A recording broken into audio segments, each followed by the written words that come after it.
Mafia! Hi, my name is Maaz, and I've made videos pitting my animator friends against each other for your enjoyment. And I thought, hey, whilst I'm making more Mafia videos of even crazier rounds, why not compile the first 3 videos in one place? And so that's exactly what I did. Enjoy! Oh, and this video, along with creation of more Mafia, was sponsored by Blue Protocol Star Resonance, the MMO that brings the anime world to life. We'll talk about that later. Mafia! With 2 A's in it, like my own name. So this Oh my god. I know.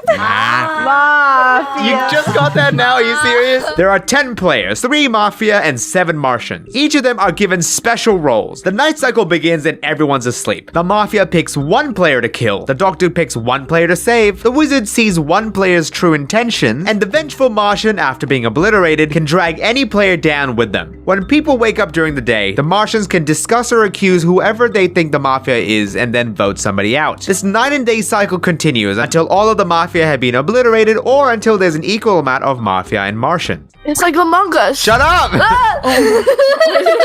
Oh my god, Mungus. Now, without further ado... I'm Mafia, you guys. Maaz, why did you just DM me wizard? Shut up! I didn't message you anything! Can we do this in real life, like actually kill each other? Or? Yeah, I like that one better. Couldn't I just save all the cards and then like just reveal like I'm this Obviously, one, you know? don't do that! Like...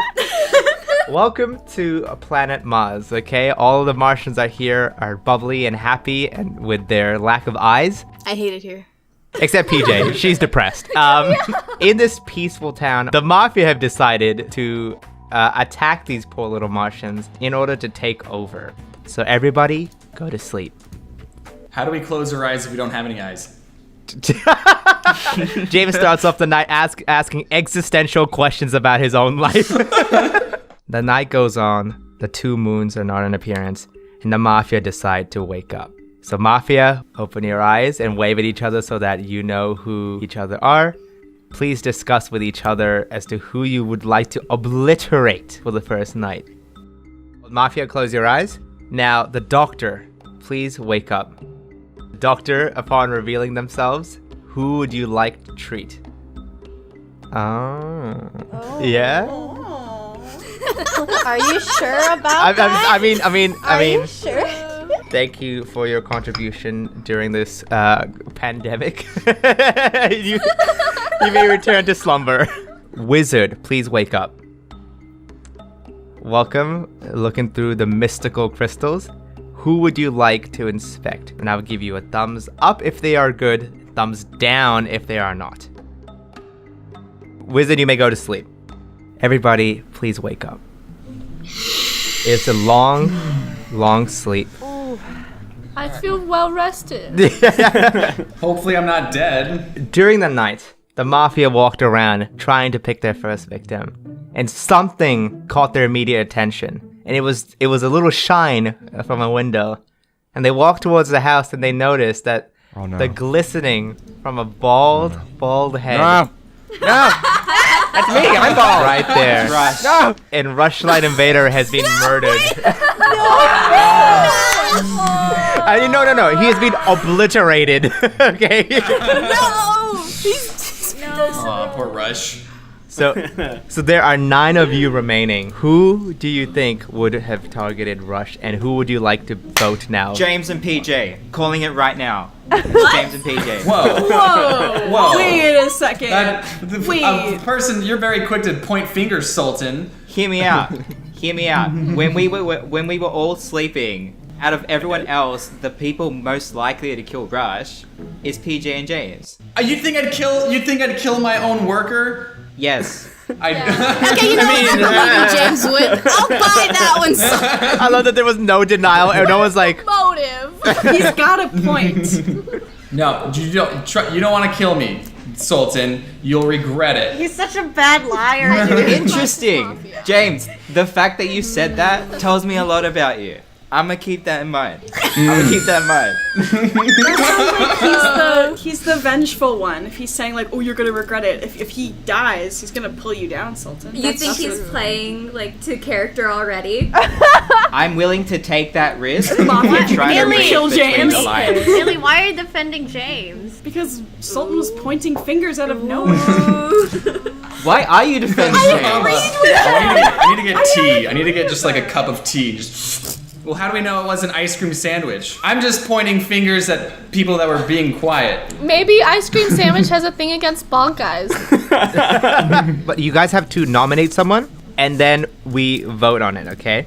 Current nominations are James and PJ by Sultan. Any other nominations other than James and PJ? I'm a double nominate. Okay.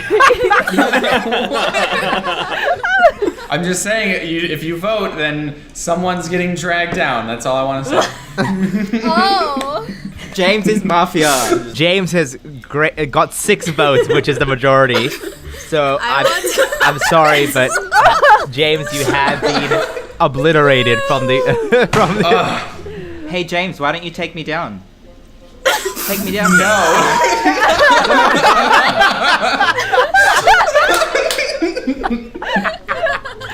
Oh, I can't. I guess I need to reveal your role. I guess. Well, you just killed an innocent person. Okay, so there you go. A very eventful. Sultan single-handedly took down a man. Like, Yeah, all right. It's gonna haunt you. All right, guys. So second night has fallen. Martians are content with who they have obliterated as they go to sleep, thinking that they are safe. But for how much longer? So go to sleep. Close your eyes. Mafia, arise. Would you be content in going with who you have discussed? Okay, Mafia, close your eyes. Doctor, please wake up. Who would you like to save for this one night? Okay. You may not pick the same person twice. the doctor was ready. Okay, so go to sleep.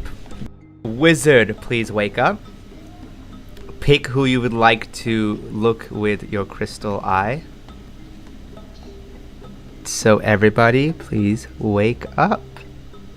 Is that how you yawn? During the night, the Mafia walking around, they realized that there was something else that caught their eye, which was the perfect little haircut from the corner. So they walked all the way to the corner How would you and obliterated They were Alex. jealous of her fresh new cut. They were jealous. They walked to So the I corner. can't say anything. You can say dying words. I think it's Ilissa. That's her dying words. Because why would she vote? You can't. The villagers, please have a discussion about who do you think the Mafia is. Who looks the most like a Karen, Andy? We're just going with anything now. Okay. We're just going with anything specifically Sultan says. This isn't a great thing to base our knowledge on. Well, why not? I think it's PJ. Because with how quickly the Mafia came to a decision last night, I'm led to believe that it's one person. So you want to nominate PJ? Is there any other nominations for other names? I'm gonna throw Sultan into the pick. Andy, sorry, you said Sultan? Yeah, me too. Sultan called me out because he's like, oh, Yeah, me too. Rush because we know Rush. You're like Alex's friend. Of course you would come at her and her wig. Oh, I do not deny that I would target Alex most likely. But I do think Alex had a good point. Okay. No, I'll admit it. I would target Maaz and Alex straight away. Anyway, so I'm the narrator. Alex has a good point though. That it might, Alyssa, I love you. And I want to give you the benefit of the doubt, but I think Alex is onto something because you were defending both James and PJ, who I still think are Mafia. So it could be you three. I'm thinking it's you because people die and you just wake up kill them. You're not done killing, and so you're trying to kill more. I'm trying to get rid of the Mafia. I am trying to protect this. I'm trying to get rid of the Martian Mafia. planet. That sounded suspicious. So Sultan, is that an official nomination for Alyssa? No. I would want like to to give. nominate Sultan. Okay, so No, I want to give Alyssa the benefit of the doubt, and I want to go with PJ. so the nomination stage is over. I know you and I right now don't trust each other, but if I vote for PJ with you, if I just bygones be bygones, I'm gonna vote PJ. So 5 votes PJ, 3 in Sultan. PJ is the majority. PJ, you have been obliterated by the Martians who have surrounded you in a circle and are just pointing their knobs at you. And you have been obliterated. Once again, the Martians, content with who they have picked, go to sleep thinking that it is all over. Everybody go to sleep. The Mafia, it is up to you now to pick the next person who you would like to obliterate. Doctor, you can wake up. Who do you wish to save for tonight? Dr. Martian, please wake up. Oh, sorry. I was. What? Well, now we know. What's wrong with you? What was that? Who do you wish to protect? Do I just say Just it now? say it now. Just say it. I muted them all wrong way. You can close your eyes. Thank you okay. for your contribution to the medical society. Wizard, please wake up and choose who to pick with your crystal eye. Yo, wizard. Woo! Rush really be a hype man for the wizard, huh? Ready?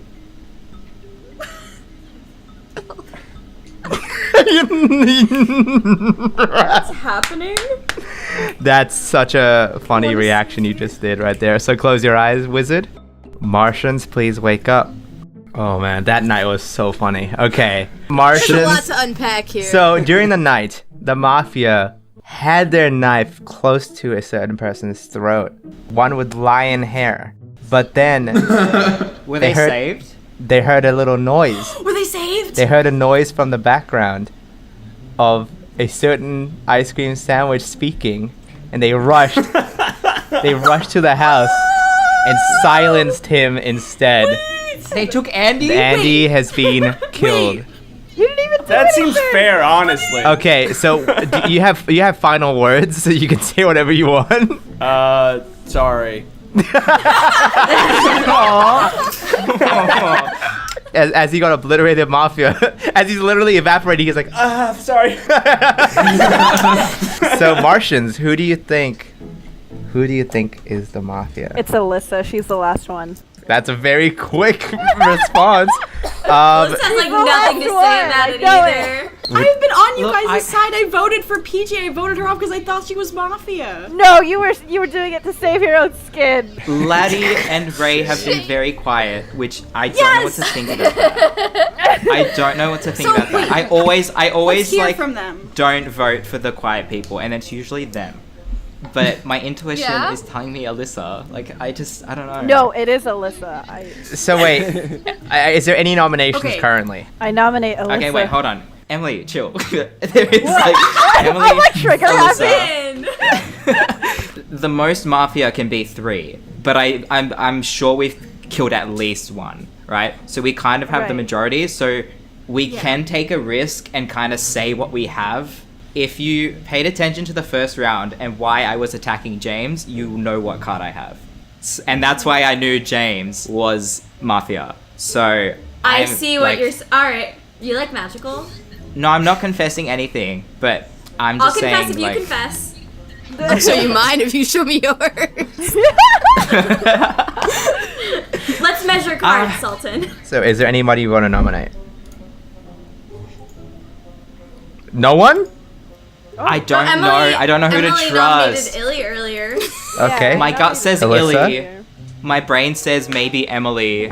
Emily? Do we want to take a moment to like let everyone alive still give like 1 or 2 sentences Yeah. on attempting to claim their innocence? Yeah, you can claim your Just- innocence. Just If- a moment to speak. Can I Yes. please go first? Go, Alyssa. If you look Yes. back in the chat logs, when you guys nominated James, I was like, yeah, sure, let's do it. We nominated PJ, and you guys were like, Alyssa's being weird and shady. I was like, you know what, guys? I'm gonna prove to you that I'm not Mafia by voting for PJ, by agreeing with you. Hang on. That's true. You did agree with us. After you said maybe let's not vote for them. So then you jumped on like, oh, everyone's voting I jumped for them. because I'm not you gonna, guys like, educated make myself me, look like- suspicious. Can I just say, too, that, like, we wake up and Sultan picks somebody. Listen, I can't help I can't help it. It just comes to me. Are you like a wizard or something? Why haven't you been killed? If I was Mafia, wouldn't I have killed Sultan by now? No, because I have put my suspicion on you, and if I died, that would kind of. You put your confirm suspicion that it on was James, you. and you put your suspicion on PJ. I love the mind games. To play devil's advocate here, if you are Mafia and Sultan is pointing out people who are just Martians and he's just throwing out blind accusations, why would you? Wouldn't it make sense for you as Mafia to be agreeable? Wouldn't it make sense for me, being like a Martian, a regular person, to be like, yeah, I agree, Sultan, but all let's I'm- kill them. All I'm saying here is that doesn't necessarily make you innocent. Wait, I think Emily needs to defend herself. Emily, please defend yourself. You know, at the risk of getting myself killed later tonight, and I'm assuming the doctor's dead, so he can't save me. What assumption? What do you mean? I tried. I have my ways. I have excellent sources that tell me the truth. I have my ways. That's all I'm gonna say. I have my ways. Emily, I see you. I see you. You see? Who are you voting for? I'm voting for Alyssa. I'm voting for Alyssa. I see you. I see you. Okay. I'm so voting for Sultan. I think. It's Alyssa. Sultan, right? Sultan. Okay, listen, if all it takes is to come in and be like, guys, I know things. Kill them. Okay, Sultan, Emily, and Alyssa are the 3 nominations. That's 3 votes for Alyssa. There's 2 for Sultan, so the majority does go to Alyssa. Alyssa, you have sorry, been Ellie. I'm obliterated. sorry. Any final words for you, Alyssa? Yeah, my final words are, you guys, I was Mafia, god damn it. Told you. So, I told you. okay, guys, almost so once had it. again, Martians go to bed content with everything that's happening, and they never get attacked ever again because the Mafia have all been eliminated. Good job, Martian. I'm still dead. Wait, Sultan, were you a wizard too? No, I was the Vengeful Martian. Yeah. That's why when James said, "I'll take you down," I knew he was James, lying you because I'm played that person. James, you literally dude, you did such a 0 IQ move on the very first turn. I was like, no. Right when we picked Rush, Sultan was like, "It's James and PJ," and I was like, "How did he know?" You killed your employee. What the fuck? Did you get it? The Mafia was Alyssa, PJ, James. Wow. Are you kidding Spot me? on, Sultan. I got scared. The doctor was Andy. Wait, the doctor was who? I love you, Andy. That was so funny. Oh, I totally. You should have protected yourself. I don't understand why you did it. I am a selfless person and a dead person. Wait, Andy, I forgot to wake somebody up. Blue Protocol, Star Resonance, arise. That's right, I can finally geek out about one of the most authentic anime-style MMORPGs out there. Step into a fresh, vibrant fantasy world of Magna, a vast land waiting for you to explore. It's brimming with rare crystals, mystical herbs, and impromptu battles, all brought to life by these Japanese-inspired visuals. And as somebody who grew up there, I approve. The game provides a huge variety of options on how to play, which is enough to satisfy whatever kind of gamer you are. Want to be your own hero, tanking with unbreakable shields or DPSing endlessly? Awesome. Want to team up for strategic raids, unleashing your radiant healing to your friends? Sweet. You want to go fishing? Yes! Oh my god, yes, let's do it! I caught one! And here's the thing. Star Resonance combines its immersive, dynamic PvE combat and actually trying to have heartfelt multiplayer social interactions, which is honestly what I love the most about MMOs. You can form parties to tackle tough bosses, build up a guild to traverse dungeons, or enjoy your time cozying up at the fair, setting off fireworks. This game really is the anime arc you've been waiting for. So why not check out Star Resonance right now? By clicking on the link in the description or pinned comment below and using my exclusive redemption code, you can get a head start in your journey into Blue Protocol Star Resonance today. Thank you again for sponsoring this video and Mafia production in general, and let's get back to it. Mafia? Oh. Hi, my name is Maaz, and welcome back to Mafia Part 2. And to spice things up, there are 3 more roles this round. The Cupid wakes up first and links 2 people. If one dies, the other dies from heartbreak. The friend-zoned Martian chooses one of their own to silence during the discussion. And a Timmy, after revealing themselves, can vote twice during discussion. And now... Can Mafia be nice one night and choose to obliterate Maaz and we just don't have a host? Yeah. You guys are so mean to me. I'm so nice. nice. In this game now, with all these roles, there's only one normal Martian. Imagine being a little stinky Martian boy, little imp, A little mousy boy. little mousy boy in the wall with looking for cheese. Everybody, Clap your hand. and welcome to another night, a month later from the previous incident, where somehow everybody's come back to life. The doctor, he did it. Yeah, and he did it even. That scamp, he did it. The new Martians have been given new roles, so let's see how that changes things up. Everybody, go to sleep. To start off the game, Cupid, please wake up. Please DM me 2 people who you want to link. If you have been linked, please open your eyes, wave at each other. If one of you dies, the other will also cease living. Now, please close your eyes. The night can begin. Mafia, please wake up. Wave at each other. Please decide on who to murder. You may not murder Craig, the bot. You cannot murder Craig. What did Craig ever do to you, Mafia? Okay, is that the consensus now? Mafia, please go to sleep. Doctor, please wake up. Doctor, you may now pick one player to protect for the night. Okay, I see you have made your decision. Please go to sleep. Sleep. Go to sleep. Wizard Maaz, wake up. So thumbs up means that they are good, thumbs down means that they are Mafia. And finally, the friend zone Martian, please wake up.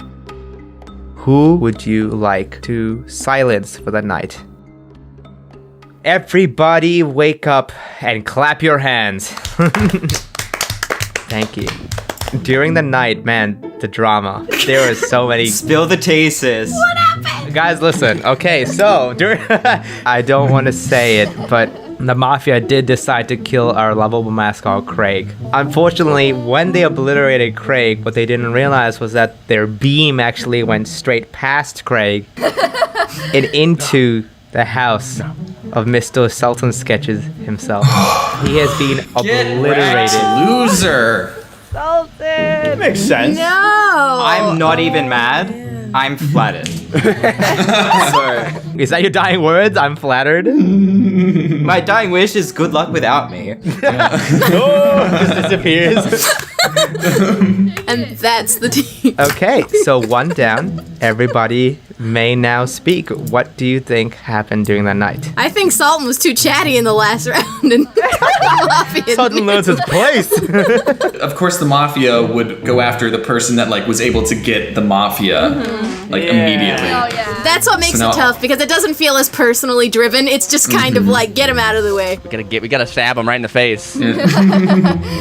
He talked too much. Wait, who got friend zoned? Did no one get friend zoned, or did Sultan get? Maybe Sultan got friend zoned and he died. Did everyone but the doctor pick Sultan? But the doctor picked Sultan, the one person that needed to be saved. No! The one person Sultan needed most. Some doctor. That's honestly why I didn't silence. I was like, he's dead. I was like, I don't want to target Rush because he didn't get to play in the last game, but I'll target Laddie. Target Laddie for no reason. is that a Say what you nomination? will about James, his logic is clean. Okay, Laddie has been nominated. I would never hurt my precious boy. Is there any other nominations? I think it's just too early right now. I nominate Rush. Okay. Yeah. I nominate me. I nominate me. I think we knew who's really You linked guys here. want to defend yourself, Laddie? If I'm going down, I want Rush go down with me. Let's No, go. don't do that to me. Why That's not a defense. That you just said you're Rush going is down. fine. I just have a You just feeling. invited it. Okay, can I have a real defense Yes, though? yes. I'm linked with someone. I don't want them to die. So we know she's not linked with Rush. That's the thing with links, though, is we don't know, like, what if you're linked to other Mafia? Like, that doesn't necessarily, that's not really a defense, I guess. I think it's too early to. It's very early in the Yeah. game, yeah. Well, we have to vote for someone. Do we have to kill somebody? You don't have to. Otherwise, we're all just going to be sitting ducks. We have to vote out the Mafia. Well, I could sit. You like sitting? Could be Laddie, because why aren't you defending yourself? She did. She did. There was. I'm not Mafia. That sounds like something a mafia member would say. Notably, you're saying you're linked with someone. No one's defending you. No one's defending me. Which is kind of like either you're lying or the person with you just wants to die. You need to break up with them, lad. You need to. You're a strong, independent woman, laddie. Okay. I'm putting my life on the line. I'm sorry. So, guys, let's begin the voting process. Laddie, you have got the majority of the I'm vote. innocent. So, once again, everybody rounds you in a circle and obliterates you. No, Do you have any final words? Fine. No, I'm so sad. Actually, what's funny is that everybody rounded you in a circle and obliterated you, but one person standing in the circle realized, oh, I'm linked, and then they obliterate themselves as well. Yeah. So, Who was it? ice cream sandwich has been also obliterated. What did you say? You can't catch a break. What did you say? I forgot that I could. I've been really timid since I f***ed up the first round. Like, I deserve this. I was gonna defend myself, and then Maaz was like, well, anyway, let's move on to the voting process. So there you go. There have been 3 deaths. And then we killed both mafias, right? Maaz, we killed both mafias. You wish. I wish I was Mafia now, dang. Everybody go to sleep. Now, Mafia, please wake up and decide on who you would like to pick. Please go to sleep. Doctor, please wake up. Who would you like to protect for this round? You may not pick the same person twice in a row. Okay, go to sleep. Wizard, please wake up. Who would you like to inspect? DM me a name and I will return to you the result. Alright, please go to bed. Lastly, friend zone Martian, please wake up. Who do you wish to silence for this round? Okay, go to sleep. Everybody, please wake up. That's how I stretch. My bad. I smell blood, guys. Oh, did Alex get friend zoned? Alex got red zoned. Everybody. Now, the Martians wake up after the 3 deaths in the prior night, okay? All refreshed and all content. And the Mafia roaming around the city again get blinded by another light source. They go up to the window and they realize it's multiple lights because the glitter in her glasses was reflecting the moonlight.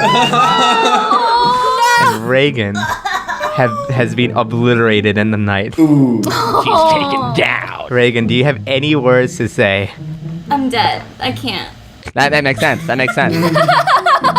That's my time. Thanks for having me.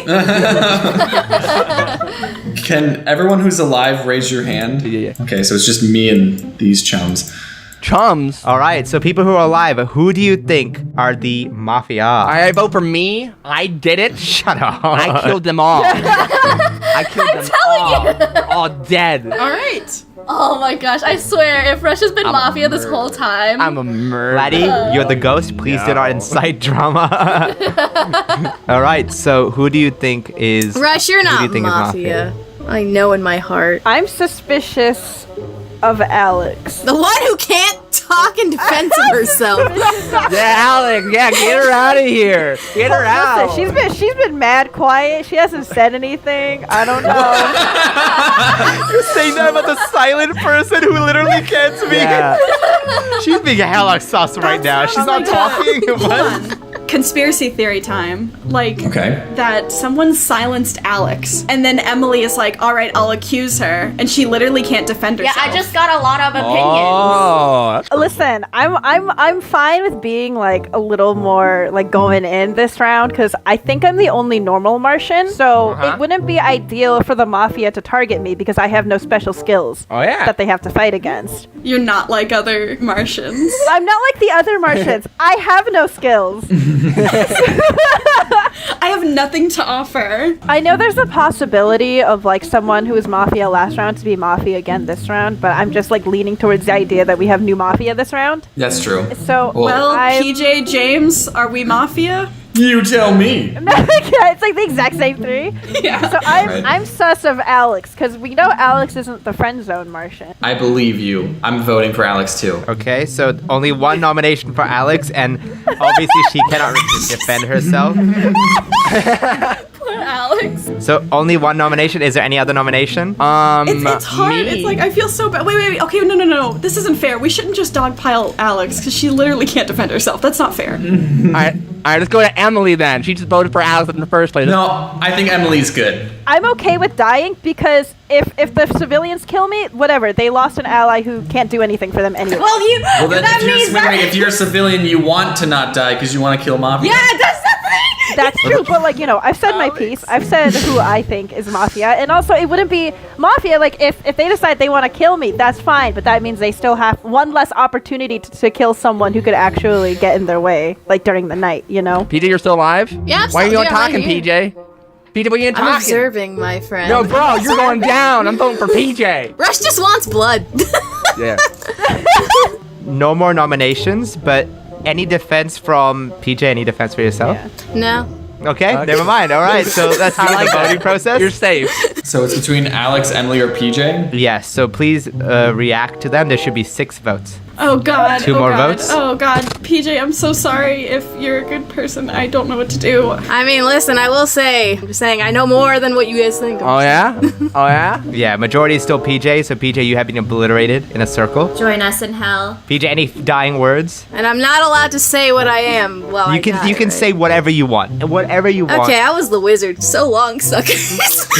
Who voted for PJ? I'm telling you, it was Alex. It was Alex. Everybody, please go to bed. Okay, Mafia, please wake up. Who do you wish to obliterate this one night? Okay, please go to bed. Doctor, please wake up. Who do you wish to save? Okay, go to sleep. Wizard, please wake up. Okay, so once again, up is good, down is bad. Okay, go to sleep. Friend zoned, please wake up. Please select somebody who you wish to friends. Oh, never mind. Okay, everybody, please wake up. Oh, what a beautiful morning for Sun shining in a beautiful way. shut up. Hands up if you're alive. Emily, put your ratchet hand down. You're dead.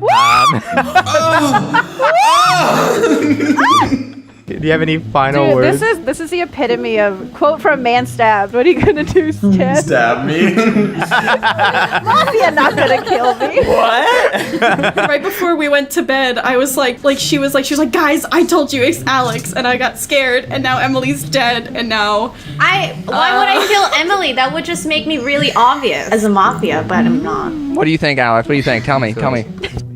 I think James. James? No. I don't know. Why are you so chill? Okay, now you're Let me defending call him. it. Let me call it right now. Call it. Sultan was average. PJ was the doctor. No, Sultan was Cupid. How do you know that? How would you I'm know just- that PJ?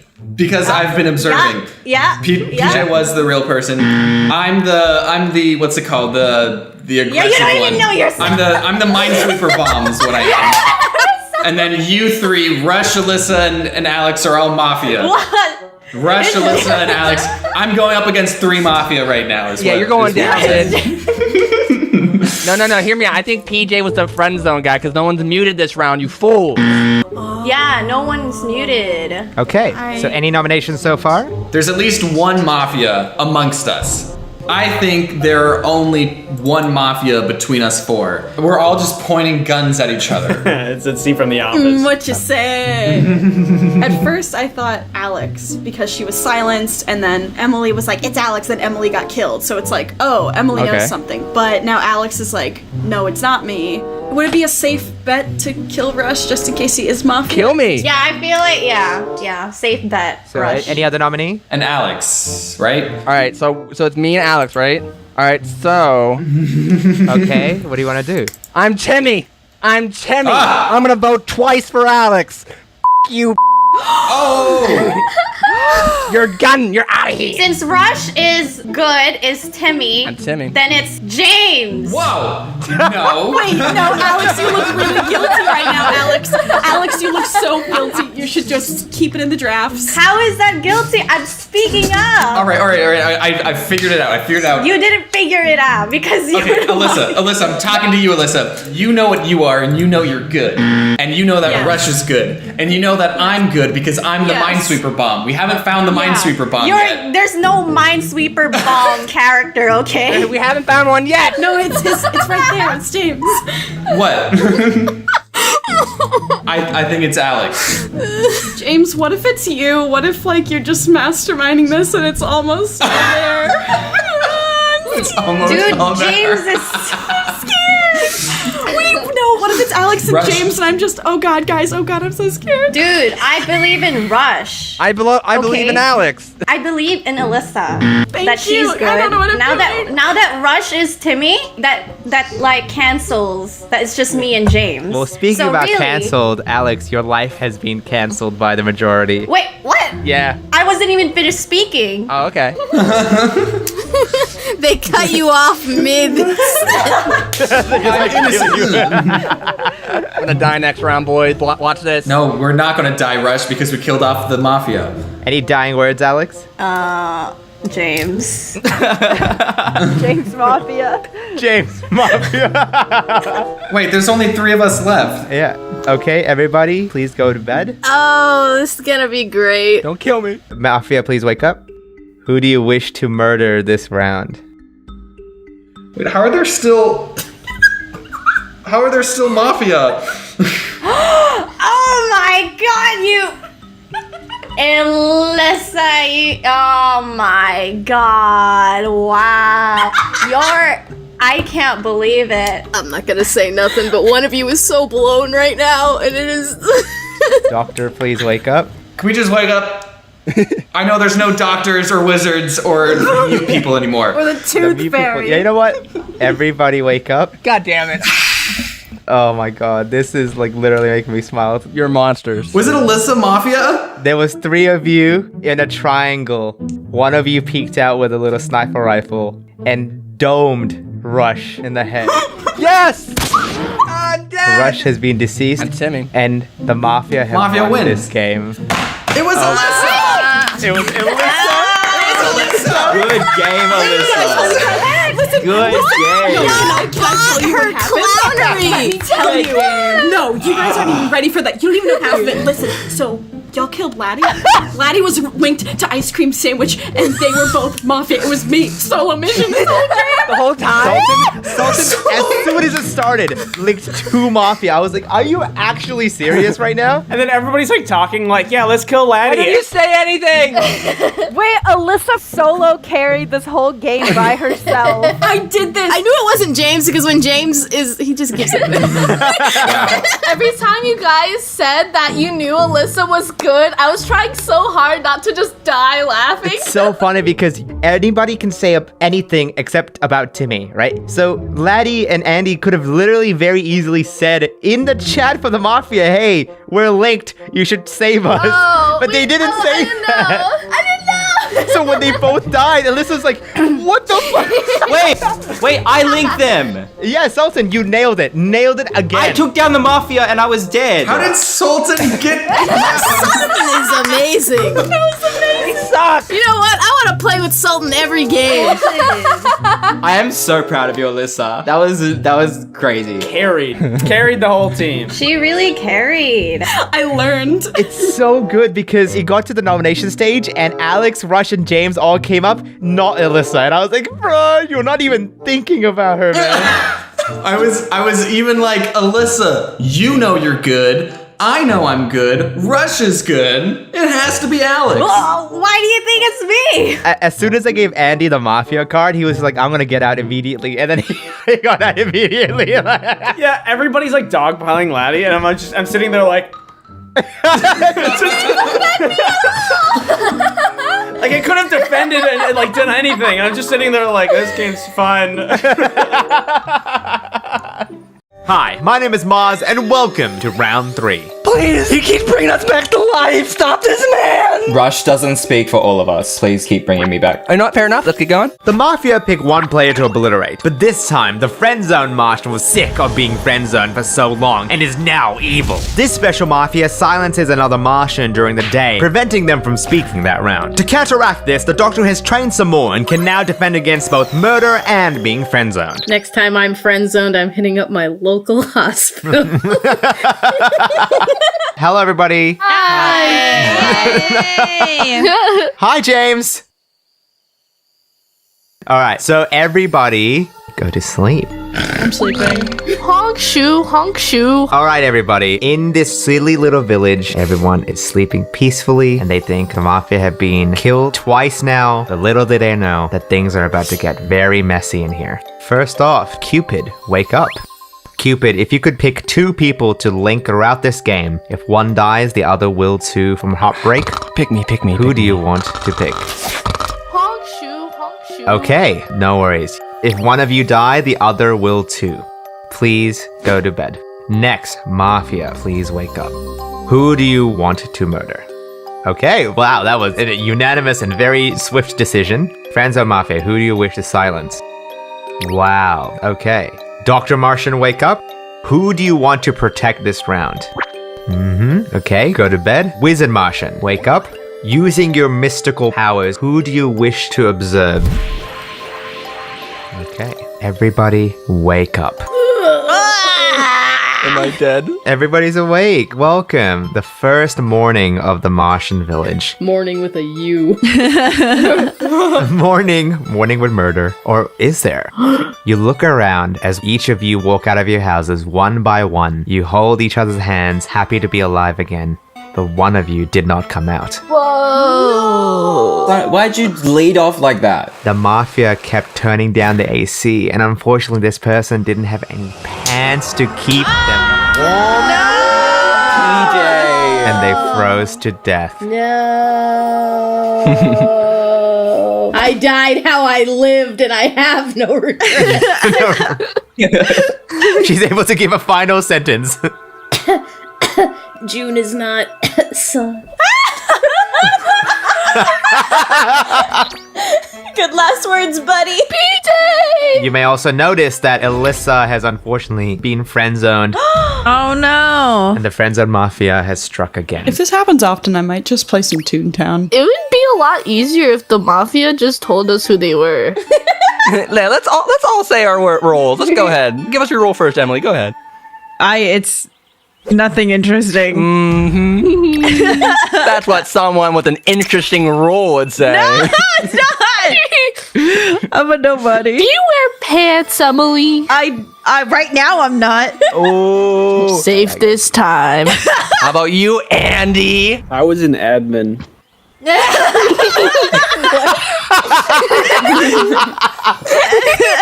Now, Martians, you guys have a decision to make. Would you or would you not want to skip this voting or continue with voting? I feel like we should skip. We could skip, probably. Sounds like PJ wants us to vote June, I think. No. Wait, doesn't this mean she was... Thumbs up. Only for the people who are alive. PJ, stay out of it if you want to skip. Wow. It needs to be a majority to skip. And because it's not a majority, we are going to vote now. I would kill Rushlight Invader. No, don't kill Rushlight Invader. I would kill Rushlight Invader. It sounded like when Mafia picked who to vote, they were all very not hesitant. Yeah. So there had to be some reason as to why they were all like, PJ! And then Alyssa is muted, maybe because she was like boss in the last Mafia game. I think we all know why Alyssa's muted. I guess we know for sure. Well, not for sure, but Alyssa and June are probably safe. Yeah. 100%. Maybe. 100%. Andy, what about you? Yeah, Andy. I'm just. I don't. We only know June is not sus, so I don't know. I don't have a lot of information right now. Okay, so to vote off someone, we need nominees. And you guys chose to vote someone off. So now we need nominees. Well, because the PJ vote was unanimous, it leads me to believe it's several people who are very close with PJ. Yeah. So Rush and Laddie are the most sus to me right now. No. True. Yeah. I would not do that. Oh, you wouldn't? I would not. Laddie's like about to die. I would not do that, guys. Me personally, if I was about to die, I wouldn't do that. Yeah. Sultan has put in nominations for Rush and Laddie. I don't nominate Russian Laddie. The only strategy that I would have would be the person most confident to nominate someone with such little information. Sultan? Yeah, you're like, you are on top of it, huh? Yeah, but Sultan's always messy. So that's What? If it were anyone else, I would agree. Can we like skip? Can we change our Okay, so now I think it's Laddie. Stop it! If I die, 2 different people are coming with me. If I die, I'm taking 2 of you with me. No. So I don't think it is. You know what? I believe Laddie. Oh my god, I'm so scared. It looks like I'm out. Funny, you really had a good defense. You had a great defense, but everyone's like, Laddie. Just pointing at it. Laddie, more like baddie. No, don't vote Laddie. So everybody unanimously chose to vote. They put Laddie there, parked her in the middle, got into a circle, and started obliterating. And as Laddie was obliterated away, her eyes glue red and said, I am now going to kill one of you. Glue red. That's right. They've been glued. Laddie, who do you want to obliterate back as a vengeful Martian? I choose Sultan.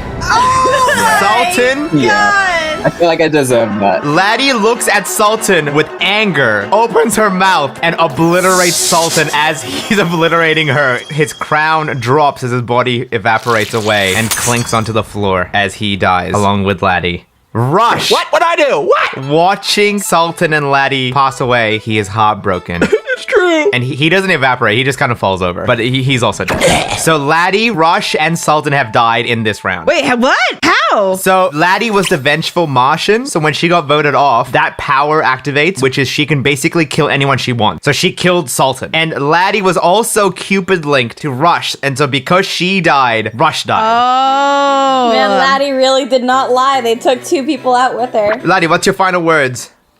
I told y'all.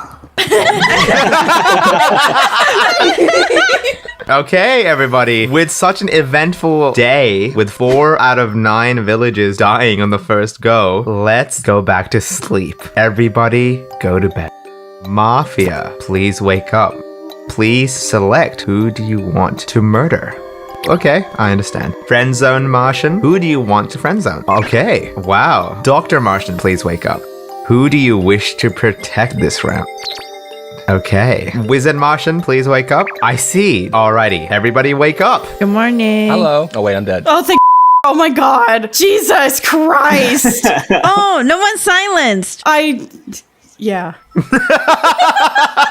Alyssa literally fell out of the house saying, I'm out. Yo, what's up? Hi. God. I took notes while everyone was squabbling. But first, let's hear the morning report. Who died? Everybody walks out, tired, anxious about the previous night, but one person did not. The portal had shut because June, you have passed away. No! How could you? But I wasn't sus!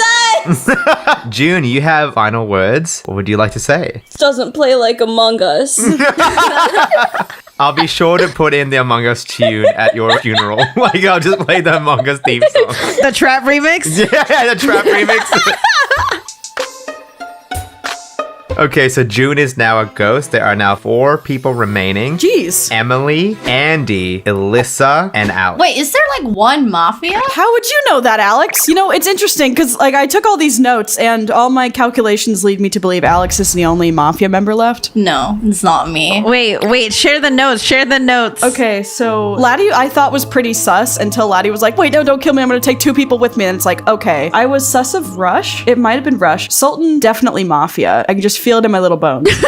Yeah. I felt it in my bones too. Me too, same. I think it's Alex because Alex is the only person who voted for Rush to die, which is just interesting. And we woke up and Alex is like, so there's only 1 mafia left. Oh, get her. True. Get her. I rest my case. I asked how many mafias there are. Wouldn't you like to know, Weather Boy? Andy is just quiet. I have no idea. I can't tell if Andy is playing the stay hidden until the very end tech. Yeah. Or if he genuinely doesn't know. No, I just don't know.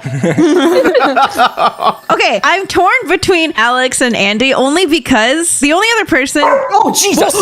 Sorry. My dog doesn't normally bark. Whoa. When did a dog get on this planet? What the heck? I feel like with how coordinated Mafia was round 1, I would think Alyssa, but I feel like Alyssa's clearly not Mafia because she was silenced for a whole round. Thank you. And I feel like she's a valuable asset. I am. If she were Mafia, I am. Know your worth, queen. Thank you. And like the only other person who I think would be as coordinated with either Rush or Sultan would be Alex. No way. That's a strong rebuttal. Now, again, the first decision has to be whether or not we want to skip this round or vote this round. If I want to vote this round, I would want to vote Andy. No. Emily, who would you vote for? It's nothing personal, but I just am a little sus of Alex. Yeah, me too. But I don't have any super strong. Emily, Alyssa, we shared the same Airbnb. You know me. Do I? Illy kind of convinced me. Let's vote. Okay, I'm down. I think the three of us have someone in mind. Do we want to vote off? Yes. Yeah. Andy is quiet, yeah, and is guilty. It's always, silence equals violence. Like You sounding more and more sus, Alex. silence equals violence. Alex, you voted for yourself. You voted for yourself, Alex. Alex. Because everybody voted for Alex, including Alex themselves. Stop. The vote is being carried through, and Alex, you are now on the podium, and you have been obliterated by the villagers, including yourself. You have obliterated yourself. Blood for the blood god. What are your final words, Alex? Oh, I see. That's deep. Okay, thank you, Alex. You are now a ghost. Everybody looks around at each other, noting that only 3 people live: Emily, Andy, and Alyssa. And the night continues. Everybody go to sleep. Deadass? Mafia. Are you kidding me? Wake up. Oh, man. Ooh. Wow, what a nice day we're having. Emily, Andy, and Alyssa walk outside, but as they walk, steps begin to slow for one person. Oh no! The hand reaches out, and Alyssa's glasses shatter onto the floor. No! And the Mafia have won this game. Let's go! Emily was the final Mafia. God damn it! I knew it. I had no suspicion. Okay, guys, let me tell you how insane this was. Laddie, you are the MVP this round. Yeah. What happened was Laddie was Cupid linked to Rush, and she vengeful killed Sultan, and Rush was Mafia, and Sultan was Friend Zone Mafia, and she went bam bam. Let's go. You're welcome. Let's go. Let's go. Dude, I thought I was boned. Can I just say, I'm so good at getting the Mafia out, even when I'm Mafia. You're welcome. How come we never sussed Emily out? My tech is to just state the obvious and act like I'm contributing anything. Like, I'm like, yeah, a lot of people died last night, huh? That's something. And Alyssa also threw Alex under the bus, which helped. I'm so sorry. Yeah, what was that about? Alex, you voted yourself. Don't pretend like, oh my god, the other people. To be fair, Alex, you seemed very guilty. Like, even I was like, is she Mafia? Sultan was really a villager, and then Alex was really a Mafia all along. Like, they just... Hey guys, sorry I'm late. I was just making a Netflix show, now streaming on... Thank you everybody for watching this compilation of Mafia 1, 2, and 3. I wanted to give people a one-stop shop to watch these as I continue to work on the craziest, legitimately the most chaotic round for Mafia 5. Alright, and with that, laters, and stay amazing. Mafia! Hi, my name is Maaz, and I'm going to make my animated friends on YouTube fight against each other in a game of Mafia, with 2 A's in it, like my own name. So this Oh my god. I know. Mafia. You just got that now? Are you serious? There are 10 players, 3 Mafia and 7 Martians, each of them given a specific role by the narrator. The night cycle begins and everyone is asleep. The Mafia have to pick 1 player to kill, the Wizard picks 1 person to see whether or not they're Mafia, and the Doctor picks 1 player to save. And lastly, the vengeful Martian, after being eliminated, gets to pick another player who they want to drag down with them. When people wake up during the day, the Martians can discuss or accuse who the Mafia is and then proceed to vote somebody out. This night and day cycle continues until all of the Mafia have been obliterated or until there's an equal amount of Mafia and Martians. Finally, this video has been sponsored by CuriosityStream. More on that later. Now, without further ado... I'm Mafia, you guys. Maaz, why did you just DM me wizard? Shut up! I didn't message you anything. Can we do this in real life, like actually kill each other? Or? Yeah, I like that one better. Couldn't I just save all the cards and then like just reveal like I'm this Obviously, one, you know? don't do that. Like, welcome to planet Maaz. Okay, all the Martians are here, are bubbly and happy, and with their lack of eyes. I hate it here. Except PJ, she's depressed. In this peaceful town, the Mafia have decided to attack these poor little Martians in order to take over. So everybody, go to sleep. How do we close our eyes if we don't have any eyes? James starts off the night asking existential questions about his own life. The night goes on, the two moons are not in appearance, and the Mafia decide to wake up. So Mafia, open your eyes and wave at each other so that you know who each other are. Please discuss with each other as to who you would like to obliterate for the first night. Mafia, close your eyes. Now, the doctor, please wake up. Doctor, upon revealing themselves, who would you like to treat? Oh. Yeah? Are you sure about that? I mean, Are you sure? thank you for your contribution during this pandemic. you may return to slumber. Wizard, please wake up. Welcome, looking through the mystical crystals. Who would you like to inspect? And I'll give you a thumbs up if they are good, thumbs down if they are not. Wizard, you may go to sleep. Everybody, please wake up. It's a long, long sleep. I feel well rested. Hopefully I'm not dead. During the night, the Mafia walked around trying to pick their first victim, and something caught their immediate attention. And it was a little shine from a window. And they walked towards the house and they noticed that the glistening from a bald head. No! That's me! I'm bald! Right there. Rush. No! And Rushlight Invader has been murdered. No. He has been obliterated. Okay? No! Oh, poor Rush.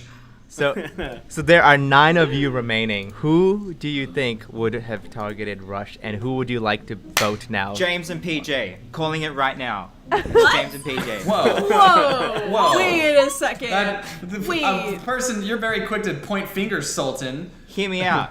When we were all sleeping, out of everyone else, the people most likely to kill Rush is PJ and James. You think I'd kill my own worker? Yes. Okay, you know what? James would. I'll buy that one. I love that there was no denial, and no one's like, Motive.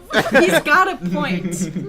No, you don't want to kill me, Sultan. You'll regret it. He's such a bad liar. Interesting. James, the fact that you said that tells me a lot about you. I'm gonna keep that in mind. He's the vengeful one. If he's saying like, oh, you're gonna regret it. If he dies, he's gonna pull you down, Sultan. You think he's playing like to character already? I'm willing to take that risk. Mafia, Try to read kill between James. the lines. Really, why are you defending James? Because Sultan was pointing fingers out of nowhere. Why are you defending James? I need to get tea. I need to get just like a cup of tea. Well, how do we know it was an ice cream sandwich? I'm just pointing fingers at people that were being quiet. Maybe ice cream sandwich has a thing against bald guys. but you guys have to nominate someone, and then we vote on it, okay? Current nominations are James and PJ by Sultan. Any other nominations other than James and PJ? I'm a double nominate. Okay. I'm just saying, if you vote, then someone's getting dragged down. That's all I want to say. Oh. James is Mafia. James has got 6 votes, which is the majority. So I'm sorry, but James, you have been obliterated from the. Hey James, why don't you take me down? Take me down. No.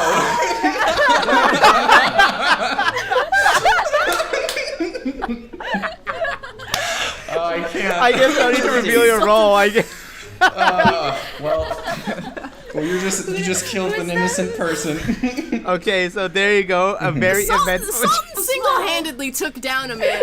Like, Yeah, all right. It's gonna haunt you. All right, guys, so second night has fallen. Martians are content with who they have obliterated as they go to sleep, thinking that they are safe. But for how much longer? So go to sleep, close your eyes. Mafia, arise. Would you be content in going with who you have discussed? Okay, Mafia, close your eyes. Doctor, please wake up. Who would you like to save for this one night? Okay. You may not pick the same person twice. the doctor was ready. Okay, so go to sleep. Wizard, please wake up. Pick who you would like to look with your crystal eye. So everybody, please wake up. Yawn. Is that how you yawn? During the night, the Mafia walking around, they realized that there was something else that caught their eye, which was the perfect little haircut from the corner. So they walked all the way to the corner How would you kill and obliterated They Alex. were jealous of her fresh new cut. They were jealous. They walked to So the I corner. can't say anything. You can say dying words. I think it's Alyssa. That's her dying words. Because why would she vote? You can't.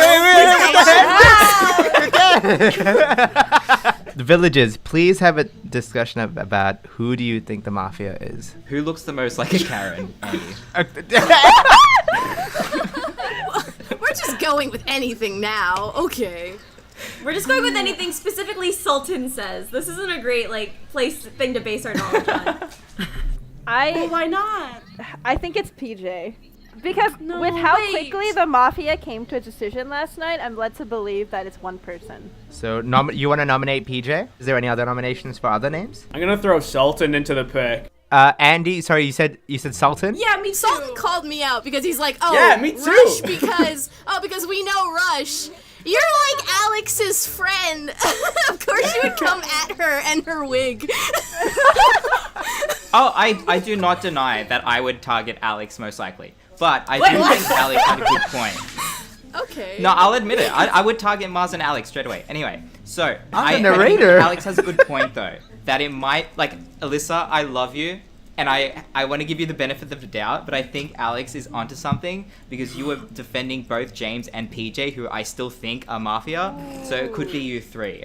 I'm thinking it's my you theory. because people die That's and so you just deductive. wake up you're not done killing, and so you're trying to kill more. I'm trying to get rid of the Mafia. I am trying to protect this I'm trying to get rid of the Martian Mafia. planet. That sounded suspicious. So Sultan, is that an official nomination for Alyssa? No. I would want like to to give. nominate Sultan. Okay, so No, I want to give Alyssa the benefit of the doubt, and I want to go with PJ. So the nomination stage is over. I know you and I right now don't trust each other, but if I vote for PJ with you, if I just bygones be bygones, I'm gonna vote PJ. So 5 votes PJ, 3 in Sultan. PJ is the majority. PJ, you have been obliterated by the Martians who have surrounded you in a circle and are just pointing their knobs at you. And you have been obliterated. Once again, the Martians, content with who they have picked, go to sleep thinking that it is all over. Everybody go to sleep. The Mafia, it is up to you now to pick the next person who you would like to obliterate. Doctor, you can wake up. Who do you wish to save for tonight? Dr. Martian, please wake up. Oh, sorry. I was. What? You're an idiot! Well, now we know. What's wrong with you? What's wrong? What was that? Who do you wish to protect? Do I just say Just it now? say it now. Just say it. I muted the wrong mic. You can close your eyes. Thank you okay. for your contribution to the medical society. Wizard, please wake up. and choose who to pick with your crystal eye. You're wizard. Woo! Rush really be a hype man for the wizard, huh? Ready?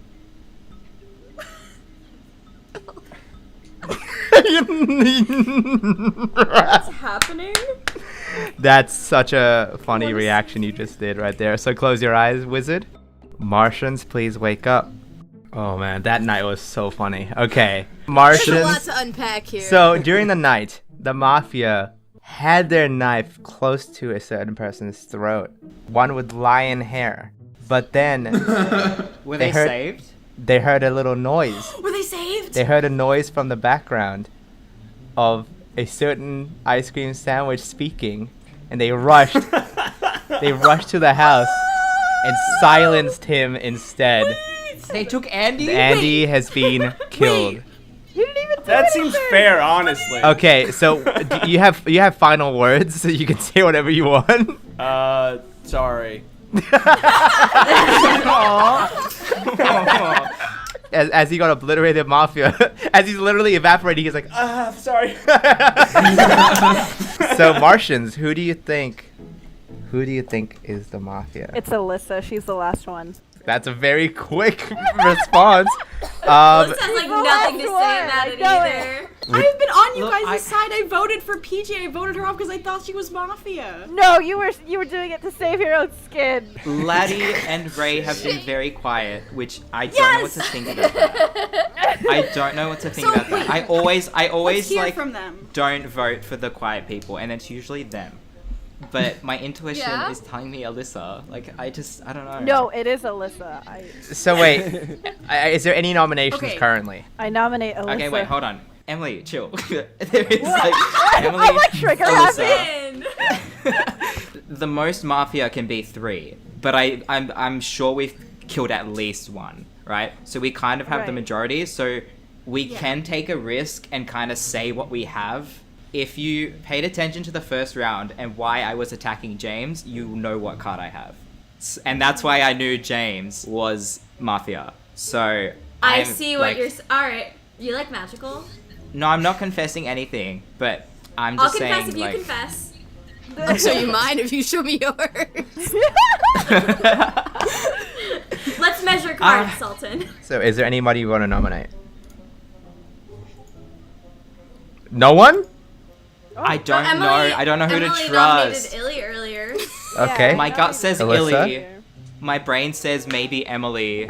Emily? Do we want to take a moment to like let everyone alive still give like 1 or 2 sentences Yeah. on attempting to claim their innocence? Yeah, you can claim your I innocence. would a like moment to speak. Can I Yes. please go first? Go, Alyssa. If you look back in the chat logs, when you guys nominated James, I was like, yeah, sure, let's do it. We nominated PJ, and you guys were like, Alyssa's being weird and shady. I was like, you know what, guys? I'm gonna prove to you that I'm not mafia by voting for PJ, by agreeing with you. Hang on. That's true. You did agree with us. After you said maybe let's not vote for them. So then you jumped on like, oh, everyone's voting I jumped for them. because I'm not you gonna, guys like, educated make myself me, look like- suspicious. Can I just say too that like we wake up and Sultan picks somebody? Listen, I can't help. I can't help it. It just comes to me.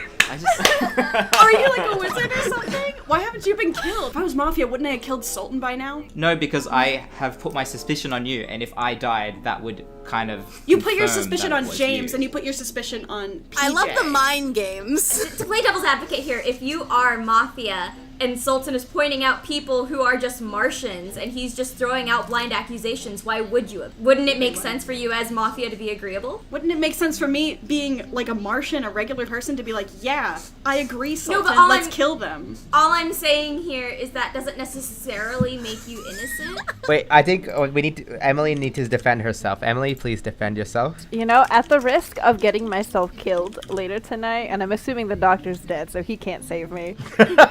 What assumption? What do you mean? I tried. I have my ways. I have excellent sources that tell me the truth. I have my ways. That's all I'm gonna say. I have my ways. Emily, I see you. I see you. See, Who are you voting serious? for? I'm voting for Alyssa. I'm voting for Alyssa. I see you. I see you. Okay.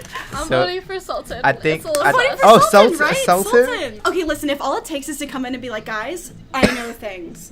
Kill them. Okay, Sultan, Emily, and Alyssa are the 3 nominations. That's 3 votes for Alyssa. There's 2 for Sultan, so the majority does go to Alyssa. Alyssa, you have sorry, been Ellie. obliterated. I'm sorry. Any final words for you, Alyssa? Yeah, my final words are, you guys, I was Mafia, god damn it. Told you. So, I told you. Okay, guys, so once again, Martians go to bed content with everything that's happening, and they never get attacked ever again because the Mafia have all been eliminated. Good job, Martian. I'm still dead. Wait, Sultan, were you a wizard too? No, I was the Vengeful Martian. Yeah. That's why when James said, "I'll take you down," I knew he was lying because I'm that person. James, you literally dude, you did such a 0 IQ move on the very first turn. I was like, no. Right when we picked Rush, Sultan was like, "It's James and PJ," and I was like, "How did he know?" You killed your employee. What the fuck? Did you get it? The Mafia was Alyssa, PJ, James. Wow. Are you kidding Spot me? on, Sultan. I got scared. The doctor was Andy. Wait, the doctor was who? I love you, Andy. That was so funny. Oh, I totally. You should have protected yourself. I don't understand why you did it. I am a selfless person and a dead person.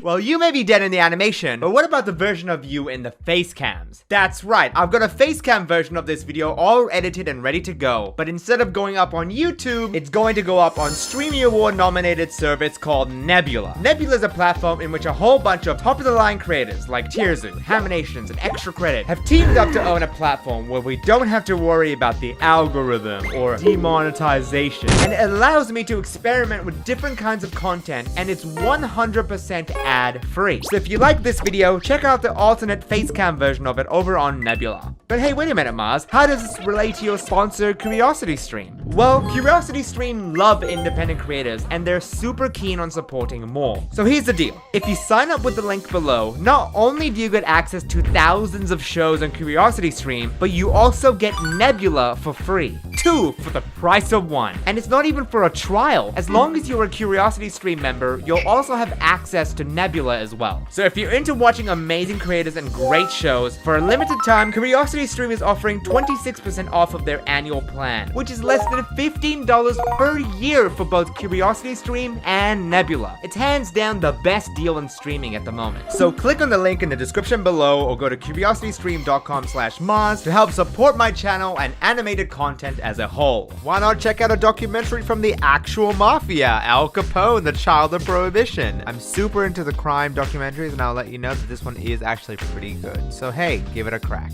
Alright, and with that, laters everybody, and stay amazing. One day, a friend of mine shared with me a fact that immediately gave me osteoarthritis. Now that 2025 is over, everybody born in 2007 is officially an adult.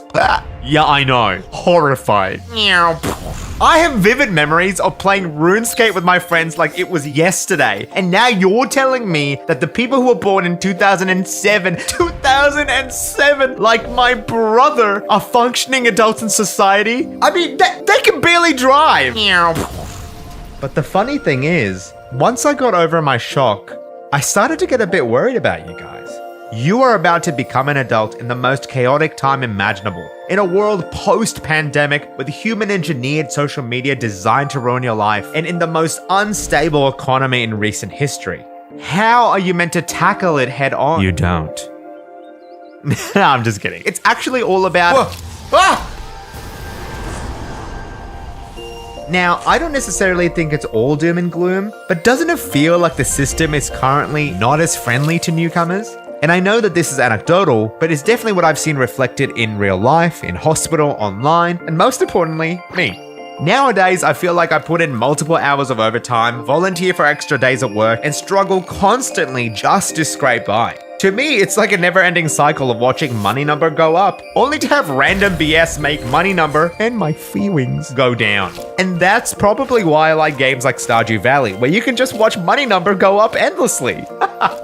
And then you have all these gaslighting us about how you don't actually have it harder and you need to work more. And back in my day, we needed to tape our legs to walk across the coal mines. Yeah. Okay, bro. Back then, all you needed to be successful was a Cuban cigar, casual racism, and a firm handshake. I like your spunk, kid. Now, I'm aware that the issues lie with massive system-wide faults that affect everybody. I really don't want to paint it like it's purely just a boomer versus zoomer thing. With that being said, what frustrates me is that those exact people who are older than us are in power here, and they're the ones who shape our current system. And instead of helping those that come after, they make things even harder by kicking the can down the road. I mean, why care about the future generation? I'm gonna die soon anyway, and I'd rather be buried with my money. Not to mention the fact that the older generations have the added buff of owning some financial reserve or property to coast them through, versus the majority of the newer adults who not only have the debuff of, not having that, but also have the biggest detriment to them in their pockets. Yeah, that's right. I'm talking about the... Oh, I'm so sorry about that. Oh, this is kind of cute. Okay, here you go. It's your phone. Oh, what the hell, man? I needed that. Yeah, but you know what else you need? One of the best browsers available today, Opera. That's right, Opera is back to kindly sponsor this video, and they're ready for 2026 with some new features to help increase your productivity. The one that I've been using consistently is the integration of Google services directly onto the sidebar. My team and I use Gmail and Google Calendar for making these videos, so having these directly accessible on the sidebar has helped tremendously. It is as simple as clicking on the 3 dots at the bottom of the sidebar and under Google services, picking the ones you need. They've also got a smarter, faster, and more powerful Opera AI available for free for all users. You don't even need to open extra tabs. It works within the context of the page to analyze your current tab or island to help you out upon request, like finding local restaurants or planning things around your friends' schedules. Or let's say if you're reading about a movie, you can just ask where's the closest showing of this and bam, there you are, ultimately saving you time and focus. And you know I can't stop raving about tab islands, one of my favorite features that I use every day. These allow you to group tabs by project, which can then be named however you want, collapsed, expanded, moved, color coordinated. This is my island for YouTube, this is my island for medicine, and this is, well, don't worry about it. To do this, it's as easy as manually hovering a tab over one another. If these features sound perfect to you, absolutely give Opera a try. By clicking on the link in the description or the pinned comment below, you can download Opera right now. I cannot thank Opera enough for supporting me for all these months throughout my channel. Please make sure to check out Opera 1R3. Now, speaking about phones, I'm sure you've heard people say phones are bad countless times, but they may actually be onto something, because firstly, being able to take photos or videos of you at the drop of a hat, ultimately very good for individual documentation purposes, but rough if you happen to be in middle school. I remember my middle school and high school experience, unfortunately, and I speak for all of us in the fact that this is an extremely embarrassing time for everybody. I was busy trying to grow up, and I was doing and saying stupid things to test boundaries, and look, I'd be more than happy to leave it all in the past, until, I make videos about it. Not only as a way of learning what not to do, using my own childhood experience as an example, but I gotta make the number go up somehow. I mean, we talked about this. Nowadays though, with the perpetual risk and fear of being recorded, I think it's actually made you less likely to be your authentic self, especially when you're in public or among your peers. I mean, if you're doing something even remotely embarrassing, crashing out, or cringe, it's now at risk of getting sent to everybody, let alone becoming viral on the internet and ruining your life. Then comes the natural next step, which is the grind to get views, like committing literal crimes for pranks, being performative, or rage baiting, which, can I just say, used to be called trolling. One Piece is trash. Don't even get me started on social media, because that's where I've seen the most significant change. When I started YouTube, being online felt so much more innocent, trying to truly connect with one another. Social media. And I can say from my personal experience that almost all of my online friends that I've met were through random tweets, Discord servers, and animation memes. Nowadays, social media just feels so much more negative, and that's intentional. Each of these platforms are ultimately designed to keep you engaged for as long as possible. And the best way to do that is by getting you upset, angry, depressed, anxious, stressed. There's a reason why rage bait or controversial drama content with negative thumbnails and titles or straight up misinformation is so rampant, because it works. And then there's the monetary incentive for the regular Joe Schmo to do it, with hateful tweets or drama channels focused purely on controversies which contribute nothing positive or thoughtful into the world, earning more than regular workers simply by rage baiting successfully. K-pop Demon Hunter sucks because it's woke. Oh, you've got to be kidding me. There are some of you that are under the illusion that you can beat social media, or that social media doesn't affect me that much. But it can, more than you even consciously realize. These are systems built by hundreds of the smartest engineers that money can hire, all designed to trap you in their awful cesspit of a platform. And genuinely, do you think you can withstand that effect? You think you can go toe-to-toe with Jeff Bezos or Zuckerberg? That guy's a lizard. Or there are millions of data points that have already downloaded your exact behavioral patterns? I personally didn't grow up with social media, and it's something that I only got into in my teenage years. But despite that advantage, things have still become so automatic for me now. Like, there are legitimately moments where I'll be studying or working, and then I'll get distracted because my attention span is now so short, and then my smooth brain will crave dopamine, and without thinking, I've now got YouTube, Instagram, Twitter, or TikTok open, and it's suddenly 2 a.m. and I haven't blinked for hours. What happened? So you, growing up with all of this, yeah, I'm not surprised that all the research has demonstrated increasing ADHD, decreased attention span, increase in mental illness or dysmorphia, and for the first time in history, an average decline in IQ, even if we discount the flawed metric of what IQ stands for. And tangibly, I've started to see you change. With growing numbness to everything, desensitization to truly horrific events, radicalized views without a drop of nuance, and some of y'all don't even know it, because dissociation can lead to memory loss. No one mentions that one, and I think it applies to a lot more of you than you realize, especially when people are always trying to invoke anger. Hollow Knight's actually mid. Now, I can already imagine some of you watching this saying, but Maaz, I don't have social media, so I don't think this would affect me. And my response to that would be, wait, really? You don't have any social media in 2026? That's actually impressive. Yeah, good for you, man. But you know what else you don't have? A house. As a relatively young adult myself, I've been trying to dip my toes in and see that maybe Maaz can try to get his own house. I mean, that's just what you do in life, right? Go to university, check. Get married, check. Buy a house, and it's $2 million. That's awesome. That's great. I had a visceral moment where I looked at that property's purchase history, and it was bought for like $100,000 only 15 years ago. And now you're looking at me dead in the eyes and trying to say that it's worth 20 times the price? I'm a doctor and a YouTuber, and I can't afford this shit. The boomers were right. I should have been working harder and investing in real estate when I was 13. Oh, amateur hour. Stupid.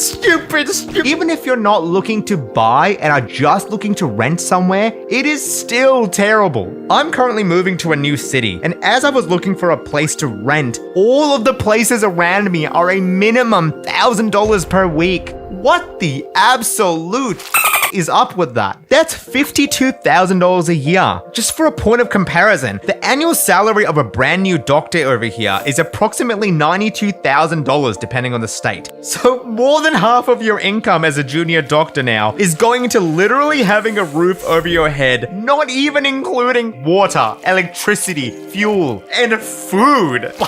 I genuinely feel so bad for you guys because you're just surviving at this point, and no one ever listens to you because TikTok exists. Even outside of that, you factor in jobs that now pay less, companies not hiring but putting up applications anyway to look better for investors, the fact that groceries are getting more expensive by the day, the policies for trading are so haywire that the common people are suffering. I mean, I am not surprised at all that this started to perpetuate more and more negativity. In an environment like this, everybody becomes more hostile, unkind, and we lose our collective empathy here. Of course it's all worrying, and I can definitely understand how you can start to feel hopeless. And again, I want to stress that although young adults may feel the brunt of this, I do think it's a universal problem. Everybody is feeling the strain from multiple different directions, and I'm sure if you were to talk to your parents, they're probably going through the same hardships as well. All the while, the top 1% continue to profit from us all pointing a finger and getting angry at each other. And honestly, despite trying to provide an impartial view about this, I think it's starting to affect me a lot more than I let myself feel. It's difficult for me to write about topics like these because I'm almost always enthusiastic, optimistic to a fault, wearing my heart on my sleeve and my knife in my back. And as an extension of that, I like creating content that carries that same feeling, trying to spread good into the world. However, things are getting to a point that even for me personally, I no longer feel as certain about where my life is going to go. Things don't feel as secure or safe as they once did, and I certainly don't feel like I have a semblance of control in my own future. And with all of those thoughts swirling in my head, I thought it'd be more inauthentic if I didn't at least acknowledge these feelings with you. It's been pretty tough, and it kind of makes me wish that we were back in 2007, playing RuneScape, despite that now being 18 years ago. At least 2007 was financially secure. Wait, what is that? These emotions that I, and that some of you feel, are entirely 100% valid. There are far too many statistics to show that it's not just in our head, and that there is a direct correlation as to why people are suffering financially and mentally now more so than 18 years ago. And I'm advocating for how important it is to acknowledge that, yeah, things are sucky right now. And I also think it's equally as important to at least try and keep your head above water. Be able to figure out a solution to make things work, to avoid letting the world win. From my perspective, and I'm going to be honest here, there were a few concepts that I was taught in medical school that I initially laughed at. Things like mindfulness, getting good sleep, and exercise. I remember them being so gung-ho about this that there were multiple lessons where we had to sit in a circle with other people, meditate, and we all fell asleep because we were tired medical students, and then slowly eat a raisin to feel the texture and be present in the world, like Ratatouille, like genuinely like Ratatouille. But what's fascinating about it is that it's those exact concepts that I keep seeing in literature and research over and over as ways that can help mentally, as ways to help cope throughout this entire system. Being able to center yourself, take some time to relax, and sleeping enough to allow your brain and body to repair itself are super strong, scientifically backed ways to be content in life. And as repetitive as it may have been in my life, I've been trying really hard to prioritize that. Everyone keeps talking about journaling and writing down everything that you're grateful for, and I just do a baby version of that, where every night I journal 3 small things that I was grateful for that day, and 1 thing that I would aim to improve for in the future. Being a creative guy, I also draw a smiley face to represent how I was feeling that day. Sleep has always been an obstacle in my life, and genuinely I got an award in medical school saying the most likely to fall asleep, so hear me out when I say that I've been really strict about maintaining sleep, along with everything else, and the changes that I've seen are already immense.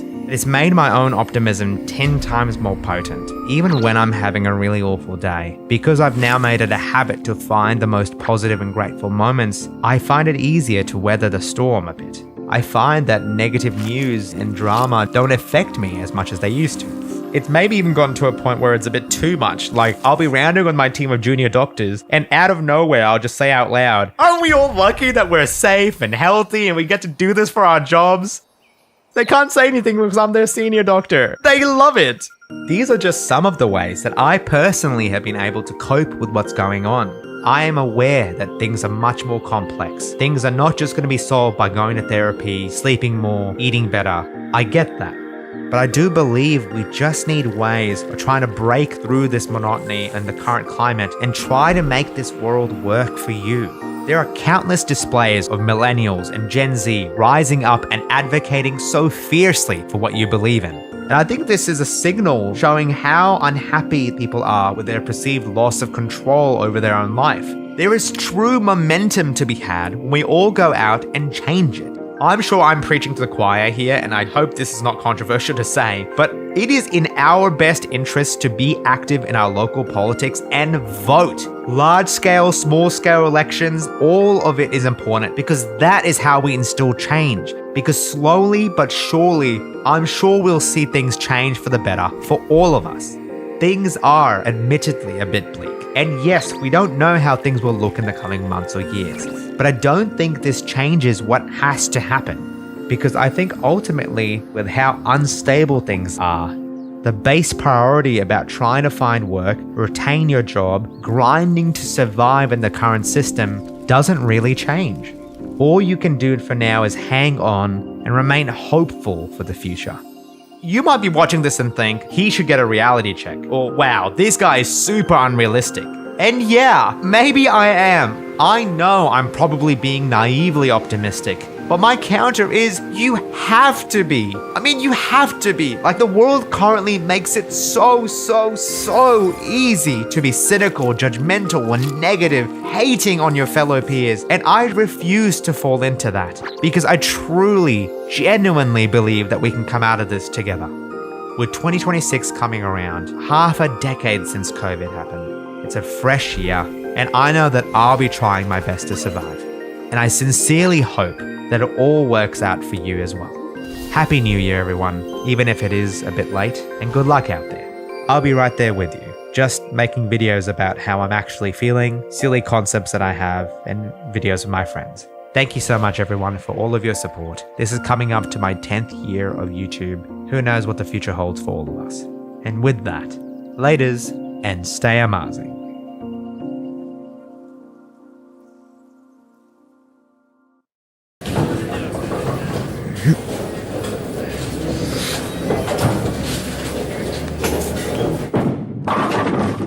Hi, my name is Maaz, and today I have taken form as a bowling ball. Come roll with me.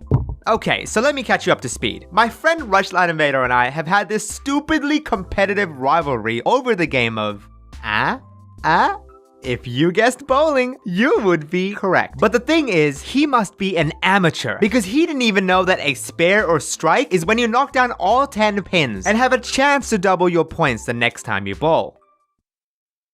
Okay, that was a lie. He did know. But that was me explaining the basics to all of you non-bowling ball folks watching this video. Now, because we live in different countries, the only time we would be able to play against one another is during VidCon US. And after 2 years of us trash-talking each other over the internet, we finally met up in person to settle the debate of who is a better bowler. It is me. I am a bowling ball. With all that being said, I really do hope you enjoy this story about how my intense bowling rivalry was ruined by a kid. What is this doing here? What? No!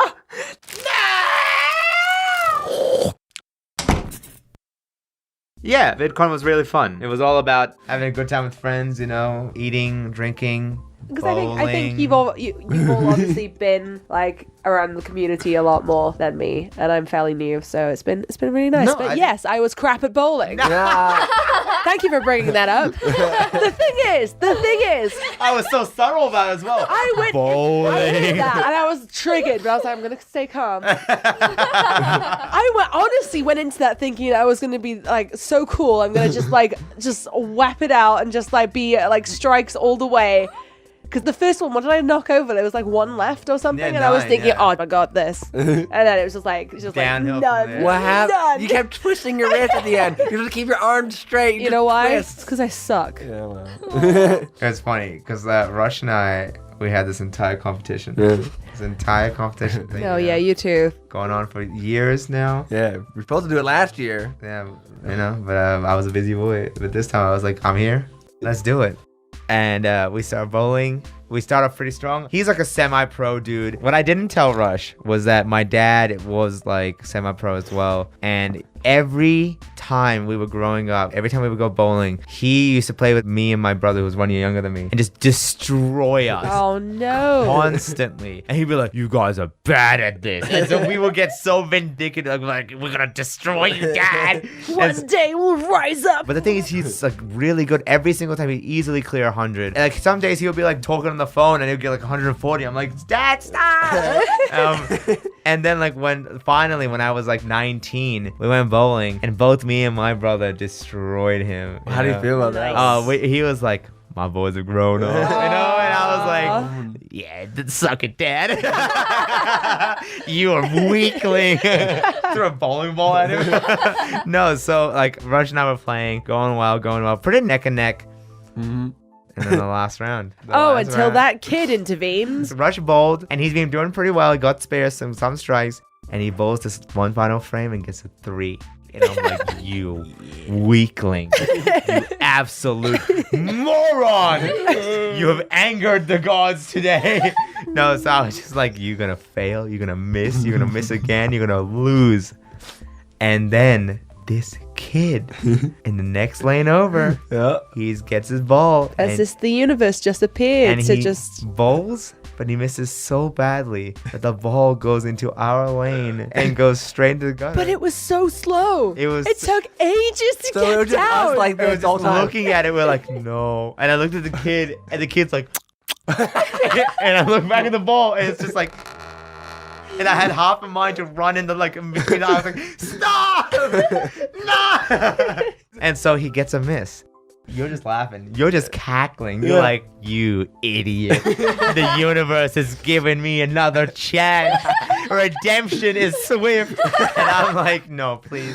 There must be a way to remove it. The pins have been reset. There's no way to do it unless you delete the entire thing. And he's like, give me an 8. I'm like, there's no way I'm giving you 5 more pins. Give me an 8. Okay, you need to do it.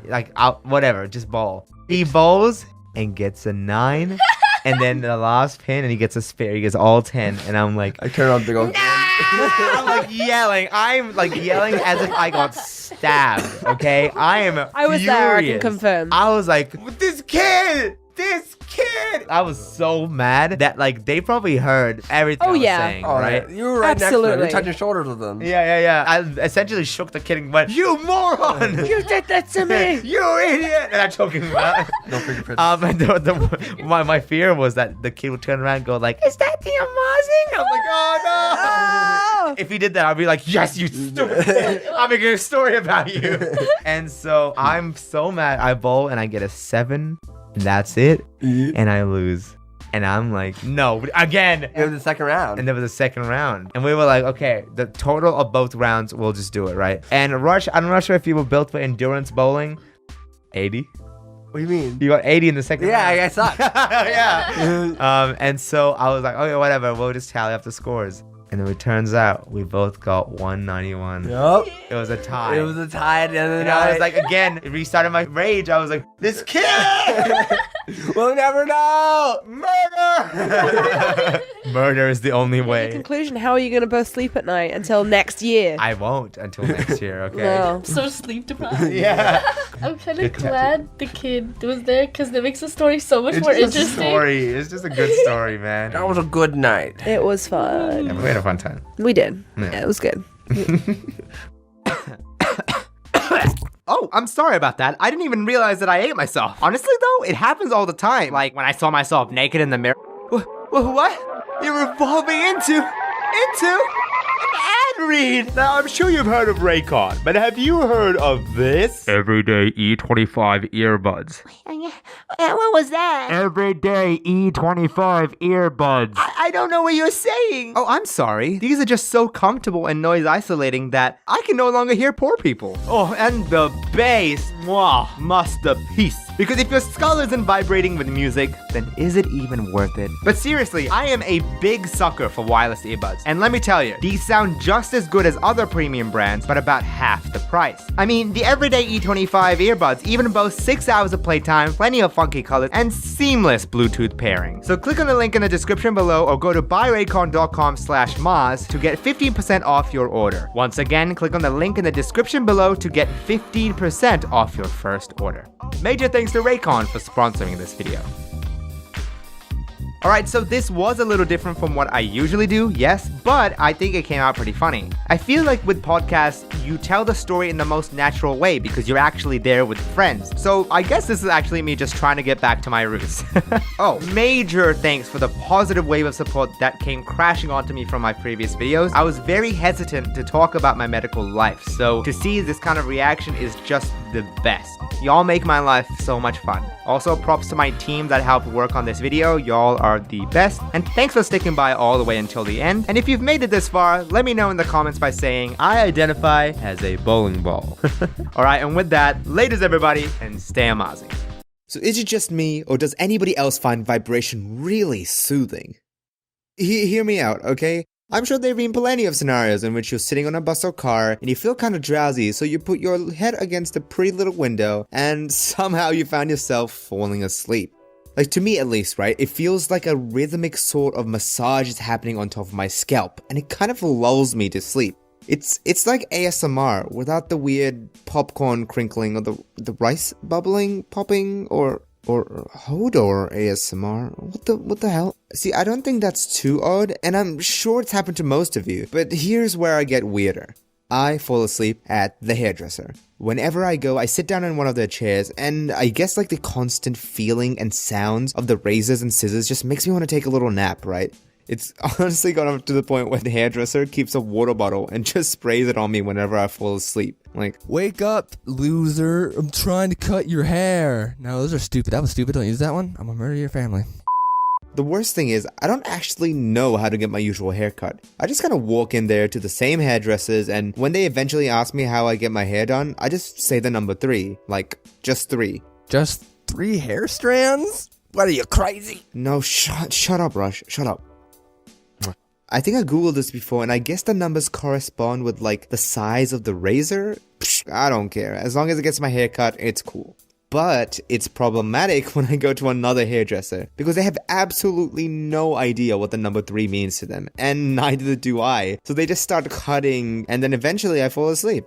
I guess they're just too awkward to wake me up and ask for my opinion, so they just go all crazy on my hair. And then when I wake up, I take a look in the mirror, and I'm like, I look like a thumb. I look straight up like a thumb. They cut way too much hair, and it's uneven, and I just straight up look like a thumb, right? Like, I'm sure if you were to hold 2 thumbs on either side of my head, you wouldn't even be able to tell the difference. Which one's me? Which one's Maaz? I don't know. And the thing is, I can't even blame them. It's my fault for falling asleep, and I don't know why I do it. It's so weird.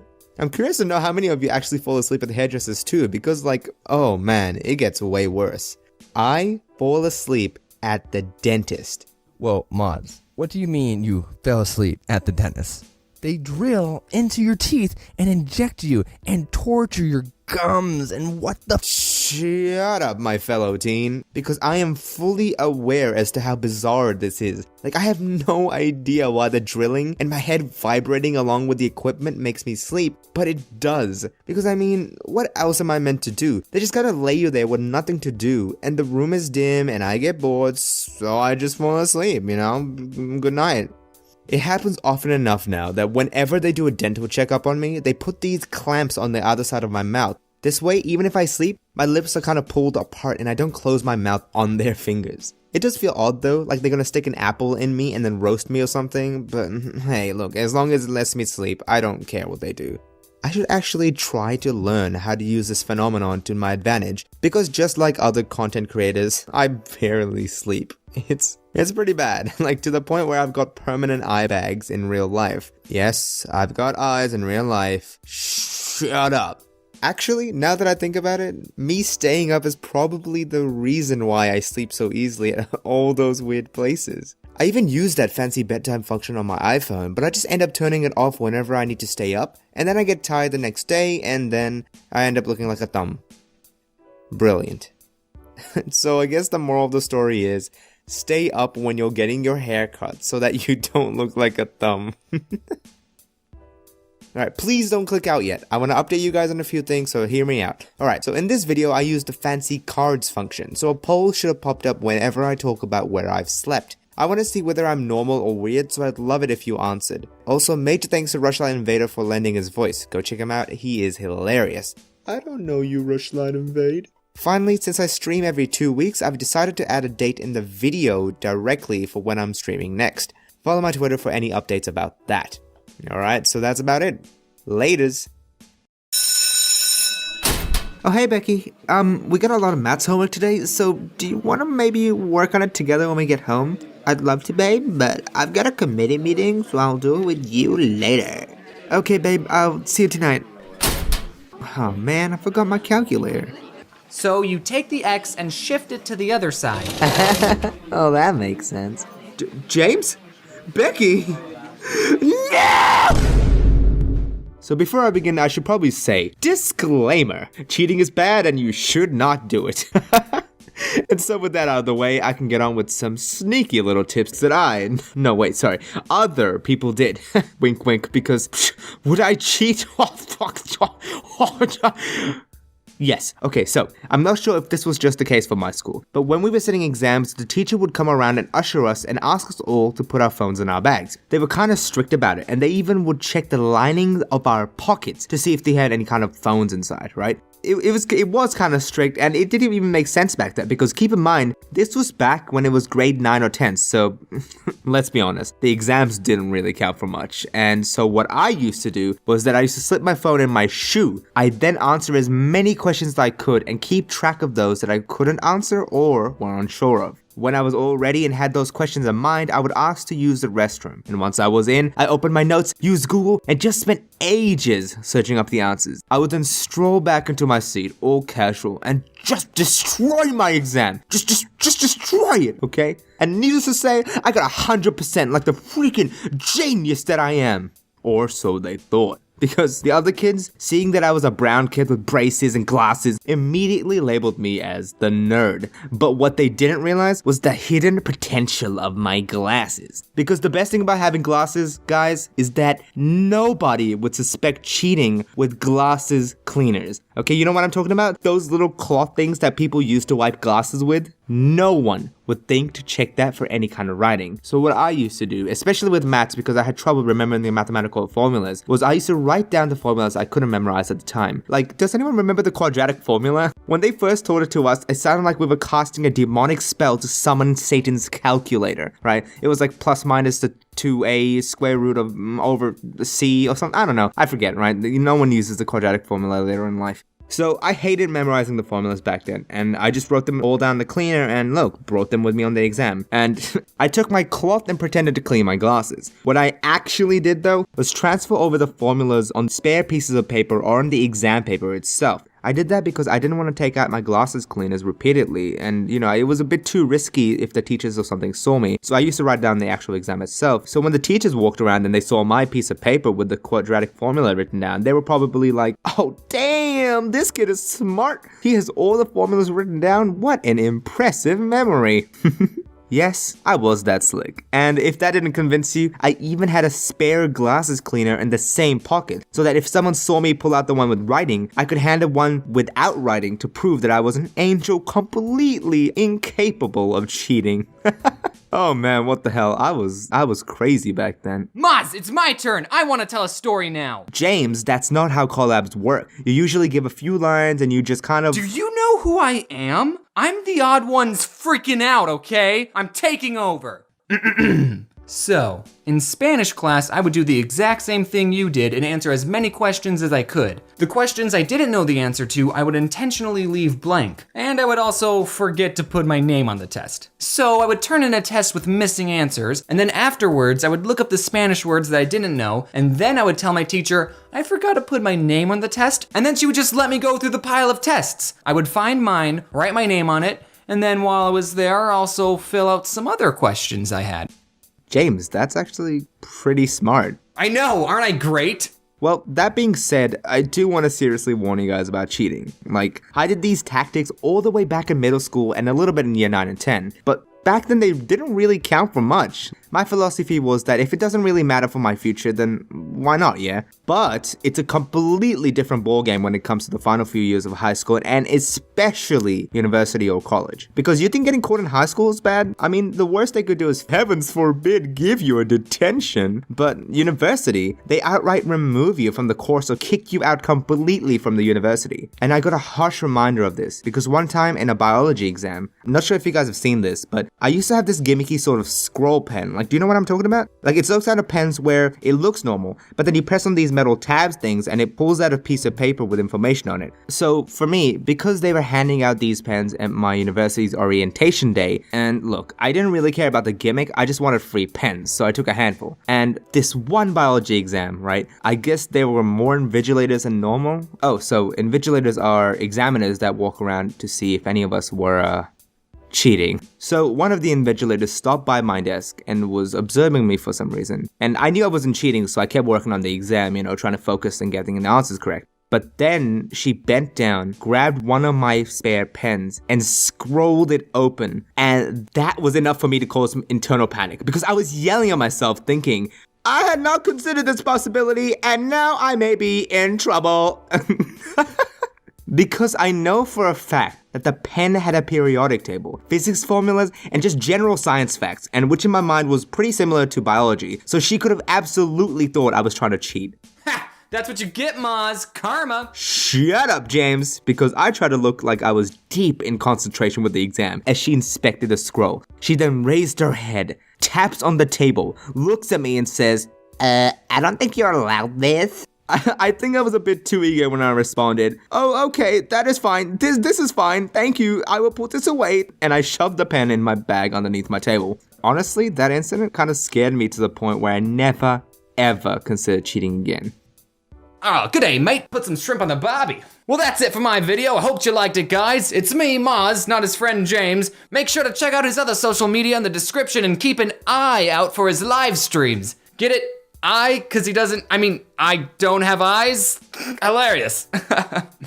Although it's funny to tell these kinds of stories, I really do hope that none of you go out on a cheating spree. Teachers, if you're watching this and you find one of your students cheating, I'm sorry. All right, bye guys. Wear your seatbelt.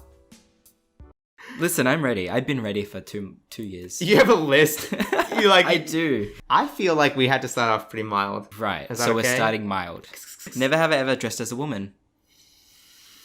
Okay. Deep breath in. But look, that's self-sabotage. You lost one as well. I never did. That's a lie. What do you mean? There's a video. You forgot. Oh. Dude. So the context of this is like Sultan wanted to prank our friend Emirichu, right? And Sultan got the exact same shirt, exact same skirt. And he comes into the room and I was like, Sultan-chan, come in. And Sultan he's like, ooh, and he's wearing her clothes. I'm like, you're looking like a snack. At least I did it in the privacy of our home. You did it at Anime Expo. Oh, I have no shame. Yeah, no, I you don't. have no shame. You know what's even worse is the fact that I met Emily wearing her clothes and she's laughing. But then I met her real life friends and I said hi and they kind of like looked me up and down. They're like, okay. Yeah, they were not into it. They were not into it. I was like, all right, that's a great first impression to make. Yeah, they're like, oh, Emily, this is who you're hanging out with. Yeah. It's like, okay. It's like, okay. I sadly took the skirt off in front of them. It was so sad. But never have I ever done anything wild but couldn't remember the next day. Oh, 100%. What? 100. I ain't no punk. Female dog. Okay. I know how to have a good time. Is that a good time though? Look, my 18th birthday party. Okay. Was one of the best parties of our year level, right? What? Everyone. You flexing your birthday on us? No, what the heck? Hear me out. He's like, dude, my birthday party? Hear me out. It was the best party of the year. Everyone was talking about it. Everyone had a good time. You're like paying them? You're paying them to say this? The next day I woke up and I didn't remember anything. Why is that? What do you mean, why is that? Why is that? You Why didn't you know remember why is anything? that? Why is that? Because I slept early. Shut the hell up. Man, Salty, you're so responsible. You're really a model. You stand. Look, we stand. It's just, of course, like, I'm an adult who drinks, right? Okay. There are many parties and times where I'll go out, I have a good time, And then the next night, I just don't remember anything. And then I have to kind of play detective and find everyone who was there at the night and figure out what happened. I know you don't drink. No. But surely you did something and then... Yeah, that happened. You was like on PJ's stream and you were telling her how much you love her. And then the next day you had no memory of this. Oh, I have gotten sleep deprived to the point where I've said things. Yes, that's true. Oh, speaking of sleep deprived. Uh-oh. Okay. Uh-oh. It was the morning that we were meant to go to James's house before the airport. And Maaz was very sleep deprived. I had a little wait the day before. I won't lie. Okay, so I was still kind of gone. You were hungover! and high. Oh, I was gone. And so me and Maaz are both sleep deprived. I'm gone. And we get into the Uber and Maaz gives James's address, which is... which is 1, 2, 3. He gives him the address and then both me and Maaz knock out. We knock out in this Uber. Oh, We wake up an hour later. The Uber driver's like, we're here. Me and Maaz look out the window and we are in the middle of nowhere. I put in the wrong address. Maaz puts in the wrong address and we are like 2 hours away from James's house. I don't think I said anything because I was so gone. I couldn't even like form words and neither could you. And you're like, take us. Take us. I'm drooling on this Uber driver. Take us home. He's like, what? And you're just like, like completely gone in the bag. Oh my God. This Uber driver's like, who are these two? Never have I ever smoked or ingested weed. Sultan! Okay. I have. What? What do you mean, what? You were there. Okay, I just want to say, in LA, it's legal. So I was like, you know what, I'm going to try it. Okay. And so I did. And that's all we're talking about. That's not what we're going to talk about, okay? Because I am a good boy, you know? I don't drink, I don't do drugs. And so I was sober whilst I watched my friends get high. And Sultan, when he gets high, is hilarious. His eyes immediately turn red and he's like, dude, what the heck? Why did I turn into surfer dude? Literally, you're surfer dude, like, dude, what's happening? You're like riding this high, and I'm just like, Sultan, what's happening? And you're just like, We start watching like Shark Boy and Lava Girl. Yo. Real quick, I want everyone to go watch Shark Boy and Lava Girl and tell me that movie is not messed up. It's so crazy. Literally not crazy. It is so crazy. I was watching it and I would turn around and I was like, are you guys seeing this stuff? George Lopez just turned into a robot? What's even better is the fact that like you're reacting to the sober. When you were high, you were just like, dude, you started crying. You're like, no, dude, what's happening? Listen, Shark Boy and Lava Girl made me feel like a little boy again. Shut the hell up. All right, made me feel like a little boy again. You were high as hell, okay? What are you talking about? You were high on life, so. That's true. I hated that. Never have I ever been thrown up on. Okay. Both of us have. You shooting yourself? Me? You've definitely been thrown up on. You had vomit covered on you that It night. was my own. Does that count? Gotcha. I'm not nasty. You're like, excuse me, it's my own. I'm like, Yeah. okay, you just vomited on yourself. Like, you're saying this as if it's defense, but I'm imagining you just going like, I'm just saying your I'm own not no pants. nasty hoe. I'm not gonna let anyone's other bodily fluids on me. Most of them. Alright. Oh, I'm sorry. I just gave you body. You munted on me. You just put bodily fluid on me. I'm sorry. That wasn't part of the joke. You just started throwing up on me. Like, can you imagine if I didn't put my hand down, like never been thrown up on? You're just like, all right. And like start like trying to throw. Oh, have you ever forced yourself to throw up? Never have I ever forced myself to throw up. I don't have a gag. Yeah, you don't. I've tried to put my fingers like down my throat. Mm-hmm. I don't gag. Odd flex. Weird flex, but okay. No, you never did that. I used to eat Cocoa Pops in the morning, and then I would force myself to throw up. Why? So I'd be like, "Oh, Mom, I just threw up. I can't go to school." Why? You never did that? No. Oh, me neither. You're so different. But like, why specifically Cocoa Pops? What the heck? Because it makes it look really gross. It's all brown and kind of looks like doo-doo butter. To make her believe what? You were eating crap? Yeah. Mom's like, oh my god. Mom, I ate crap again. Started back at it again with Dookie. eating. I No. felt so bad for your VidCon. Why is that? I think every 3 a.m. So there was a knock on the door, and it's like, a new person is hungover. Yeah. Can you come get them? Yeah, and I was just like, all right. And I used to tuck him in. I used to be like, kiss him on the forehead, you know. Tickle their belly button a little bit. Oh my god. I'm gonna make it weird, bro. I didn't make it weird. You made it weird. So you tickled my belly button, not me. Never have I ever done something genuinely illegal. Yeah. I have. Really? Oh yeah. What shit? Okay, what have you done that's illegal? So they haven't found the body. No, no. So I used to shoplift when I was a kid. What? Yeah. When I say I was a kid, I mean like actual kid, like 6, 7, 8 years old. I used to steal stuff constantly, and it used to be just knickknacks and snacks. Like, Did you know it was bad? Not really. I just used to take it. I was like, I want it, so I did it. I want it. Yeah, I get it. I get it. Maaz was Ariana before Dude, Ariana was Ariana. Yeah, dude. No, so what happened was that in Japan, when I used to live there, I used to really love some of the bubble gum there. And so what I used to do was take some of the gum and either eat it in the store under like a little table or like in the clothes rack and put the rubbish in the middle. I thought you were gonna say you put the gum back. in each one, dude. This is foul. What the heck? Is that what you did? What would happen is that I would also take some home. And mom would find wrappers in the cupboards, and she's like, where did you get this? I was like, I took it from the store. And she like whooped my sweet cheeks. And of course she whooped your gluteus maximus. Yeah, it was rough. And then she killed me. Yep, guys, I've been dead this whole time. Plot twist. No, look, on a serious note, I am sorry about the abrupt ending, but we recorded so much audio that I had to cut it down just to get it out in time. Now, if you do want to see a part 2 where I talk about using a deodorant in the middle of the store, Sultan being a mini gangster when he was younger, as well as just general shenanigans, please leave a like and let me know in the comments if you want me to do that. And if you want to see a continuation of Sultan and I exposing each other, then make sure to check out our video over on Sultan's channel as well. Alright, ladies everybody, stay aMAAZing and enjoy Sultan bullying me for the end card.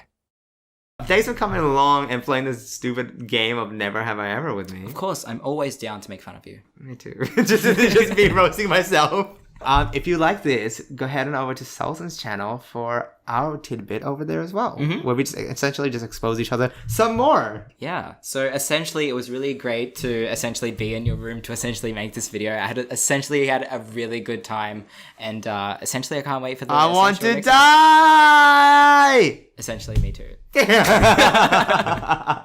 And with that, ladies, stay amazing. And stay aMAAZing. Stay amazing. Yeah, yo, it's Attack on Titan recently. Oh man, I love Attack on Titan. Dude, I can't wait for this movie. It's so... Wow, are you serious? You're watching anime? Why don't you guys stop watching some baby kids cartoons and watch a real movie? Come on, guys. Watching kids movies.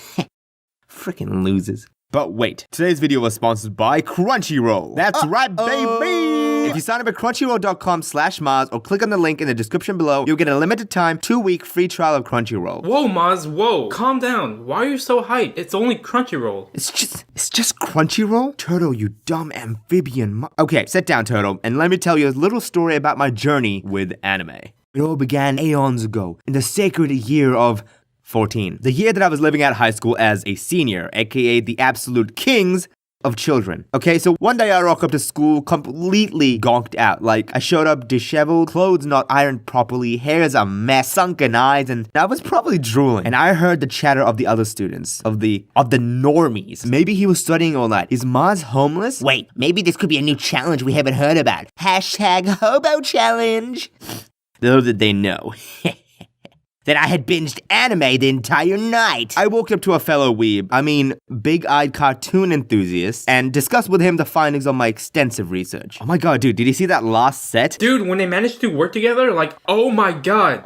Weebs. And from the corner of my eye, I see them, the normies. Somehow, every time we were talking about anime, they managed to butt in and add their unwanted opinion. It usually went along the lines of, why watch anime? It's for kids. Or, I've seen some anime. It looks so weird. so much disgust for something they couldn't even understand. And look, I can't blame them. They just weren't as sophisticated as I was. Okay, to be honest, it was actually kind of annoying when they kept bagging on anime. Like, bro, you haven't even watched it. How would you even know if it was weird or kid-friendly? Nina, please. I try to convince them that anime is not actually as niche as it seems. We aren't stupid. There's a reason that hundreds of thousands of people enjoy anime. I wanted to convince people to give anime a real shot. And that's the entire reason I made an anime channel. And wait, what? You have an anime channel? Wow, that's so cringe. Turtle. You are the reason why turtles should go extinct. Anyway, as I was saying, the modern cartoons just don't quite cut it out for me. Like, don't get me wrong, shows like Gravity Falls, Steven Universe, and Adventure Time are absolutely fantastic, and they excel in making the characters incredibly likable. But dang, dude, they are so slow with the pacing of their story. Especially Steven Universe, like, my guy, it's been years and I still feel like I haven't progressed anywhere. Come on. The exception to this, or at least the first one that comes to mind anyway, is Avatar: The Last Airbender. This is the one show which had memorable characters, rich universe, and a fantastic story progression. And I know you can argue that this is Western anime, and look, if it was, I had hoped that there would be more shows like this, but unfortunately, I haven't really found any Western shows that can satisfy that itch. Not even Rick and Morty. And that's exactly why I'm into anime. I've been watching it for 20 years now, and there's nothing that can hype me up so quickly and consistently than anime. And listen, here's a free life hack for you. There's such an easy way to see if you're into anime or not, and this is what you do. First of all, you go into crunchyroll.com/Maaz, and I can't stress this enough, that's crunchyroll.com/MAAZ. 1 M, 2 A's, 1 Z. Everybody spells my name wrong, so you know what? Let's make sure you don't forget. MAAZ. Okay, listen up. Hey, if you want that anime, gotta remember my name. Hey, don't forget it's double A, yeah. Y'all crazy. It's honestly kind of amazing. Can't spell my name cause you lazy. When you got that M-double-A-Z. M-A-A-Z, M-A-A-Z, M-A-A-Z, M-A-A-Z. Well, now that you know how to spell out my name and that you've got Crunchyroll Premium, go to the search bar and type in H-E-N... Wait a minute. And search for a show called My Hero Academia. I want you guys to watch the first 3 episodes of it, okay? It's about an hour, so it shouldn't be too long. And don't pull the excuse of you don't have time. Like, mate, you're watching a video about a guy telling you about anime, so we both know you're not spending time productively. Once you watch the first 3 episodes, come back to this video to this timestamp and answer the poll on the top right corner. Did you enjoy the first 3 episodes of My Hero Academia? Please be honest and answer only if you've watched it, okay? Don't lie. It's a sin. Wait, I found it. What is this? aMAAZing reviews? Oh my god. Alright, that's it. Get in the pot. You get in the pot. Okay, fine. TheAMaazing wasn't my first YouTube channel. My first attempt at YouTube fame was a channel called aMAAZing Reviews. Wait, hold on. Before you go and furiously start opening tabs and searching for the channel, I've already rebranded it and made it into my second channel. If you're really curious, I've added the link in the description below. I just made 3 reviews and oh my god, they are not good. I mean, listen to this. Baby steps. Yeah, sure, I like babies. Yeah, okay. Did I make a liking babies joke? What the heck was I thinking? Putting that into my first video ever. The media just finished with Shane Dawson, so please don't come after me. I've changed. I now feel neutral about babies. Imagine that on a shirt. Oh man, yeah, I'm totally hiding those videos after a few weeks. I made the review channel because I wanted to share my passion for anime and infect the same love that I had to other people. Ever since starting that channel, one of my goals was to get sponsored by Crunchyroll. So, as you can imagine, when they hit me up for this channel, I can't even describe to you what I felt. Obviously, I responded to them very calmly and professionally, but then a hard cut to real life Maaz, who's just like,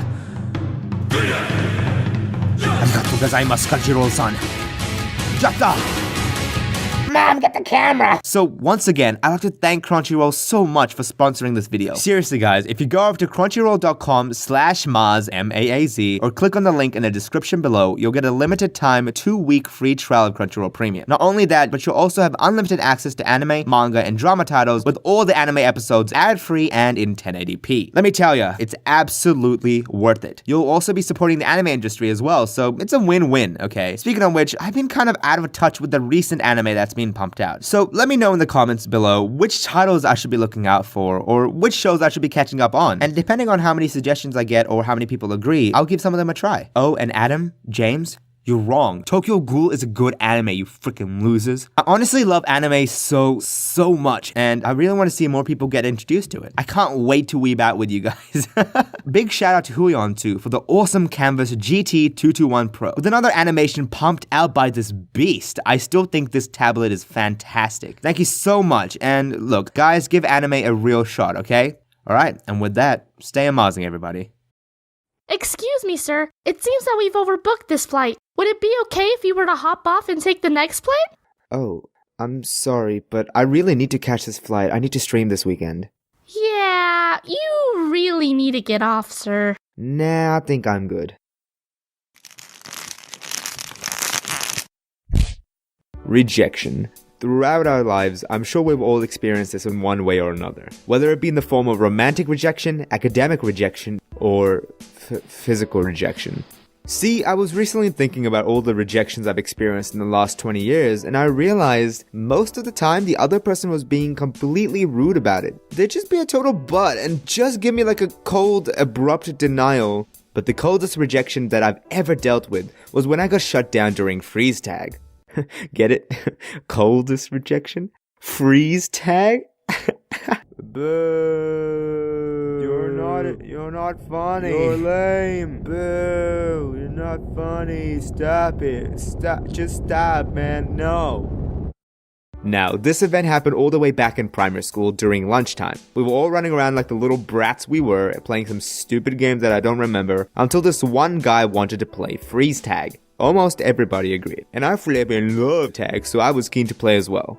For those of you who don't know what freeze tag is, it's basically just like normal tag where you have people who are it chasing after those who are not it. The only difference is that if you get caught, you are frozen and have to remain on the spot, and then it's up to your fellow not-its to run up, touch you, and then unfreeze you. In one particular game, the people who were it were pretty good and they managed to freeze all but 2 people. This random guy and me, sliding through like the slippery little eel that I am. Now, the other dude is pretty important to the story, so let's name him Amal. Hey, that's a reference from my streams. There you go, plug in my streams. I think his full name on my stream was Amal from 7-Eleven. Wait, no, let's not say that. I don't want to get sued. So Amal from 9-11. Nope. That's Amal from 8-11. There you go. I can get away with that. He was kind of similar to a jock, except he was like way nicer. And so not only was he super attractive and kind, he was also really good at sports, hence why he was one of the remaining survivors in this game. And as you can imagine, even in primary school, girls flocked after him. Not that I was jealous or anything. Now, with only 2 of us being alive, we were obviously trying to unfreeze as many people as possible. And I'm not sure about him, but I was like a freaking ninja, okay? This one guy was like, "You think you can get past me?" And I was like, "Believe it." And then I slipped between his legs. They couldn't even stop me, yo. I was zipping past people, doing double barrel rolls, bro. I was flying through the air like a brown Superman, alright? So, when I got past that one dude, I ran up to the closest frozen person, who shall remain nameless. Now, I want to remind you that Amal and I were literally the only 2 people who were alive. We were like the remaining hope for the survivors, you know? We were the only 2 people carrying this entire game. But hey, despite this crucial fact, once I got close to the girl, she turns her head, looks at me with her dumb fuzzy face, and says, "No, Maaz, I want to be saved by Amal. Look at him, he's hot. Who else could resist his handsome face, and pretty eyes, and rock-hard chest, and rippling abs, and those sculpted calves, and the tightest ass." Wait, what are you doing? Why are you covering me with dirt? I'm giving you what you deserve. A grave. And then I tipped my fedora and teleported away to find somebody who would appreciate just how much of a nice guy I was. Nah, just kidding.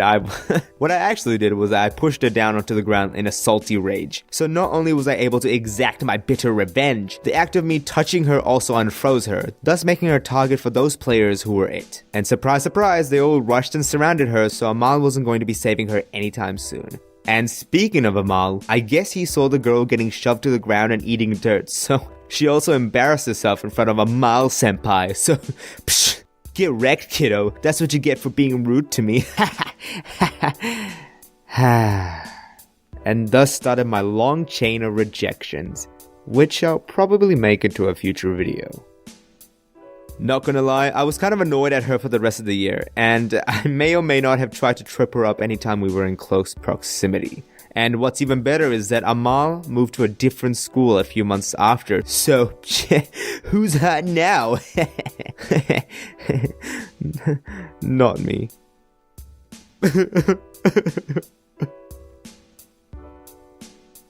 What am I doing with my life? Major thanks to Laddie for lending her voice for this animation. Thank you, Laddie. I'd like to preface this by saying that going through an airport and catching a plane is pretty stressful. I've done it a heap of times, but it still doesn't reduce the level of stress to be at the right gate with all your luggage and the correct tickets with the correct people and just So anyway, my friend and I were hanging around the airport waiting for our plane to arrive. We were bored and the plane wasn't going to be there for a few hours, so we decided to grab some chow. Now, the airport we were at was shaped kind of like a virus. It was ring-like with a few eateries here and there, and these little prongy gate stations sticking out, which served as gates and had the rest of the food. Our gate was here and the sushi place was here. Now look, if you're going to have something to eat, you can never go wrong with sushi. Unless you get like food poisoning or something. So we go to the sushi store and naturally we're carrying our luggage, bags and stuff. Now, an important point to note here is that this event occurred during the time when Pokemon Go was huge and everybody was playing it.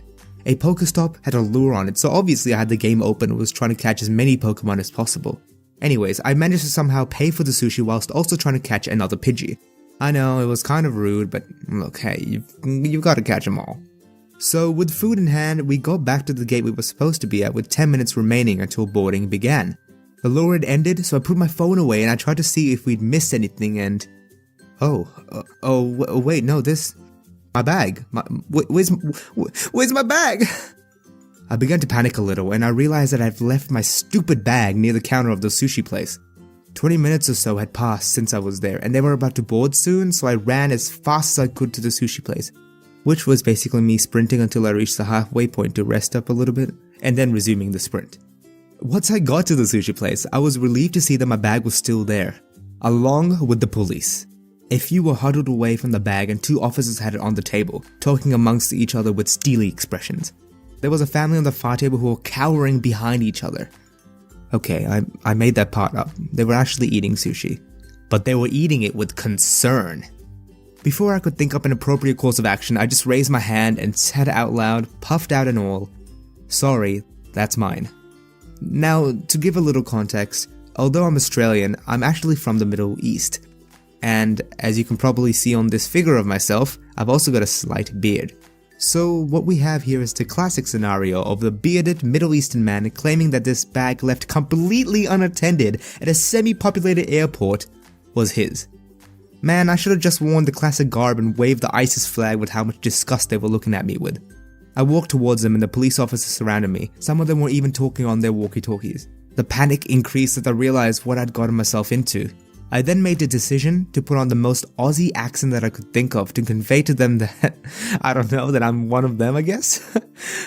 So I pull off the classic, "Yeah, sorry mate, this is my bag here, I just left it by accident, you know, a little bit of a klutz here. Yeah, sorry about all the trouble that I caused."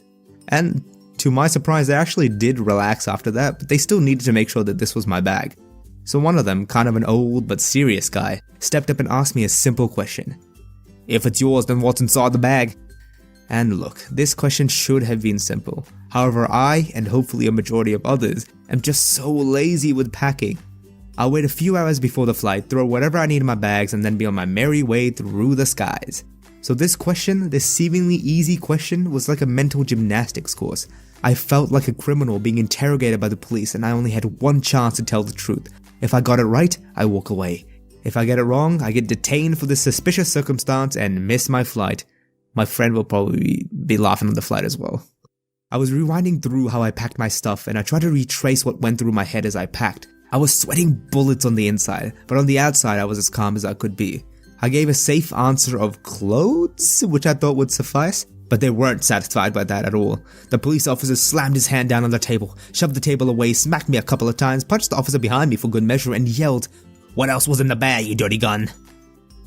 Okay, that part may be exaggerated, but it was still pretty stressful. Enough time had passed and I managed to remember that I had packed either some Minion toys or my Monopoly set. Don't ask. And the answer was correct. I had my Minion toys, not the Monopoly set, but that was enough to satisfy them. So I was free to leave, but they did give me a stern talking to about leaving the bag behind like a moron. Needless to say, when I told my friend what had happened, she roasted me for this throughout the entire flight. When we were boarding the plane, I actually noticed the police officers watching me go in, so I guess they followed me back through my gate, which is kind of fair. So I guess the moral of the story is don't leave your bags unattended in an airport. And don't play Pokemon Go. Hi, my name is Maaz, and ever since I was a child, I think I've been ashamed of my brown skin. Now, I'd been wanting to talk about this for so long. Not only had I been tinkering away with this script for over a year, but then I sat on it, saying that I'd release it next month, and then next month, and then next month, and then next month, until another year had passed into 2020. So to say that it's been difficult to share this story or part of myself is a pretty huge understatement. A part of it has to do with the fact that I'm not the type to discuss serious topics on this channel, you know? I love making you guys laugh, and it's an absolute joy to do that. But I guess that's also made me afraid of expressing my own deep-rooted insecurities. So yeah, this video is going to be a little different, but it's something that I want to make for myself first. And if it helps anybody else along the way, then awesome. So strap in, put on your boots, and let's take a trip down racism memory lane. The beginning. February 10th, 1997. On this exact date, a small, mozzie chocolate boy pops into the world, ready to take it on head first. My parents then raised me in Pakistan for the first year or so, following the Islamic traditions that they were accustomed to, and after a year and a bit, headed on over straight to Japan. It was mainly to get the best quality of life for their new family, because by this time, I also had a little brother. Before I showed him some brotherly love. So after spending a few years there and having a good old time with Japanese culture, my parents then decided to go to New Zealand for more opportunities. Some of my fondest memories are of my primary school years, where I'm having fun, drawing, and goofing off as a young naive kid. So once I graduated from primary school, I headed off to intermediate, which is a fancy way of saying middle school. When I got there though, the first thing that I noticed was that the teacher was really harsh to me. And I mean only me. It was almost like a movie cliche because she ended up not picking me for any of the answers, finding any excuse to punish me and handing out detentions for the smallest reasons that she could think of. Now, at the time, whilst I knew English, I was still new to the country and I definitely had an accent. And I thought maybe it could have been that, like she didn't understand what I was saying, or maybe I did something by accident that made her view me negatively or said something I shouldn't have. Surely an adult wouldn't pick on a kid without a solid reason, right? It wasn't until much later that I learned that she had supposedly lost people during the September 11 attacks. And of course I can understand the bitter feelings and resentment that may arise from that. It's a horrific incident that traumatized so many people and definitely impacted the world. But even when knowing all that, it still didn't make life easier for the 10-year-old boy just trying to go to school.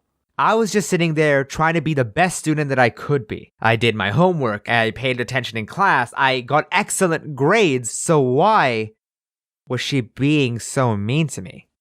I didn't understand how an incident so far away in another country affected me, a 10-year-old child just trying to do my best. After that year, we then moved to rural, out in the middle of nowhere, Australia, with very few people of color, and the brownest things out there were the kangaroos. This was such a fresh start, I'm sure things will pick up from here.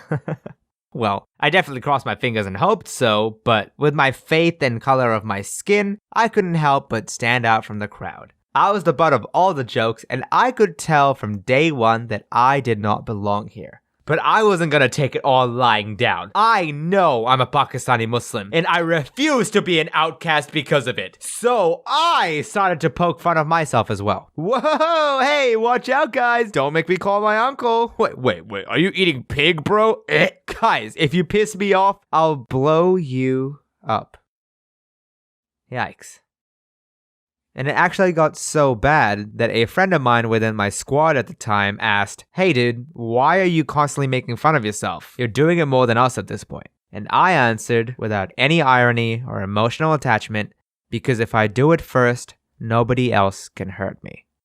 And I remember saying that so matter-of-factly, as if it was only natural. And it's only now that I realize how problematic that was. How much self-hate that I had been harboring for my own culture, religion, and myself. It's not to say that joking about these topics is forbidden or anything, because I still do it from time to time. However, once you keep hearing all these negative points about your cultural roots, your faith, and your people over and over and over, you slowly start to believe them, to start hating yourself on an intrinsic level, wishing that you belonged somewhere. And all of that is perfectly encapsulated within a letter that I wrote myself all those years ago. Now, to provide context to middle school Maaz, this is how I looked. Now, I'm not gonna roast my younger self this time, but I think objectively, you can see that there's a lot that I could have worked on. I had pretty messed up teeth, I wore really oversized clothes, and my glasses were a little out of fashion. But back then, when I asked myself, what is the one thing you wish you could change? I looked in the mirror with all of the flaws that I had just listed and answered, my skin color. That still gets me to this day. I was in middle school, puberty, emotions, and hormones getting me confused about everything. And that's the biggest issue that I could find about myself. Something that I had absolutely no control over. And as the years kept going, I got more and more accustomed to the jokes and comments and developed my humor as a defense mechanism. So when I do get hit with the brunt of it, I can laugh it off, shrug my shoulders, and then dish it back with confidence, all without resolving anything.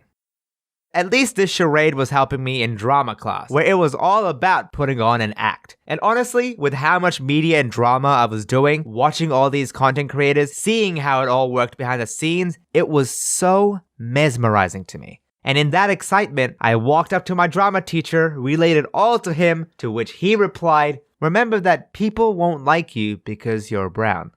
He said it in a joking manner, pointing out how few South Asian people there were in Hollywood and how they were typecast in a negative way. But I actually agreed with his point. Because even now, if he would have asked me to list off as many South Asian or brown people in media, Aziz Ansari, Priyanka Chopra, Dave Patel, Kumail Nanjiani, Hassan Minhaj, and I had to rack my brain to think of them when I was writing this script. Even with cartoons, in which you can draw anything you want, who could I look up to? What, Aladdin? Apu? Baljit from Phineas and Ferb? This is what they thought of South Asian characters? Because no matter how well written they are, is that really the best that could be done to represent our culture? Really? What a yikes. And it may seem like a small thing to some of you guys, but it all comes together to reinforce a consistent message to people like me. You don't belong anywhere. You are the villain, and people hate you for who you are. And you will always, always be an outcast. And that has been an ongoing issue that has popped up again and again and again in my life. I have never felt like I belong anywhere. Even now, I still struggle to identify with others. So when I would be hanging out with my Western friends, we'd be having a good old time, you know, sharing jokes and carrying the banner and all that. But then they decide to go to a bar to crack open a cold one, and then wham! I get a harsh reminder that I'm different. And whenever I'm with my Muslim friends, I'd have a great time, but some of the cultural aspects of being Pakistani was lost, and the time that I had spent living in a Western environment had instilled a more liberal view towards things. So I felt like I didn't belong there either. And that's why I always get so excited whenever there's a prominent Muslim creator online. Because we're just such a rare breed that I almost break all social etiquette to contact them and say, "Excuse me? You are really cool." Thanks. Weirdo. I know it might sound sad, but I've had to embrace the fact that I am different. I mean, I'd gone through so many schools, having experienced the same motions and insults over and over and over again that it was the only natural conclusion. It wasn't even chipping away or thickening my skin at this point, because to me, it was now commonplace. Something that I didn't really recognize as wrong for a very long time. And it got to a point where when something really awful happened, I would reflexively, immediately joke about it. For example, there's a moment that happened a few years ago that I can't help but keep coming back to. I was seeing a middle-aged man as part of a routine medical checkup, and I told him that I was going to take his blood pressure. As is custom, I asked for his consent, which he said yes to, and I approached him. He then smiled, looked at me, and said, "Yeah, sure, as long as you don't blow up the clinic." And I, without skipping a beat, replied back, "Listen, mate, if you hear me speak Arabic, you'll know what's happening." That response caused him to start bellowing with laughter, all the whilst my supervising doctor sat behind me, wide-eyed, unsure of what just happened. And I stood there, smiling kindly, but also deeply uncomfortable. I think about this incident quite often, replaying it over and over in my head to see what I could have done differently. Because what he said to a medical professional who was trying to help him is definitely not okay, and I think most people would agree that it was at least racially insensitive. But this is where it starts getting gray. Would showing that I had a good sense of humor be better in the end, as he'll walk away thinking more positively about Muslims and brown people in general? Or would it simply reinforce the fact that it's okay to make those remarks? Or should I have stood my ground and pointed out that it was not okay? Because yes, you would have set the record straight, but I'm on placement, and I can't just sternly tell off patients like that in front of my supervising doctor. And like, if I do react negatively, would it make him think even less of Muslims as a result?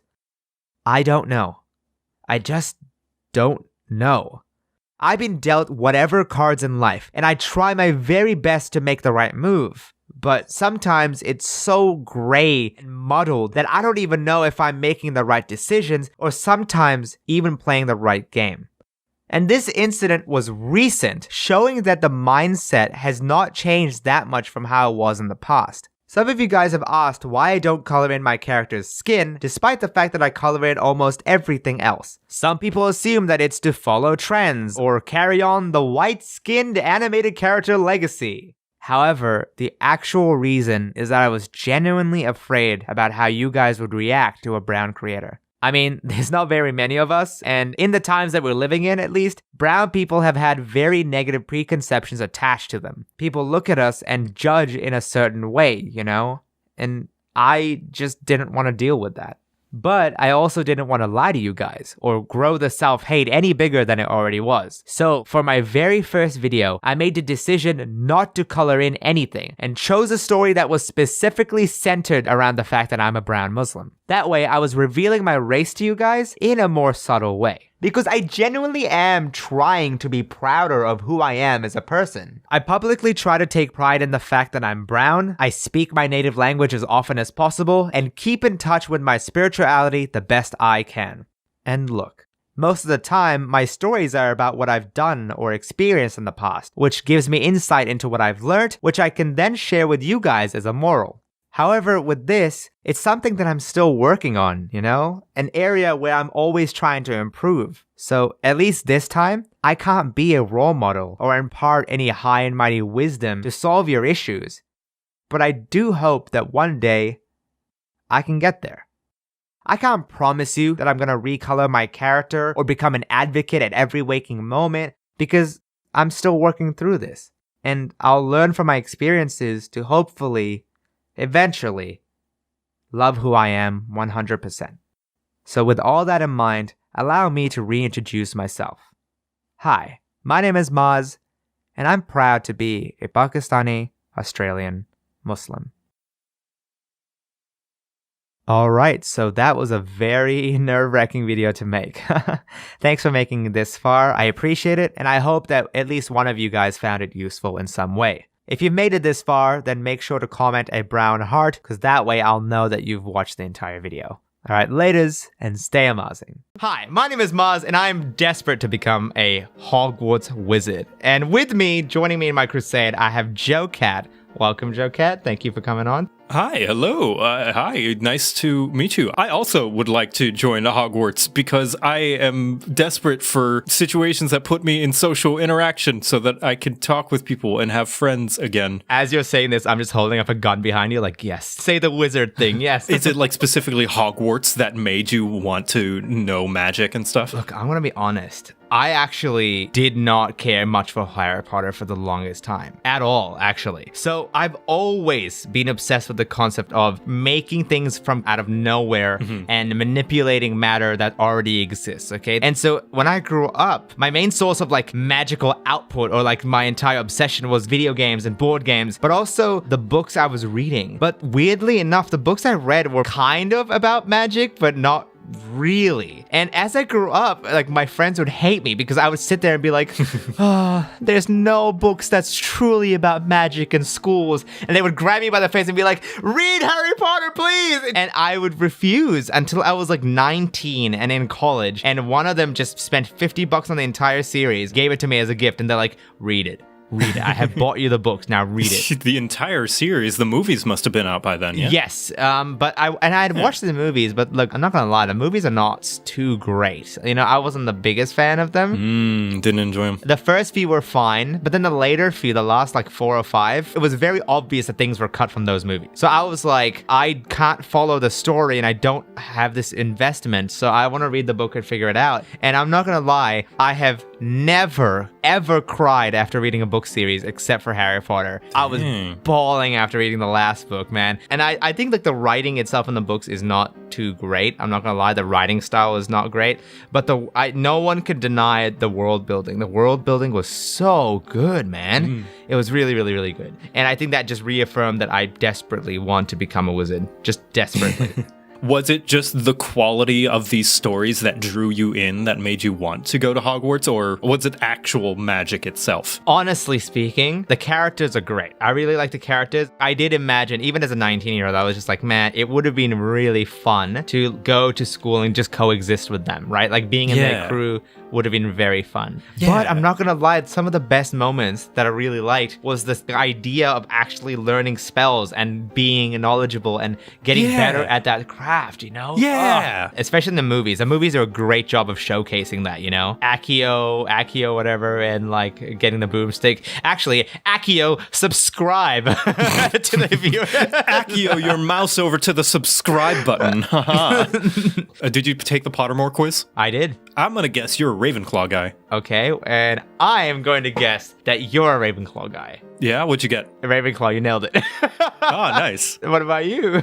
So I don't think my Pottermore test is very accurate. You know, these personality quizzes in and of themselves are always weird. And also I took them over the course of a couple of years. So the first time I took it, I got Slytherin. And then the second time I took it, Gryffindor. And then the third time I took it, I got Hufflepuff. So I'm just like, I don't know what the hell house I am. So I'm just going to pick the one that feels right. I think I'm a Hufflepuff. You're a very kind and loyal person. I can definitely see that. Aww. But you're also like very like analytical and studious, and I like that. I wanted to say that my draw to Hogwarts, I'm starting to realize, is not the magic itself, but the community of being in a school, the social feeling of being in a school. I miss having an excuse to meet with a group of people and hang out. Yep. You know, like there's something about having a schedule of like, okay, now it's time to go to this thing, and now it's time to go to this thing, and then seeing people and recognizing them from things. I don't know. You know, people are going to listen to this being like, wait, do they want to go back to school? And the answer is yes. Oh, no, absolutely not. Oh. I mean, no, not at all. I'm just a Ravenclaw, like hiding my freak. You like to? Are you the kind of kid that was like, teacher, you forgot to grab everyone's homework from last night after she forgets? Not gonna lie, I have definitely done that in the past. I have definitely done that. I love magic in small ways as well, though. It's like in any game that I play, like MapleStory, Final Fantasy 14, even the games where it doesn't really even have a good magical presence, like RuneScape. Magic's just cool, dude. Magic's awesome. It's so funny because I'm not the only one who has this bias. Tetsuya Nomura, who makes Kingdom Hearts, he loves magic as well. And so in Kingdom Hearts 3, magic is purposefully like really broken. And I love magic, so I maxed it out. Yeah. And I was burning people left and right. I was like, oh my gosh, this is a bit too easy. But when I played D&D, one of my friends just became like a impromptu dungeon master, and he made a really simplified version. Oh, guess what I became? Obviously a wizard, right? Obviously. So I was like, okay, look, what spells, what cantrips? I want magic hand. That has so much utility. I want it. Give me magic hand. I can do anything with a magic hand, right? Really, like within a certain distance, I can do whatever. And there was this monkey, and the monkey stole my spell book and ran away in the top of the tree and started running away. And obviously our party started chasing after it. And then we realized it climbed up to the tree, and it started flinging poop at us. It's just flinging crap at us. And we're just like, okay, well, thank you, Dungeon Master. Thank you for flinging poop. And so my character, like my character design, was a very like neutral character. Its entire drive was to gather more knowledge, right? If I found a method to gain more books or spells, I would take that over my other friends, and I would stop at nothing to gain more knowledge, right? And so the monkey stealing the book was an act of absolute detestable action from my character's perspective, right? You just did something you should never do. And so I was like, all right, I want to grab the monkey using magic hand. It was enough distance that it was actually possible, and I actually successfully rolled it. So, I was like, yoink. And so my friends like, okay, we should tame the pet, and we should ask the monkey to take us to like the monkey leader, because apparently there were more monkeys. And the DM was talking about like the entire like colony of monkeys. But again, they had done something detestable. So in my character, it wouldn't make sense to calmly let this person go. So I looked the monkey dead in his beady poop flinging eyes, and I told the DM, I want to throw the monkey into the ground as hard as I can. And he rolls, and I get a nat 20. I get a full 20 to my roll. And for those who don't know, nat 20 is literally like, you not only get what you want, you get the optimal perfect version of it. And so because I had said I want to throw it into the ground as hard as I can, he described in great detail how I viscerally smashed the monkey onto the ground, how the organs split and the soft tissue was obliterated, how I left a crater where the monkey once lay, and my entire party was like, what the hell are you doing? What are you doing to this monkey? And I'm like, listen, knowledge above all, magic is king. I'm a wizard. It's awesome. I like that. And those who actually play D&D, you'll know that, Maaz didn't say the name of the spell right, but I'm not going to correct him. Whoa, wait, what did I say? Wait, what? No, it's fine. Don't tell me. Is it not magic hand? Wait, no, I'm going to Google this now. I'm a fake mage. I'm a fake wizard. Wait, D&D, magic hand? Is it not magic? Mage hand! I'm just sitting here like, okay. I could actually him, but I'm going to let him finish his story. You killed me. Okay, important question. Oh, yes, go. Would you wear a fancy hat? Oh, yes. Yes. Like, I... Okay, all right. Yes, why? Describe it to me. How big is it? How big is its brim? What decorations does it have? All right, listen. Like, not gonna lie, I was so into this wizard thing that I literally was considering changing my entire character design into a wizard. Like Maaz. Like, genuinely. And I still use the design. Like, whenever I do a video or transform and fly it around in my videos, I transform it to Wizard Maaz, and I do whatever Wizard Maaz does. And so I have my own design. It's purple. It's got a star at the end of it. It's approximately a meter in diameter, and it's a little saggy. Yes. It's just the method I would like to cast if I had complete freedom would be like, this is how one of my characters in my previous D&D campaign that really didn't flourish because we just did one and just stopped it. But I had tattooed incantations into his arm, and he came from this family of like this cult that like believed in the true magic should come from incantations that you directly sear into your skin. And so the character had seared incantations and spells, and that would be how they remembered spells and everything. And like we would cast from our hands. And I know it's definitely not following the rules of D&D. I know, but it's still funny you say that. They recently added spell tattoos into the game, so that is actually D&D canon. We don't even have to homebrew anything. It's just there. We can use it. I love this. Okay, because that's definitely one of my designs, and because I love the idea of using my hands, like not needing to use an instrument. But obviously, people do that all the time. Okay, great. Because Wizard Maaz has this thing, like I have a staff, and I call it a matchstick because it just looks like a matchstick. And basically the entire like staff is just made of gold, and there's like a purple staff on top. I've definitely thought about it quite a lot. I never liked the idea of a broomstick. I thought a broomstick was a really weird device to fly on. So my star on the hat kind of detaches and becomes like a flying star, and I just can go across and I have my own lore. Hearing how people reflavor spells is always the most fun and like art-inspiring things. Whenever people describe how they cast their spell, I always get this urge to draw. Like maybe someone will describe when they cast a spell, like their eyes light up and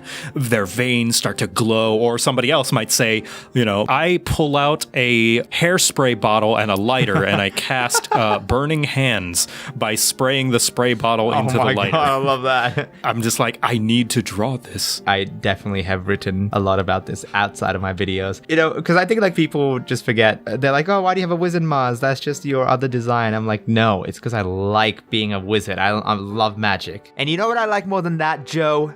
People subscribing to my channel. I also like people subscribing to my channel, which you can come over and watch content like animations of my stream highlights or video essays analyzing video games. That sounds wonderful. They should do that.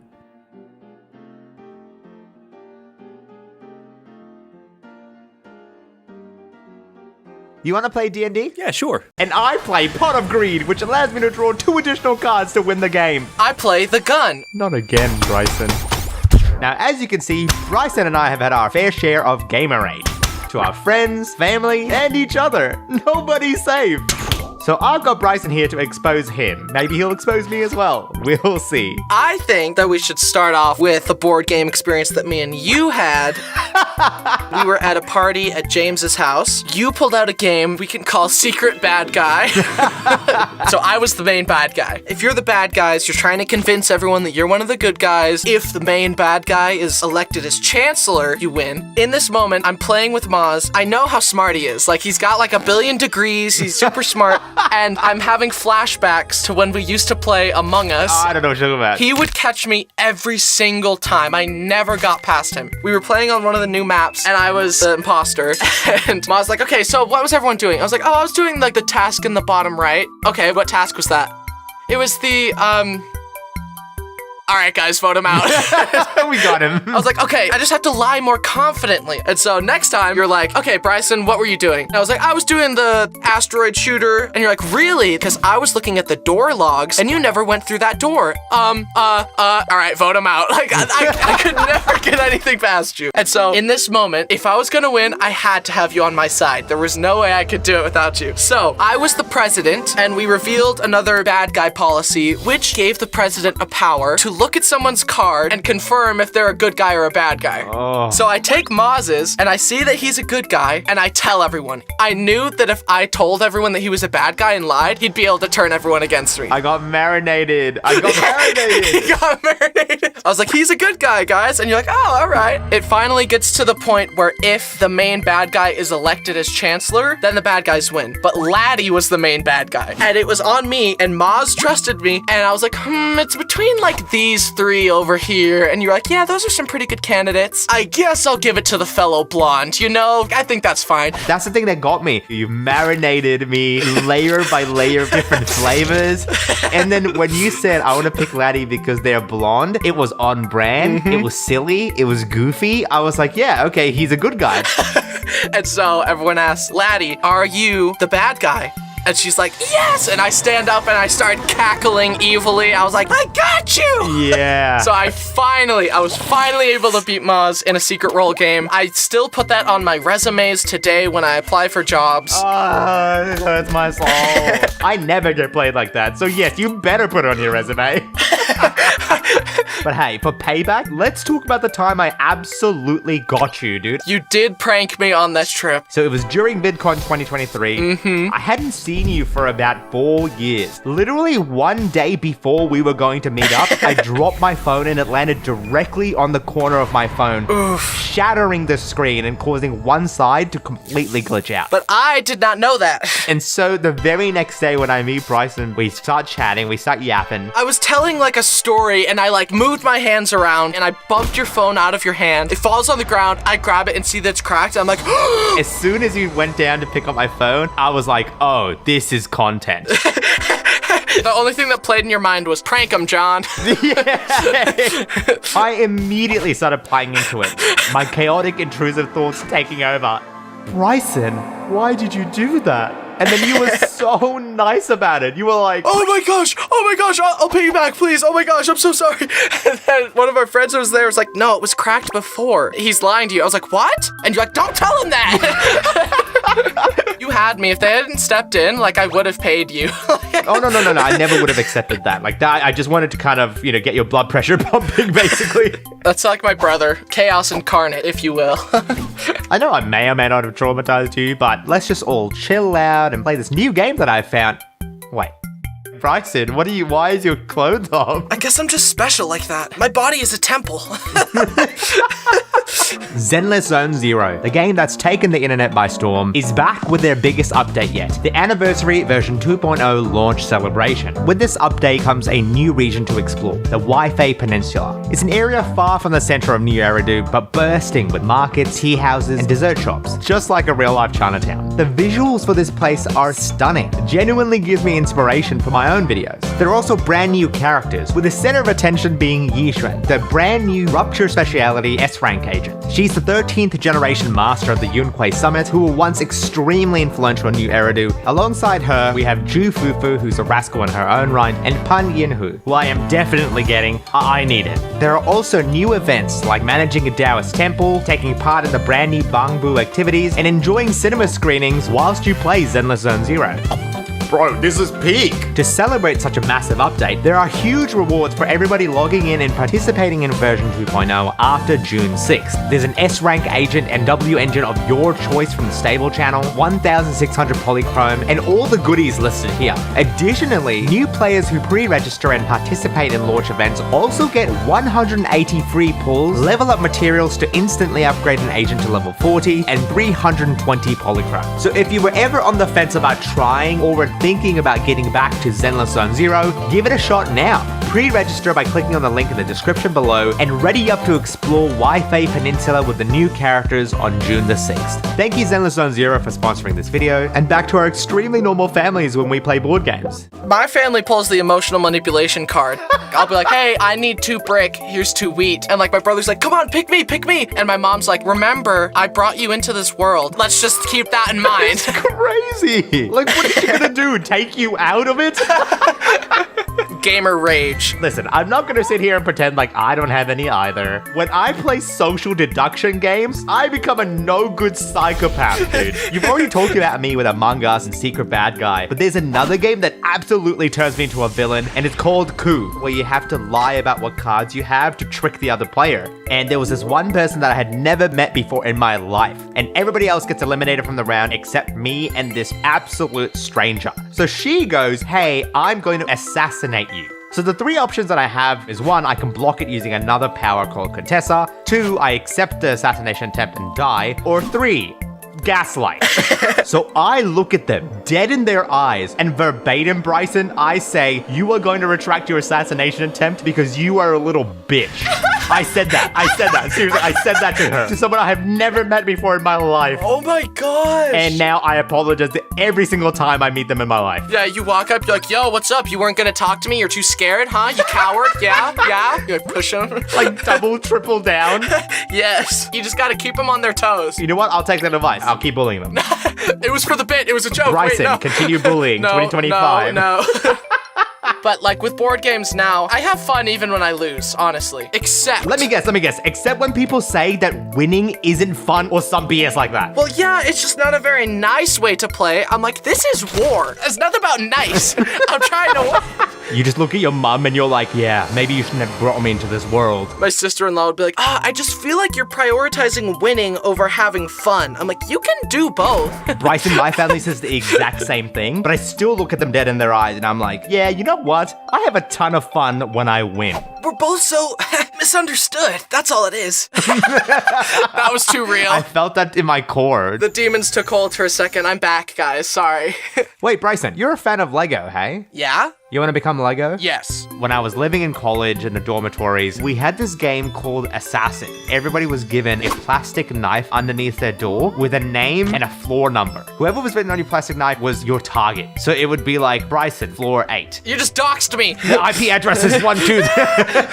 It was a very simple game in which when you assassinate the person, you then got their knife, and then that was your next target. Oh, that's cool. If they had a lot of knives and you kill them, you take all their knives. Nice. You were only protected if you were using the bathroom, dropped onto the floor and started crawling, or if you were at least in a group of 3 people. Actually, they weren't safe in the bathroom. I hid behind the shower curtains. They came in and you're dead. Give me your knives. Bryson, you don't even understand how close you are to it. Are you for? I was joking.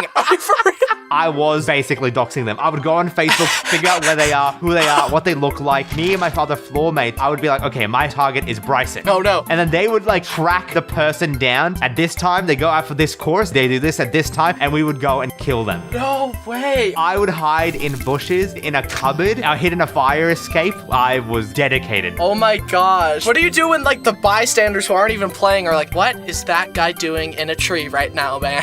When they saw me jump down from the trees and assassinate someone, they didn't ask any more questions. Oh, jeez. We were in a cafeteria once. Early on, when everyone was trying to socialize, I spotted my target at the end of one of the tables. Enemy spotted. And so I sat down, and they immediately are guards up. They're like, you're gonna kill me, aren't you? I was like, no, I'm so new to this college. I just don't know anyone. Oh my gosh. And they were like, oh, okay, that's cool then. And we hung out there, Bryson, for 45 minutes. No way. And so we're playing, we're hanging, we're chatting. And then the person who was the third wheel, they walk away. And I look at the other person who I'm meant to kill, and I just say, I am so sorry. And I assassinate them. And the look of betrayal in their eyes, Bryson, oh my God. Was it worth it, Maaz? Was it worth it? What was even crazier is like, I took all their knives and I never saw them again. Dude, you ruined a friendship for this. And I will do it again. I'm so serious. That's like actually tragic. Games are serious business. I was on like an 11 kill streak. Like,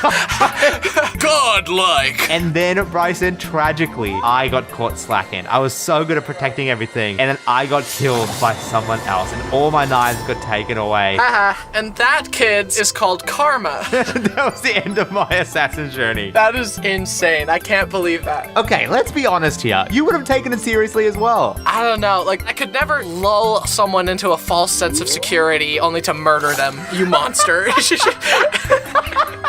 I will not be hearing anyone out. No, please, hear me out. Welcome to Comedy Lessons with Bryson. First, be loud and obnoxious. Step 2, murder. It's only cartoon violence. It's not real, I promise. No, it's real for me. If you don't subscribe right now, I'm gonna kill you. So thank you, Bryson, for joining me, along with the patrons who continue to support me and the wonderful fan art that y'all have made. Thank you so much. Thanks for having me. I'm never playing a board game again with you because you're gonna kill me in real life. I hear like scurrying in my walls. Are you like in my walls right now? Let's play some games, Bryson. Let's do it. If you enjoyed Bryson's content, please head on over to aMAAZing. Yay, do it, guys, lest you anger Maaz. If you don't subscribe to me and Bryson right now, I'm gonna be upset. Then he will appear in your dreams tonight. And then I will gaslight you. But babe, you love being gaslit. Hi, my name is Maaz, and before we start, I just want to let you know that this is a continuation from this video about how I got friend-zoned. Please watch that story first so that you're all caught up for this next saga. Now, without further ado... Maaz, I'm breaking up with you. James, no! Just a dream. Just a dream. What's wrong? You okay, babe? Alright, so here's a quick recap. Cherry, this beautiful brown queen, asked me, the loser friend-zoned Maaz, to watch a movie with her. Alone. Now, I don't know what kind of Dwayne Johnson that I was living under, but at the time, I thought that she was trying to, you know, make the moves, or secretly confess to a hunk like me, and... No, she wasn't. No, she wasn't. Daddy. It's crazy because there I was, you know, trying to decipher her words like it was some ancient hieroglyphics. Well, she was actually just like, Wow, I can't wait to see Twilight New Moon with my best buddy old pal Maaz. Twilight. She wanted to watch frickin' Twilight, and I thought it was a genuine show of her love for me. And don't get your hopes up about what happened. There's no spice, there's no baseball, there's no tea, sis. Oh, brother, this guy stinks! After this, everything was more or less the same level of one-sided crush until we reached grade 10. In a previous video, I mentioned that nothing happened during visual arts. And, well, that's not exactly true, because I actually shared my art class with her. And it was around this time that my feelings for Cherry peaked. So I was like trying to spend as much time with her as possible. During classes, at lunch, before school, following her home, watching her sleep, you know, the usual stuff.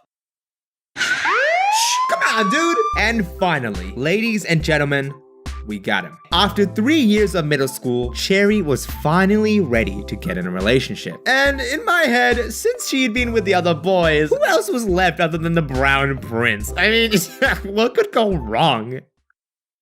I've had a lot of good times with all of you guys, and it's been really difficult for me to decide who to give this to, but I think I've made up my mind. I want to give this final rose to... Oh, no, Cherry, it's okay. I'd like to gracefully accept the final rose and... J-Dog. All right.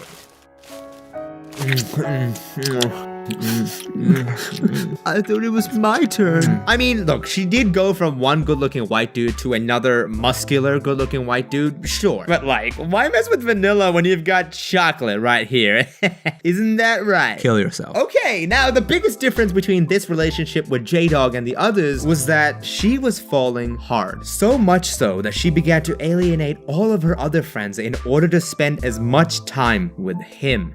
And boy did young Maaz not take that well. And I legitimately confronted her about this, which led to our little fight. I couldn't believe that she was not only ditching all of her friends behind, but also spending all of her time with him, thinking about him in class, drawing little cutesy love notes and stuff. Like, come on, Cherry. Only I can do that. It's against the law. But she wasn't having any of it. Cherry said that she could spend her time however she wanted. And if she wanted to hang out with J-Dog and not me, then that's that. And oh man, I was so not okay with that. Gosh, I actually remember how, because I was like so freaking annoyed by her doing this, that whenever I passed by her at lunch, I used to sing the song Somebody That I Used to Know by God. You didn't have to call me. Like, I didn't sing it out loud. I didn't just belt it out. I just kind of whispered it. I can't believe I did that. That's like the next level beta, bro. I was next level beta. Like, we have an alpha male, we have a beta male, and then you have an omega male. Okay, that was me. And guys, this thing went on for 6 months. I was whispering this song for 6 months. Wait, what was he saying? Wait, who was that? I don't know, probably some loser.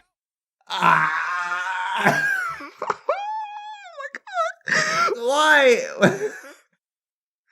Oh, all right. Okay, let me be serious for a sec. As much as I'm memeing about how desperate and how much of an omega male I was, I think it's important to recognize that most of us in this situation aren't inherently bad people. I'm sure that those in Cherry's position who have, like, you know, affection thrown at them don't just shut them down like, I will string you along to suck away your emotions. No, like, of course not. They just want everything to kind of stay the same, you know? And similarly, majority of people in my shoes don't actually despise them for friend zoning. We're just a little lonely, you know?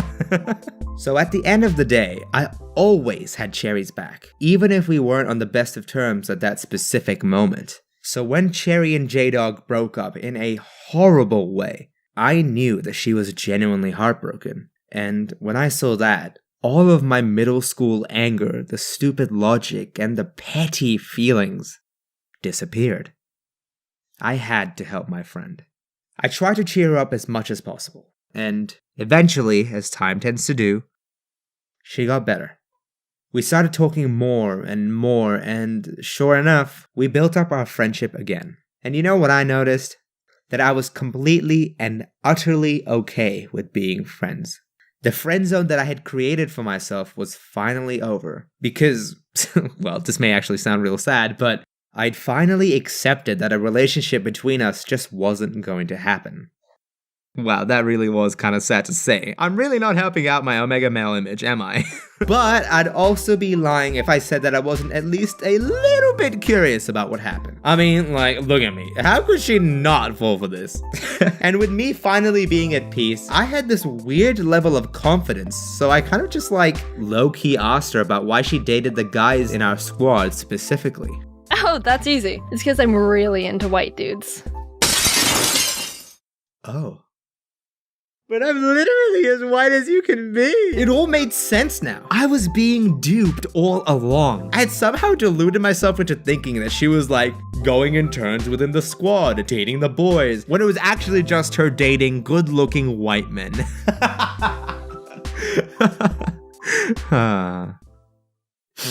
Excuse me for a moment. Michael Jackson, please teach me your ways.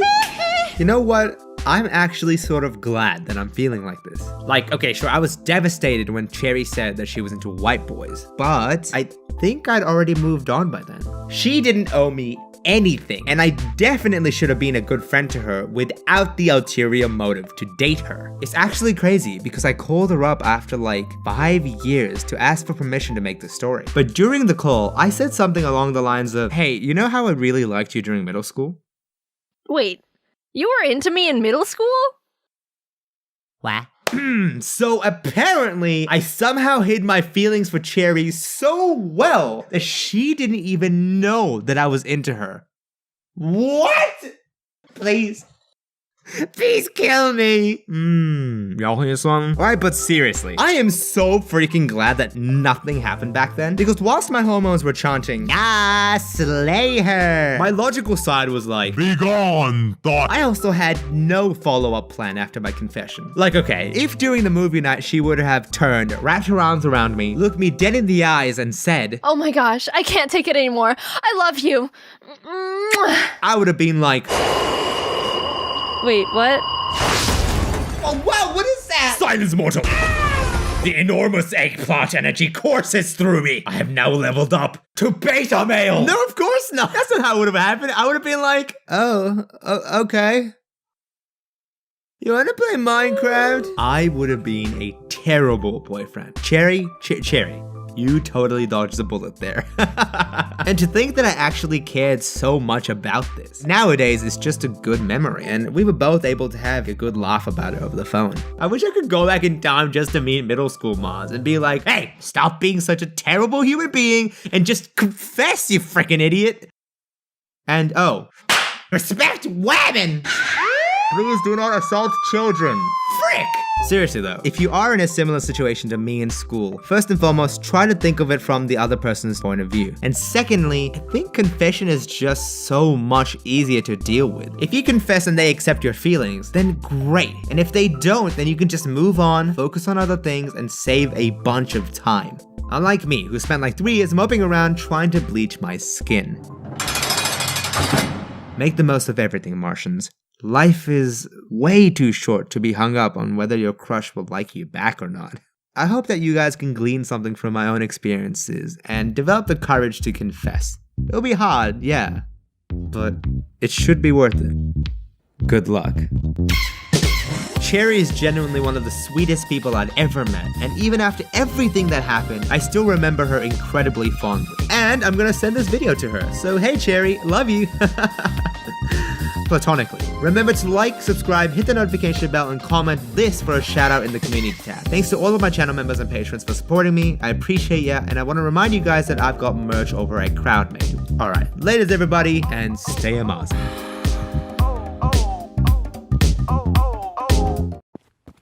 Hello! You may be wondering what I'm doing here. Well, don't you worry, little girl. I'm simply practicing my lines for I am an actor.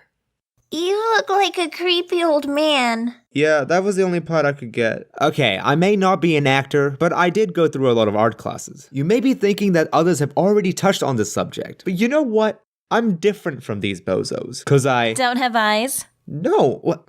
I mean, yeah, but that's not what I was. Wait, I know. It's because you're brown. Oh my god, no, why are you bringing race into this? Oh, is it because your videos are garbage?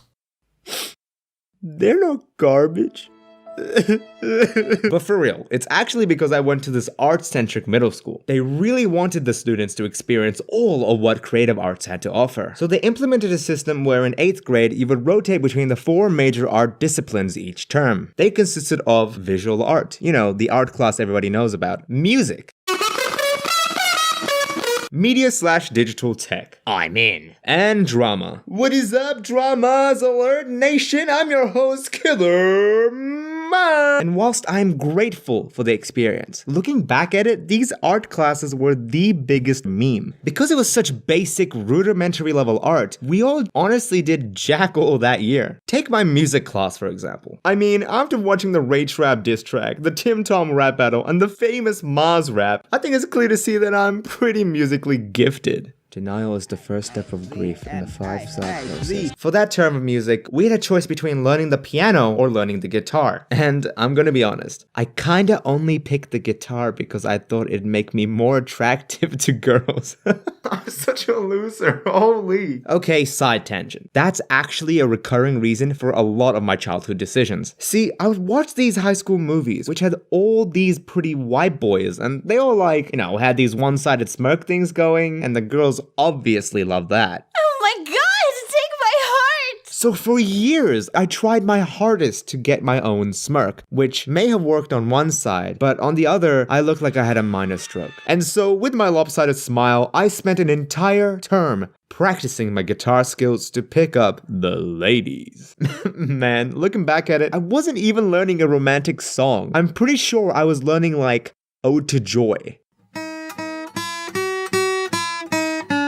Oh yeah, girls are totally gonna love this. I'm glad you haven't drawn me with eyes so I can't see how ridiculous you look. But at least I was confident enough to play guitar in front of the class. Unlike drama, where I had absolutely no confidence and was convinced that I was a terrible actor. But you see, guys, I have a life hack for you. If you can't act well, just have them write a role specifically for bad acting, like a background character or a tree. Okay, Janica, you're killing it. Melvin, you keep channeling your inner Johnny Depp. Maaz, just act like a drunk hobo. I was destined for this. You know what they say, if you can't act well, die. One time, I legitimately wrote myself a role for a guy that gets in a car accident and dies.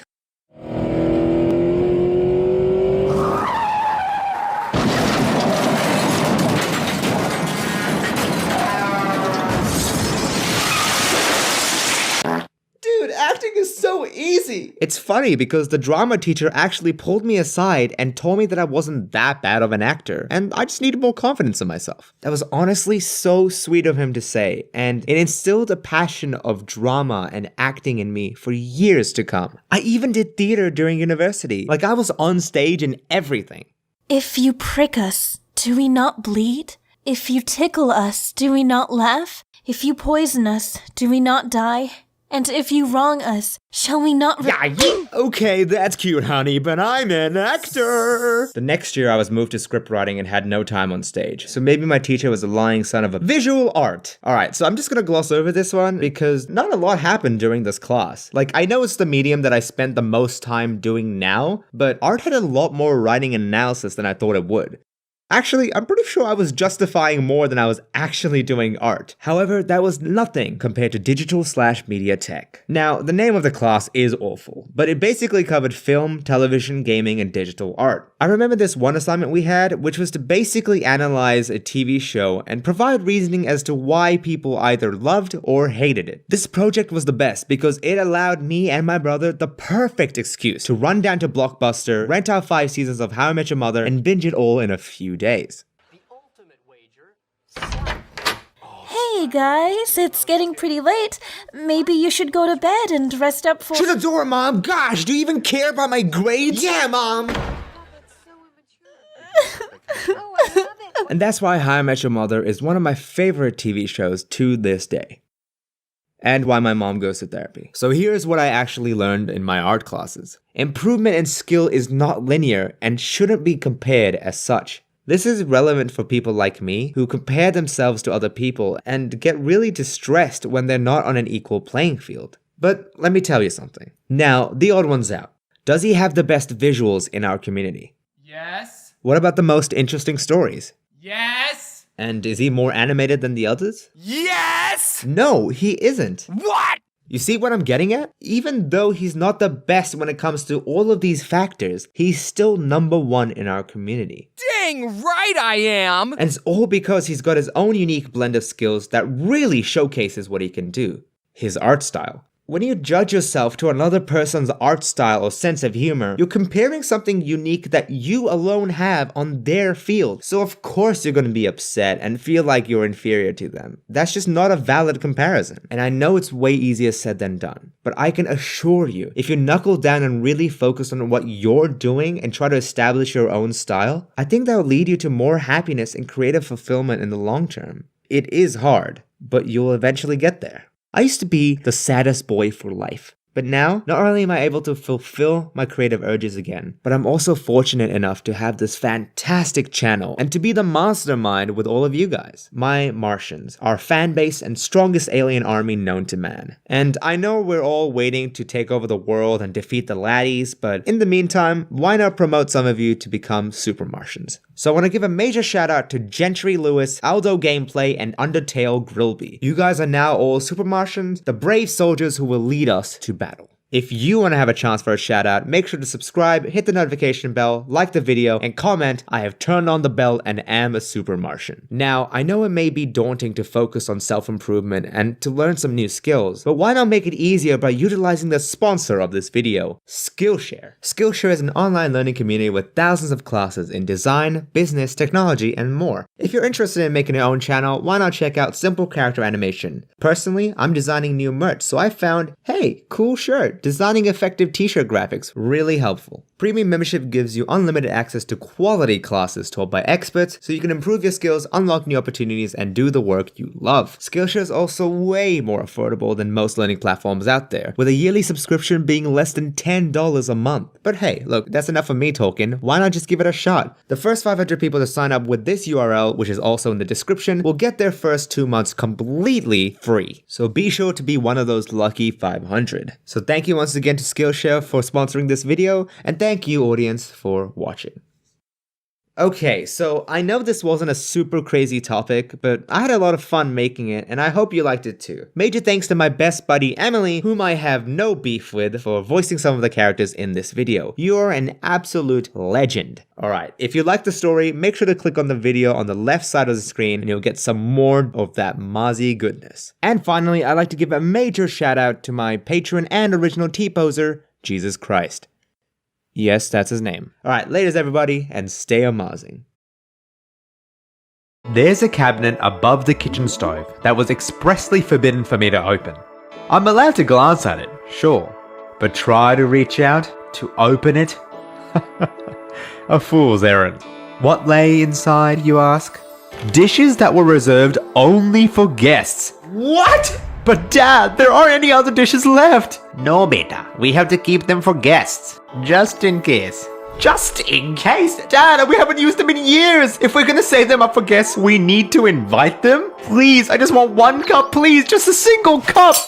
I apologize for my transgressions. Growing up in a Desi household isn't for the weak, but I loved every second of it. I've sprinkled in tidbits about my cultural upbringing in the last few videos, but I realized that aside from my experiences with casual racism and hating my culture and, you know, the usual stuff, I haven't really talked about the positive experiences of growing up with my Pakistani culture in a Western country.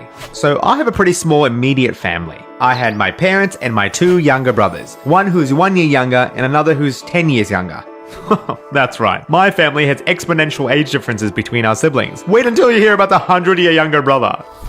My parents are both the first doctors in their respective families. They trained in Pakistan, harvested my brother and I from the ground, or at least that's what they told me, and for complex personal reasons, they decided to move to many different countries, dragging us boys along.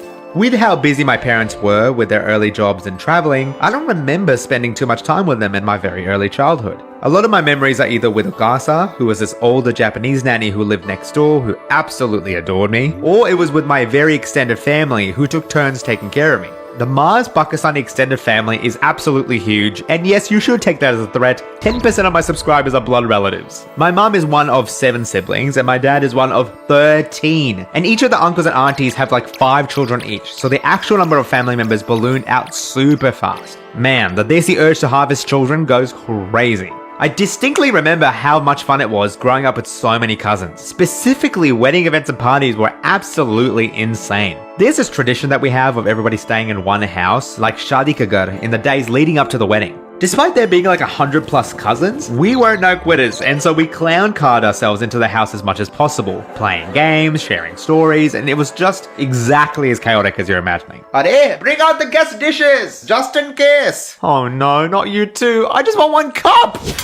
The main downside of visiting our extended family in Pakistan, though, was the food poisoning. Trust me when I say, like genuinely trust me when I say the food is so good, bro. But the thing is, some of the best food available is street cuisine. So I would get some snacks, some chane, you know, some fruit from the market. And then every single time, it would destroy me. Because it wasn't even a matter of if we would get food poisoning, it was a matter of when.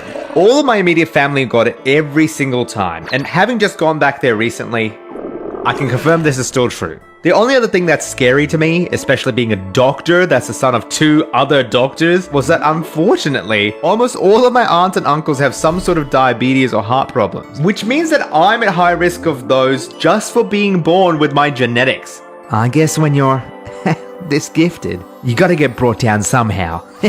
I diagnose you with type 2 diabetes. Oh man. Here's your prescription. And you got another letter. Again? So here's a funny tangent story. So I, type A Dr. Man, am always neurotic with my emails. Even if I get a single unread email, I must get rid of it. But name, my wife, she has over 30,000 unread emails. I don't even know how to do that. I'm actually it actually takes way more effort to get that many emails. And so imagine my genuine relief when I found Clean Fox, who then reached out to sponsor this video. Clean Fox is an extremely reputable, extremely popular email and spam cleaner that's available worldwide in 30 different countries with over 10 million active users. Oh, and the best part? Clean Fox has an animal on their logo. Oh, and it's 100% free. You can clean your inbox on iOS, Android, and desktop through cleanfox.io for those who prefer the computer, like me. It's such a fun and intuitive interface where you swipe left or right to get rid of the digital clutter, just like a dating app. Not that I would know what that is. Wait, Name, what are you doing here? No, I'm just reading your emails, I promise! The way CleanFox works is by connecting to your inbox, scanning them to find newsletters, spam, group emails, and then bulk actioning them to delete and unsubscribe, just unsubscribe, or keep, all by swiping. This is what it was before, and this is how it is after, in like 10 minutes. Finally! Thank you again to CleanFox for sponsoring this video and saving my marriage. Our emails. If you're in the need to stay productive, make sure to click on the link in the description or pinned comment below to give CleanFox a try. Now, where were we? Okay, that's right. Spending time with my extended family. The sad thing is, I used to visit my family yearly before COVID happened, and for obvious reasons, I couldn't keep up with that tradition after the fact. I absolutely adore my cousins, they're all super personable in their own way, and seeing my parents get absolutely roasted by my uncles and aunts would be so funny to me. Like, they were unlocking parts of them that I hadn't even heard about before. It was also them that kept me in touch with my Pakistani culture, the etiquette, and most importantly, my mother tongue of Urdu. My parents always spoke Urdu to each other and to us when growing up, so I've always been able to understand it just fine. But when it came to learning Arabic for reading the Holy Scripture, or Japanese for when I lived in Japan, or English is now my 4th but dominant language, yeah, Urdu fell by the wayside. I did try to use it as much as possible around the house, but despite my best efforts, I always sounded like the memes of the American-born confused desis, or I guess in my case, the Australian-born confused desis. Like, mujhe very cold ho rahi hai. My toxic trait though is that I always think that I'm better than I am, until I got absolutely humbled this one time when I was in an Uber and it was a Pakistani uncle who was driving. Oh, actually, before we continue, an important tidbit of cultural context. We call any older men or women in the community uncle and auntie as a sign of respect. Not that they're related to us, I have no relation to this Uber driver. Maaz is a pretty common Pakistani name, so he immediately switches to Urdu to talk to me. As we continue this conversation, I think I'm doing a really good job, we're having a good vibe, and he seems to be But then my guy switches back to English because my Urdu must have been that bad. I want to die. That's like my 15th reason. My parents did try to teach me all this, even to a point where I lived natively in Pakistan for a year or two, which definitely did plant the seeds for speaking Urdu and keeping in touch with my culture, even when we were living in New Zealand and Australia. Despite my family being busy with their work, they always made it a point to spend family time together and ensure that we kept our traditions alive. Like, for example, Ludo. This is a classic game in Pakistan, and it goes by different names all around the world, like Pachisi, Uckers, Fia, Parchis, and so on and so forth. This is a game about going around the board and slaying your foes, aka your family members, along the way. And my family have been absolutely decimating each other in it for about a decade now. And as with any good game, we've got a ton of house rules to keep things spicy, like stacking dice rolls or having 2 dice to allow for greater flexibility in movement and, well, in-game murder. True to my taking games too seriously mindset, I had manually calculated the probability of landing each numerical value possible and had it pinned on my phone whenever I played Ludo. And yet I would still lose. I genuinely loved playing Ludo with my family. We still do play it to this day, and it's one of the best bonding experiences I've had throughout my childhood. And the amount of times that this game nearly broke our family apart is innumerable. Great game, highly recommend it. In between my mum and dad's busy shifts were functions or dawats, which to simplify things is a gathering of our local Pakistani community for a social dinner. These dawats happen relatively frequently, and I suspect it was my parents' way of recuperating after work, which is why they insisted on having guest dishes in our kitchen just in case. What do you mean, just in case? Do you think 20 people are gonna show up without any notice? Come on, Dad! I'm gonna be so honest, when I was growing up, these events were super boring to me. At first, Mum and Dad usually went to their respective circles of uncles and aunties, and I was left to just bide my time and fester about having to go to these events. Then I realized the other kids were just as nerdy as me, so we spent the entire time playing Pokemon Diamond and Pearl, chasing each other in the underground, and setting up our own bases. Actually goated game and goated experience. Another highlight of these events were the food. Bro, I'm telling you, desi cuisine already hits like nothing else. But then you get these multiple buffet-style dawats that almost always had amazing food. Mwah! Wajiwa. Beautiful. The food tasted so good, almost certainly because of the amount of oil added on. Come on, let's not even lie about that. Oh, I'm definitely gonna get heart disease, aren't I? Now, if you've grown up as a desi person in any country, you know I have to bring up cricket. This damn sport was everywhere when I was growing up. My family in Pakistan played it. Out. The functions all talked about it. Out. Heck, even my brother played it. Out! I personally wasn't as invested as the others were. Like, I used to watch some of the international matches, maybe the D20s, and know some players here and there. More so a conversation starter for me more than anything else. Unless the match was between Pakistan and India. There is literally a Wikipedia article about this because of how deep this runs. I'm convinced that all Pakistani and Indian people are sleeper agents for specifically this matchup. For those who aren't in the know, and for those who haven't read the Wikipedia page, these two teams have a fierce rivalry that spans decades, which culminates in an anime-level match between them every single time it happens. And for whatever reason, it activates the patriotic neurons for Pakistani and Indian people whenever it happens. Like, my dad doesn't care that much about cricket. He's a casual watcher like me in that way. He says he doesn't have the energy to watch it after work, it's not even that interesting, and Papa, it's Pakistan versus India. All I have ever dreamt about is cricket. My life is cricket. I love cricket so much. I will defend Pakistan. Grape. Despite the meme though, I love the adrenaline and hype that would get into the community whenever it was happening. I liked being part of the overall atmosphere, cheering along with everybody. Or booing, come on, let's be so for real, it's the Pakistani cricket team. With that being said though, watching them play was not good for me and my blood pressure. You think I'm being very funny, like, oh, that's a gag. No, it genuinely got so heated at times that older uncles in the community refused to watch Pakistan versus India because it was bad for their heart disease, which is terrifying for my future. After years of growing up with my immediate family, extended family, and local community, fast forward to when it was finally time for me to head off to medical school. I was the eldest boy, and this was all brand new for my parents, so my dad opted to come with me to help unpack. And although it sounds terrible, I viscerally remember how annoyed I was at the time. Me moving out was finally the opportunity that I had to be independent, to learn about my own identity, about who I was as a person, to settle the conflicting Pakistani and Western debate that had been going on in my head. I just wanted to get away from all this pressure and suffocating environment, and my dad, he was still there. I just had one more night, one more night, and then he'll fly out. And then I'll be free. And it was at that moment, as we're laying in bed on the last night before flying back, that my father started to share a story with me. Maaz, for as long as I can remember, I've been working for my family. First, we moved to Japan, spent uncountable hours to get our PhDs, but still weren't able to get a decent opportunity there. Then we moved over to New Zealand, but because of issues with our qualifications, we had to start over from scratch. Australia provided more opportunities, but we still had to scrape by for rent and income. I even had to live away from my own family to make ends meet, to keep our family afloat. I'm not ashamed to have given up this much for my family, but my biggest regret is that by the time that I was finally done, you were already 18 and about to move out. I didn't get enough time with my eldest son, and now that you're leaving, I'll never get this time again. I'm so sorry I couldn't be there for you as much as I wanted as a father. I love you so much.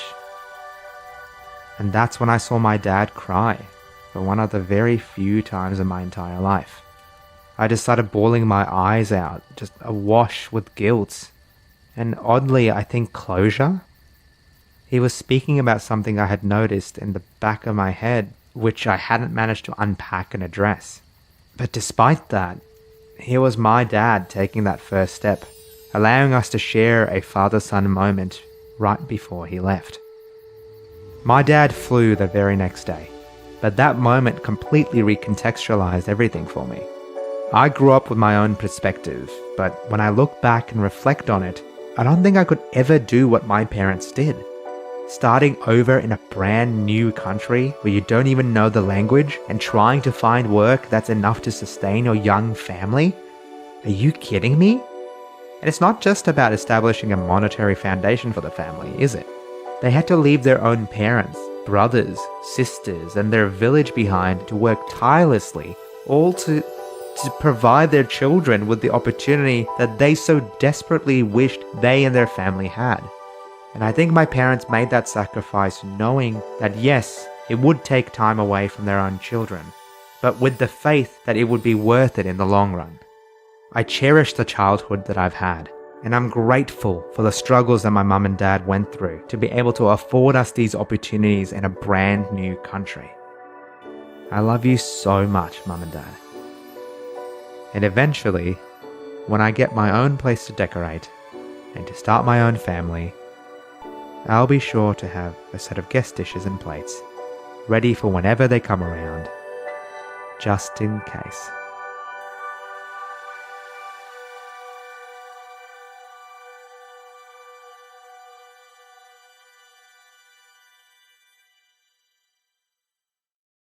Yeah, yo, it's Attack on Titan recently. Oh man, I love Attack on Titan. Dude, I can't wait for this movie. It's so... Wow, are you serious? You're watching anime? Why don't you guys stop watching some baby kids cartoons and watch a real movie? Come on, guys. Watching kids movies. Freaking losers. But wait, today's video was sponsored by Crunchyroll. That's right, baby! If you sign up at crunchyroll.com/Maaz or click on the link in the description below, you'll get a limited time 2-week free trial of Crunchyroll. Whoa, Maaz, whoa. Calm down. Why are you so hyped? It's only Crunchyroll. It's just Crunchyroll? Turtle, you dumb amphibian Okay, sit down, Turtle, and let me tell you a little story about my journey with anime. It all began aeons ago, in the sacred year of 14. The year that I was living at high school as a senior, aka the absolute kings of children. Okay, so one day I rock up to school completely gonked out. Like, I showed up disheveled, clothes not ironed properly, hair's a mess, sunken eyes, and I was probably drooling. And I heard the chatter of the other students, of the normies. Maybe he was studying all night. Is Maaz homeless? Wait, maybe this could be a new challenge we haven't heard about. #hobo challenge. Little did they know. that I had binged anime the entire night. I walked up to a fellow weeb, big-eyed cartoon enthusiast, and discussed with him the findings of my extensive research. Oh my god, dude, did you see that last set? Dude, when they managed to work together, like, oh my god. Weebs. And from the corner of my eye, I see them, the normies. Somehow, every time we were talking about anime, they managed to butt in and add their unwanted opinion. It usually went along the lines of, why watch anime? It's for kids. Or, I've seen some anime. It looks so weird. So much disgust for something they couldn't even understand. And look, I can't blame them. They just weren't as sophisticated as I was. Okay, to be honest, it was actually kind of annoying when they kept bagging on anime. Like, bro, you haven't even watched it. How would you even know if it was weird or kid-friendly? Nina, please. I try to convince them that anime is not actually as niche as it seems. We aren't stupid. There's a reason that hundreds of thousands of people enjoy anime. I wanted to convince people to give anime a real shot. And that's the entire reason I made an anime channel. And wait, what? You have an anime channel? Wow, that's so cringe. Turtle, you are the reason why turtles should go extinct. Anyway, as I was saying, the modern cartoons just don't quite cut it out for me. Like, don't get me wrong, shows like Gravity Falls, Steven Universe, and Adventure Time are absolutely fantastic, and they excel in making the characters incredibly likable. But dang, dude, they are so slow with the pacing of their story. Especially Steven Universe, like, my guy, it's been years and I still feel like I haven't progressed anywhere. Come on. The exception to this, or at least the first one that comes to mind anyway, is Avatar: The Last Airbender. This is the one show which had memorable characters, rich universe, and a fantastic story progression. And I know you can argue that this is Western anime, and look, if it was, I had hoped that there would be more shows like this, but unfortunately, I haven't really found any Western shows that can satisfy that itch. Not even Rick and Morty. And that's exactly why I'm into anime. I've been watching it for 20 years now, and there's nothing that can hype me up so quickly and consistently than anime. And listen, here's a free life hack for you. There's such an easy way to see if you're into anime or not, and this is what you do. First of all, you go into crunchyroll.com/Maaz. And I can't stress this enough, that's crunchyroll.com/MAAZ. 1 M, 2 A's, 1 Z. Everybody spells my name wrong, so you know what? Let's make sure you don't forget. MAAZ. Okay, listen up. Hey, if you want that anime, gotta remember my name. Hey, don't forget it's double A, yeah. Y'all crazy. It's honestly kind of amazing. Can't spell my name cause you lazy. When you got that M-double-A-Z. M-A-A-Z, M-A-A-Z, M-A-A-Z, M-A-A-Z. Well, now that you know how to spell out my name and that you've got Crunchyroll Premium, go to the search bar and type in H-E-N... Wait a minute. And search for a show called My Hero Academia. I want you guys to watch the first 3 episodes of it, okay? It's about an hour, so it shouldn't be too long. And don't pull the excuse of you don't have time. Like, mate, you're watching a video about a guy telling you about anime, so we both know you're not spending time productively. Once you watch the first 3 episodes, come back to this video to this timestamp and answer the poll on the top right corner. Did you enjoy the first 3 episodes of My Hero Academia? Please be honest and answer only if you've watched it, okay? Don't lie. It's a sin. Wait, I found it. What is this? aMAAZing reviews? Oh my god. Alright, that's it. Get in the pot. You get in the pot. Okay, fine. TheAMaazing wasn't my first YouTube channel. My first attempt at YouTube fame was a channel called aMAAZing Reviews. Wait, hold on. Before you go and furiously start opening tabs and searching for the channel, I've already rebranded it and made it into my second channel. If you're really curious, I've added the link in the description below. I just made 3 reviews and oh my god, they are not good. I mean, listen to this. Baby steps. Yeah, sure, I like babies. Yeah, okay. Did I make a liking babies joke? What the heck was I thinking? Putting that into my first video ever. The media just finished with Shane Dawson, so please don't come after me. I've changed. I now feel neutral about babies. Imagine that on a shirt. Oh man, yeah, I'm totally hiding those videos after a few weeks. I made the review channel because I wanted to share my passion for anime and infect the same love that I had to other people. Ever since starting that channel, one of my goals was to get sponsored by Crunchyroll. So, as you can imagine, when they hit me up for this channel, I can't even describe to you what I felt. Obviously, I responded to them very calmly and professionally, but then a hard cut to real life Maaz, who's just like, Arigatou gozaimasu, Crunchyroll-san. Drop Mom, get the camera. So once again, I'd like to thank Crunchyroll so much for sponsoring this video. Seriously guys, if you go over to crunchyroll.com/Maaz, M-A-A-Z, or click on the link in the description below, you'll get a limited time 2-week free trial of Crunchyroll Premium. Not only that, but you'll also have unlimited access to anime, manga, and drama titles with all the anime episodes ad-free and in 1080p. Let me tell ya, it's absolutely worth it. You'll also be supporting the anime industry as well, so it's a win-win, okay? Speaking of which, I've been kind of out of touch with the recent anime that's been pumped out. So let me know in the comments below which titles I should be looking out for, or which shows I should be catching up on. And depending on how many suggestions I get or how many people agree, I'll give some of them a try. Oh, and Adam, James, you're wrong. Tokyo Ghoul is a good anime, you freaking losers. I honestly love anime so much, and I really want to see more people get introduced to it. I can't wait to weeb out with you guys. Big shout out to Huion for the awesome canvas GT221 Pro. With another animation pumped out by this beast, I still think this tablet is fantastic. Thank you so much, and look, guys, give anime a real shot, okay? Alright, and with that, stay aMAAZing, everybody. Mafia. Welcome to the most insane game yet. What happened was honestly either one of the worst or best plans executed I've ever seen, and honestly, you can make that decision yourself. Up to you. All you need to know is that there are two factions. Mafia, the villains, who during the night choose one player to eliminate. They're up against the Martians, the good guys who try to use all of their special abilities and voting power to get rid of the Mafia. There are a ton of special powers in the game, but I'll explain them as we get to it to avoid any confusion. The game continues until either the Martian or Mafia obliterate the other faction, which this time round, well, you'll see. Are all of y'all ready to start? Yes. Yes. Oh, sorry, I didn't read some of your questions. Let me... Alyssa just asked me, hey, do you know any fursuit makers ready for commission? Like, now that we're all here. It's really hard to find somebody when you're not really in the fandom. Okay, Alyssa, and with that, welcome back to Mafia 5. Let's get this. With the Martians winning the last round, everyone's come back to life, and we're willing to give each other another chance. Wait, sorry, Maaz, I didn't hear you. Who won again? The Martians. Okay. Well, I hope the Martians win this time, too. Me too. Oh, Mafia's gonna win. They're handsome. Cupid, please wake up. Choose 2 players within this game, and if one dies, the other one will also die of heartbreak. So who do you want to link? Your mom with me. Oh my god! I don't get it. Okay. Mafia, please wake up and make a joint decision on which player you want to murk. Okay.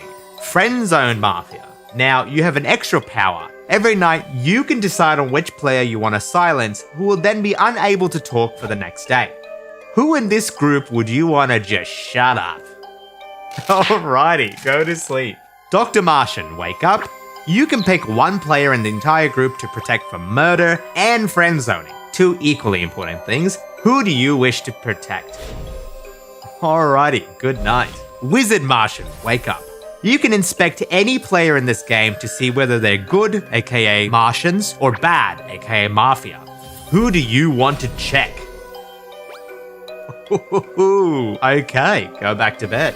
With all of that done, everybody wake up.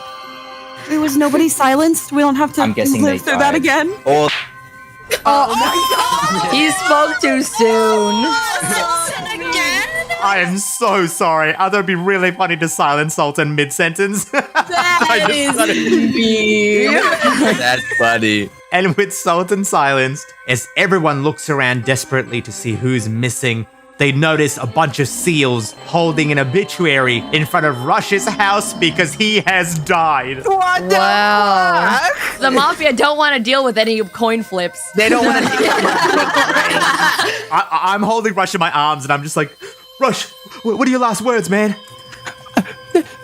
I don't know.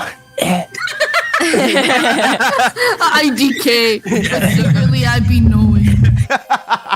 And with Sultan silenced and Rush silenced, the discussion has begun. It is up to the Martians to figure out who the Mafia is. Who's Mafia? Okay, thanks, guys. I guess he just died for no reason. I have a question. If you're a silencer, right, could you silence yourself? Yeah, you can. Yeah. Oh, okay. Sultan. But why would you want to? I have an update. I have to poop really bad. Please don't kill me. But I do have to poop, so I will be right back. Believe it. Oh wow, I guess Emily's poop update was real. I thought she was playing a bit. Okay, look, with her gone, we do need to make a decision about whether or not we're voting to eliminate someone or voting to skip this discussion round. And to help with that discussion, I have a new update. What? I went to the bathroom. Guess who decided to poop at the same goddamn time? Synced up on the same cycle. Okay, Emily, you just heard what I said, right? So, who wants to skip this round? All right, we're skipping. I just want to hear from Sultan. Okay, Sultan, you may now speak. Aye. Okay, that's enough. Wow, does this guy ever shut up? And with that, everybody goes to bed. Good night, everybody. Good night. Good night. Bye. Listen. This village is fucked. Mafia, wake up. Come to a consensus on who you wish to murder this round. Wait. Hold on. Okay, everyone else is muted. No one else can hear what I'm saying. Let me get this straight. You three are the Mafia. And the person you all want to kill tonight is Alyssa. Okay, whatever. Okay, Friendzone Mafia, who do you want to... Are you kidding me right now? After team killing Alyssa, you want to silence your fellow Mafia? Okay, why not? I can't wait to see what happens. Alrighty, all of y'all go to bed. Dr. Martian, wake up. Who do you want to protect? Oh. What the hell? Wizard Martian, please pick somebody who you wish to inspect. Again, thumbs up is good. Thumbs down is evil. Oh. Pff. Okay, wow. That's crazy. Wait, I forgot about another role. Opera. Their special power is that they're honestly a super solid web browser. I've already said this before, but I've been using it for both YouTube and medical work myself. Opera makes it super easy to accomplish that by including features like tab islands, which allows me to group tabs by certain contexts like shopping, YouTube, and gaming. These islands can then be organized, customized, and expanded in whatever way you need. See? This one's for Mafia, and this one's for Martian. Just like the split between night and day, make sure to use Opera's native split screen feature to boost your productivity. Drag a tab downwards to open 2 pages in the same browser window. That's literally all it takes. I straight up use this feature when recording videos and need multiple things lined up. It's actually so sweet. And if you're the type who'd rather control their music without interrupting what you're doing, now you can with the detachable player. Move this little thing anywhere from both inside or outside the browser and choose to play between these 7 different streaming services. And there's only one correct answer between these. You already know which one I'm talking about. Have a question but don't want to open extra tabs? Aria can answer questions directly in the command line without losing your place on the page. I mainly ask Aria to help me with cooking because I'm still learning, and it brings up tips and recipes that I can practically use IRL. Super handy for later. When I'm eating. So make sure to download Opera using the link in the description below to stay productive throughout your day. Thank you, Opera, for always backing me and my team, because without their support, there's no way I could work on videos about playing Mafia with my friends. Speaking of, let's get back to that. Everybody wake up. As everybody walks out, they not only notice that Alex has been silenced. Uh-oh, Alex, can you hear us? Alex, are you there? And Alyssa, instead of walking out, has been carried out on a stretcher with a flower in hand by Junie and Luigi because she has been eliminated. Okay. At least you didn't kill my cats. That's nice. Okay, no. Alyssa's been murdered. You have final words. What do you wish to say? Okay, well, my intuition is this is a lot of final words, so thank you so much for having me. Rush died in the first round. And last time, Laddie died in the first round. It's Laddie because Laddie died in the first round last time. I see. I mean, it's true. You did die in the first. She's got no, because Rush. That's You're dead. Guess, man. You ever heard of rigor mortis, man? I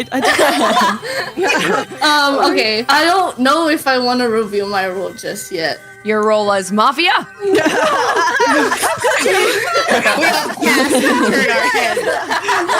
I feel like it's Sultan. Yeah. Really? Yeah, I feel like it's Sultan. Usually at this point he has a strong idea of who it is, but he's been a little I'm sorry, I can't be perfect all the time. Kill him! Kill him for not having the answer this time. No, I have no idea who it is. Does anyone want to like give us a little bit of sugar? Wizard. Tell us a little something. A little something. All right. I'm the wizard. You got me. First round, I did a check on Sultan just because I know everyone was gonna target Sultan. And please tell us what you got. Sultan is innocent. Or is he? No, he's innocent. A weird thing happened this round. I did Illy the second round, and she was Mafia. And I was like, oh, bet. Okay, I'm gonna vote her next round. But she's dead now. So, yeah. Wait, what? They did a sacrifice play. Oh. That's a ballsy move. If the doctor is still alive, please protect me, because I think I'm gonna be targeted. I want to point something out, but I don't know what this proves. It's just info. In like the first round, I think it was Alex or Alyssa. One of them said, "Can you mute yourself?" while I was muted, and they said, "Oh, that could be like a big brain play." And now Alyssa is dead and Alex is muted. So maybe it's both of them. Bro, this guy's intuition is just... Okay, we've had a lot of good discussion so far. We have to make a decision now on whether we're skipping this round or we're voting to get somebody obliterated. I want to mark Alex. Let's go. What? No! So we know me and Laddie are safe, which means at night, me and Laddie are not safe. I'd say protect Laddie. Thanks, Jaden. Well, I'm just saying, she's got the info. Doctor, do what you want, actually. The majority have chosen not to skip, and therefore we have to obliterate someone. Is there any nominations about who to vote out? I'm sorry, I'm putting Alex. So Alex, the silenced person, is up for nomination. Yeah. Didn't even get to say anything. I know. I'm down to vote Alex. Who are you gonna vote for, Alex? She wants to vote for me. Now I'm definitely sure it's Alex because we just proved my innocence. That was real, yeah. We proved my innocence before. I think Alex wants to vote you out because she's salty. Emily is now running off for her poop alert as she raises her arm in the general vicinity of Alex and absolutely obliterates her as the majority vote her out. Alex, the silenced Martian, has been eliminated from this round. Okay, Alex, I'm going to be nice. I'm going to give you some final words, but you cannot get an essay like Alyssa did, okay? I'm the doctor! Stop it! Okay? Thank you, Alex. Okay, what happened? What did I miss? Oh my god, Emily! You killed Alex. Emily, you killed Alex and she was innocent, man. Oh, wait, really? Okay, and with that very chaotic discussion, everybody goes to bed. I'm dead for real. Mafia, wake up. Who do you wish to kill? Okay. Friendzone Mafia, who do you wish to silence? Got you. Yo, go to bed. Dr. Marshall, wake up. Who do you... Okay. Wizard Martian, who do you wish to sus? Thumbs up means good, thumbs down means bad. Beauty. Okay, I cannot believe what just happened. Everybody go to bed. Oh, sorry. I mean, everybody wake up. We sleep deeper. As everybody wakes up and the few remaining players walk out, Laddie, the village wizard, realizes that they're silenced. And one person's steps begin to slow as they tumble and Jaden perishes. No, what? No. And as Jaden attempts to cling on to her life in futility, Sultan's heart shatters. Oh no. And as Sultan races over to be with his Cupid link, he doesn't make it as he begins to perish as well. No! Sultan and Jaden have been eliminated this night. Laddie is currently silenced, and there are 3 people remaining. Laddie, PJ, and Emily. But before discussion can begin, Jaden's ghost gathers energy around her as her eyes become glow red. Jaden is the vengeful Martian, so she can choose to bring down one other player along with her on her death. I'm the vengeful Martian. Not only was I killed and my partner was also killed, but I will fuck you up Well, Laddie's innocent. This is literally a 50-50. I totally agree with you, Jaden. With Laddie's innocence, it is a 50-50, and it is completely up to you in terms of who you want to kill. And to help you, Sultan, yes, you do get your final words. Okay, Jaden, I think it's Emily. No, it's not. Swear to God. Because why? Never mind. I don't know, Jaden. Good luck.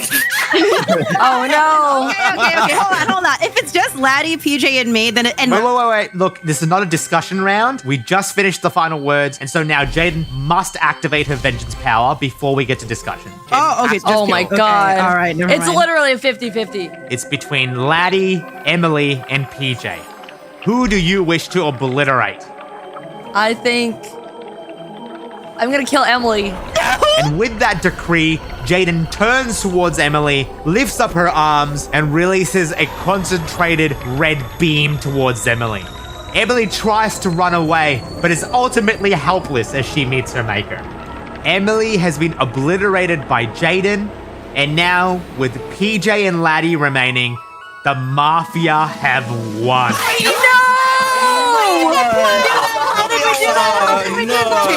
I'd like to say thank you. How did we do Jaden, thank you. No! I got gaslit! What? Why am I sus? I was hoping for heads.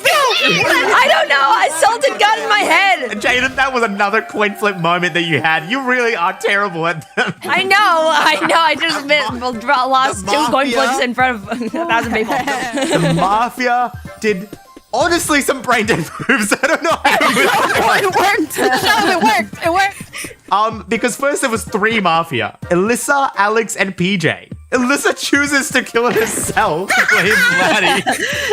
And PJ just silenced Alex themselves. They used their powers on each other. They didn't do anything to the Martians. Oh, no. I thought it would be. I didn't know. PJ, you have to be convinced it wasn't you. I don't know. She didn't say anything. I think I was going to pick it, but I think I was like, I'm going to go with Sultan. You should have flipped the coin. You should have flipped the coin. Listen, yes, this was a coin flip moment, but if you do a brain dead move and you win the game, was it a 0 IQ or like a 9999 IQ play? Who knows? For the next round, we're going to introduce even crazier roles, so make sure to stick around for that. Thank you to all the patrons who make these videos possible. Seriously, love you guys. And thank you so much for everyone who makes fan art. I really do appreciate it, and it just warms my heart. Thank you everyone for watching Mafia. Laters, and stay amazing. Wait, Maaz, what? Wait, that was a bad one. Wait, Maaz, where'd you get the knife? That's not a knife. Now this is a knife. Okay, boy, I'm gonna start recording some lines for you. Yeah, boy. All right, let's get this going. Yo, Adam, are you ready to record? All right, I have to get Australian. That's what I gotta do. What? No, you don't. Okay, here it is. I got a boomerang. I got a kangaroo. I got one of those savannah hats, and I got a desert. I'm sorry, Maaz. That was an Australian accent. Okay. Yeah. Hi, Maaz. Hey, PJ. I'm gonna just try to bang these out. We're gonna get it out of the way. Wait, you're gonna do what? All right, the line is, Maaz, why do you do it? Maaz, why'd you do it?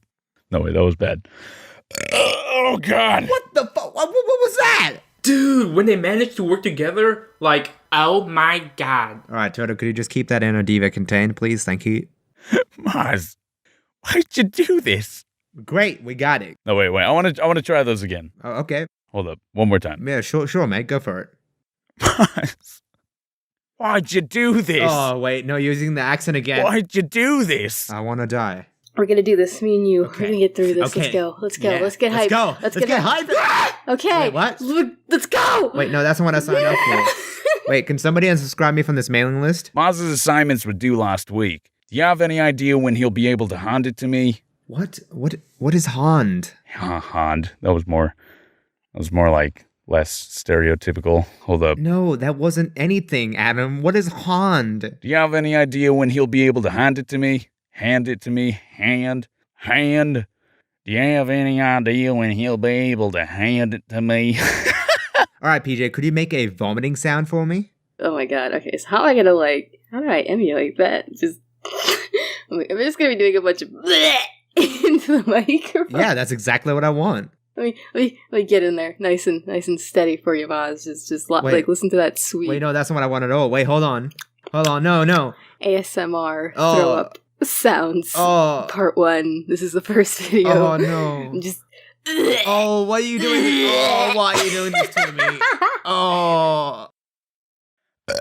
Oh, Jesus! Adam, control your burps! It's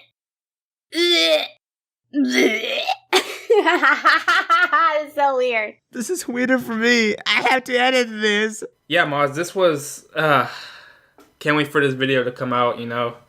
Glad that you got sponsored by Crunchyroll, man. That's like that's my, you know, one of my dream sponsors, but congrats, dude. Congrats. Well, after everything that I've experienced today, that was the most wholesome thing ever. Thank you so much, Turtle. Last year for your assignment, I changed it to last year because I feel like a year ago and that accent is a little weird.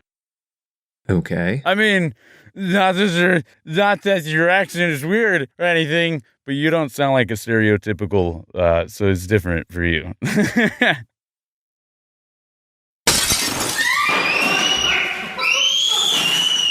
Well, Maaz, I hope you enjoyed this segment. Don't forget to like, comment, subscribe. Smash that like button with a lot of likes. And I will see you in the next time we collab. All right, peace out. Love you. There's a cabinet above the kitchen stove that was expressly forbidden for me to open. I'm allowed to glance at it, sure, but try to reach out to open it? A fool's errand. What lay inside, you ask? Dishes that were reserved only for guests. What? But Dad, there aren't any other dishes left. No, beta. We have to keep them for guests. Just in case. Just in case? Dad, we haven't used them in years. If we're gonna save them up for guests, we need to invite them? Please, I just want one cup, please. Just a single cup. I apologize for my transgressions. Growing up in a Desi household isn't for the weak, but I loved every second of it. I've sprinkled in tidbits about my cultural upbringing in the last few videos, but I realized that aside from my experiences with casual racism and hating my culture and, you know, the usual stuff, I haven't really talked about the positive experiences of growing up with my Pakistani culture in a Western country. So I have a pretty small immediate family. I had my parents and my 2 younger brothers, one who's 1 year younger and another who's 10 years younger. That's right. My family has exponential age differences between our siblings. Wait until you hear about the 100-year younger brother. My parents are both the first doctors in their respective families. They trained in Pakistan, harvested my brother and I from the ground, or at least that's what they told me, and for complex personal reasons, they decided to move to many different countries, dragging us boys along. With how busy my parents were with their early jobs and traveling, I don't remember spending too much time with them in my very early childhood. A lot of my memories are either with Okasa, who was this older Japanese nanny who lived next door who absolutely adored me, or it was with my very extended family who took turns taking care of me. The Maaz Pakistani extended family is absolutely huge, and yes, you should take that as a threat. 10% of my subscribers are blood relatives. My mum is one of 7 siblings, and my dad is one of 13. And each of the uncles and aunties have like 5 children each, so the actual number of family members ballooned out super fast. Man, the Desi urge to harvest children goes crazy. I distinctly remember how much fun it was growing up with so many cousins. Specifically, wedding events and parties were absolutely insane. There's this tradition that we have of everybody staying in one house, like Shadi Ka Ghar, in the days leading up to the wedding. Despite there being like 100 plus cousins, we weren't no quitters, and so we clown card ourselves into the house as much as possible, playing games, sharing stories, and it was just exactly as chaotic as you're imagining. But hey, bring out the guest dishes, just in case. Oh no, not you too. I just want 1 cup. The main downside of visiting our extended family in Pakistan, though, was the food poisoning. Trust me when I say, like genuinely trust me when I say the food is so good, bro. But the thing is, some of the best food available is street cuisine. So I would get some snacks, some chane, you know, some fruit from the market. And then every single time, it would destroy me. Because it wasn't even a matter of if we would get food poisoning, it was a matter of when.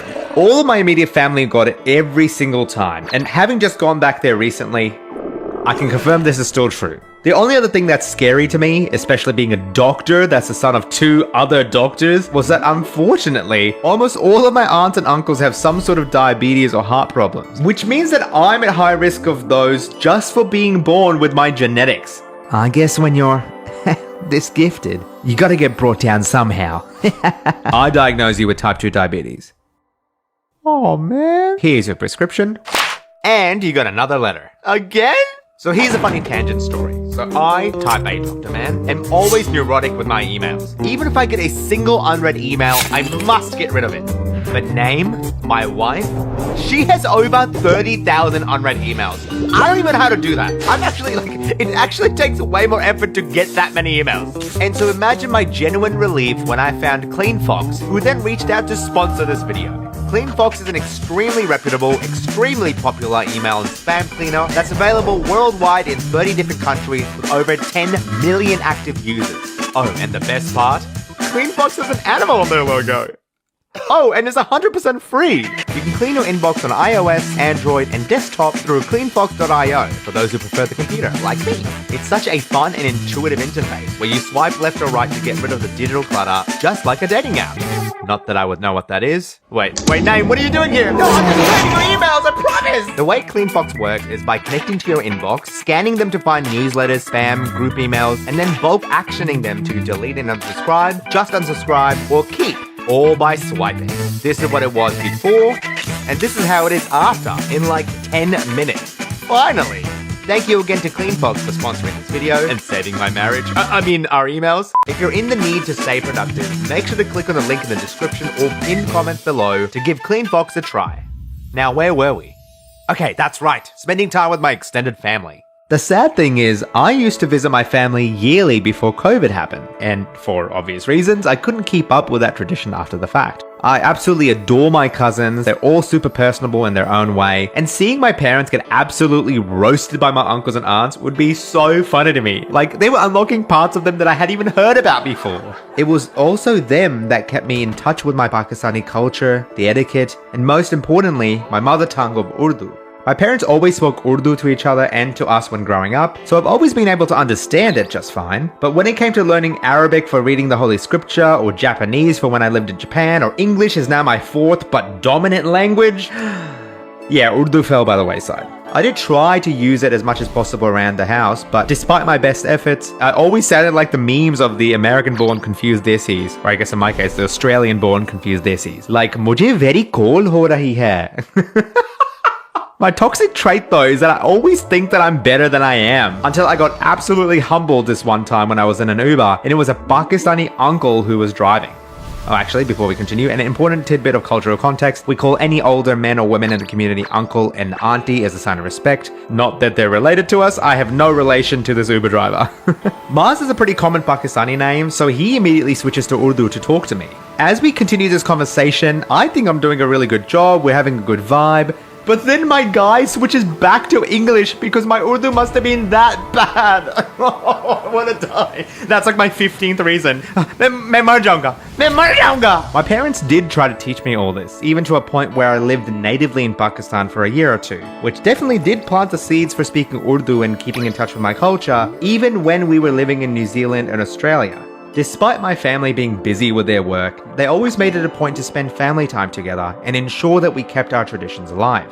Like, for example, Ludo. This is a classic game in Pakistan, and it goes by different names all around the world, like Pachisi, Uckers, Fia, Parchis, and so on and so forth. This is a game about going around the board and slaying your foes, aka your family members, along the way. And my family have been absolutely decimating each other in it for about a decade now. And as with any good game, we've got a ton of house rules to keep things spicy, like stacking dice rolls or having 2 dice to allow for greater flexibility in movement and, well, in-game murder. True to my taking games too seriously mindset, I had manually calculated the probability of landing each numerical value possible and had it pinned on my phone whenever I played Ludo. And yet I would still lose. I genuinely loved playing Ludo with my family. We still do play it to this day, and it's one of the best bonding experiences I've had throughout my childhood. And the amount of times that this game nearly broke our family apart is innumerable. Great game, highly recommend it. In between my mum and dad's busy shifts were functions or dawats, which to simplify things is a gathering of our local Pakistani community for a social dinner. These dawats happen relatively frequently, and I suspect it was my parents' way of recuperating after work, which is why they insisted on having guest dishes in our kitchen just in case. What do you mean just in case? Do you think 20 people are gonna show up without any notice? Come on, Dad! I'm gonna be so honest, when I was growing up, these events were super boring to me. At first, Mum and Dad usually went to their respective circles of uncles and aunties, and I was left to just bide my time and fester about having to go to these events. Then I realized the other kids were just as nerdy as me, so we spent the entire time playing Pokemon Diamond and Pearl, chasing each other in the underground, and setting up our own bases. Actually goated game and goated experience. Another highlight of these events were the food. Bro, I'm telling you, desi cuisine already hits like nothing else. But then you get these multiple buffet-style dawats that almost always had amazing food. Mwah! Wajiwa. Beautiful. The food tasted so good, almost certainly because of the amount of oil added on. Come on, let's not even lie about that. Oh, I'm definitely gonna get heart disease, aren't I? Now, if you've grown up as a desi person in any country, you know I have to bring up cricket. This damn sport was everywhere when I was growing up. My family in Pakistan played it. Out. The functions all talked about it. Out. Heck, even my brother played it. Out! I personally wasn't as invested as the others were. Like, I used to watch some of the international matches, maybe the D20s, and know some players here and there. More so a conversation started for me more than anything else.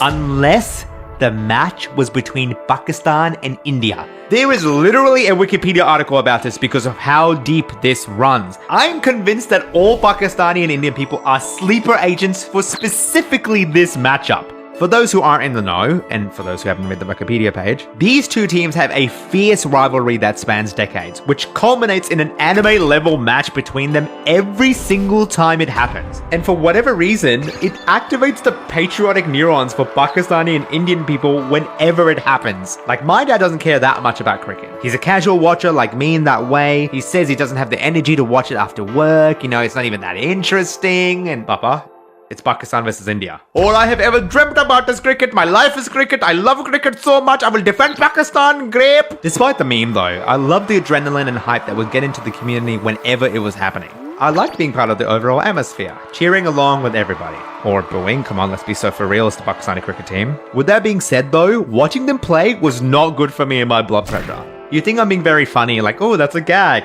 No, it genuinely got so heated at times that older uncles in the community refused to watch Pakistan versus India because it was bad for their heart disease, which is terrifying for my future.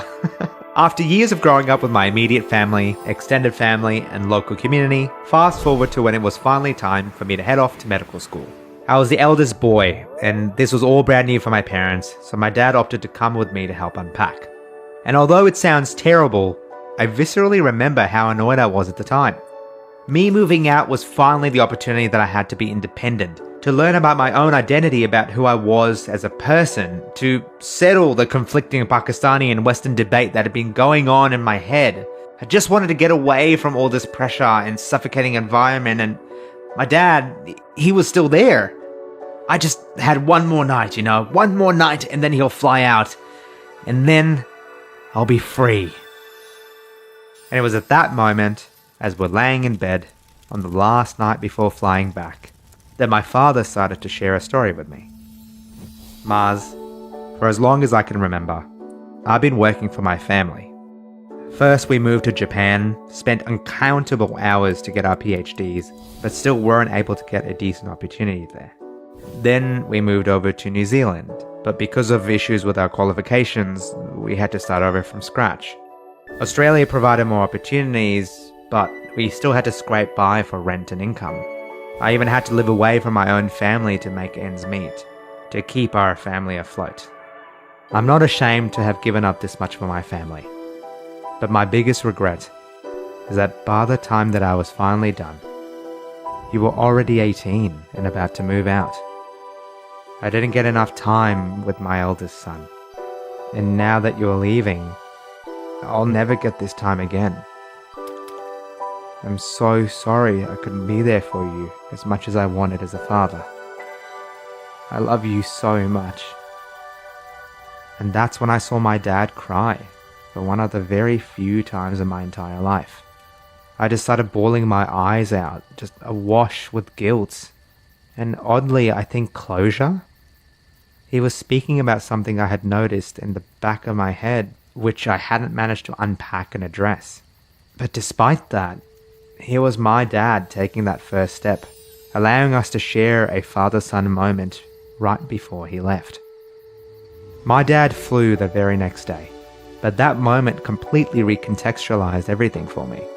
I grew up with my own perspective, but when I look back and reflect on it, I don't think I could ever do what my parents did. Starting over in a brand new country where you don't even know the language and trying to find work that's enough to sustain your young family? Are you kidding me? And it's not just about establishing a monetary foundation for the family, is it? They had to leave their own parents, brothers, sisters, and their village behind to work tirelessly, all to provide their children with the opportunity that they so desperately wished they and their family had. And I think my parents made that sacrifice knowing that yes, it would take time away from their own children, but with the faith that it would be worth it in the long run. I cherish the childhood that I've had, and I'm grateful for the struggles that my mum and dad went through to be able to afford us these opportunities in a brand new country. I love you so much, Mum and Dad. And eventually, when I get my own place to decorate and to start my own family, I'll be sure to have a set of guest dishes and plates ready for whenever they come around, just in case.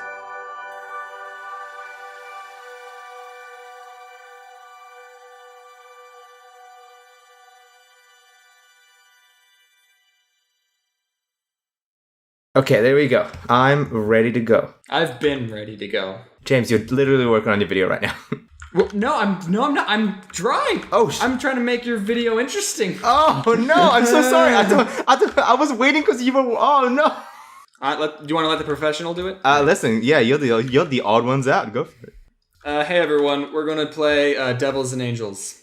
Thanks for the enthusiasm, James. All right. We're going to be playing Devils and Angels. And if you guys don't know about this already, we're going to have a little story that's happening, okay? I'm going to introduce a little scenario to James. And for the first round, he's the angel and I'm the devil. He's going to try to make the story go in a positive direction, whereas I'm trying to make the story go into a negative direction. And I'm going to try and fix up his mess. I'm going to try to ruin his not mess.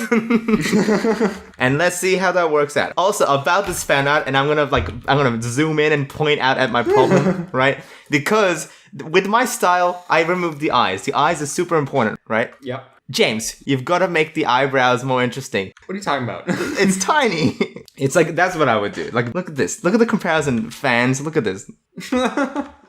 Okay, well then, you know what? I'm sorry I made you crappy fan art, Maaz. No, now everyone's gonna be like, Maaz, you're like roasting someone for their fan art? It's like...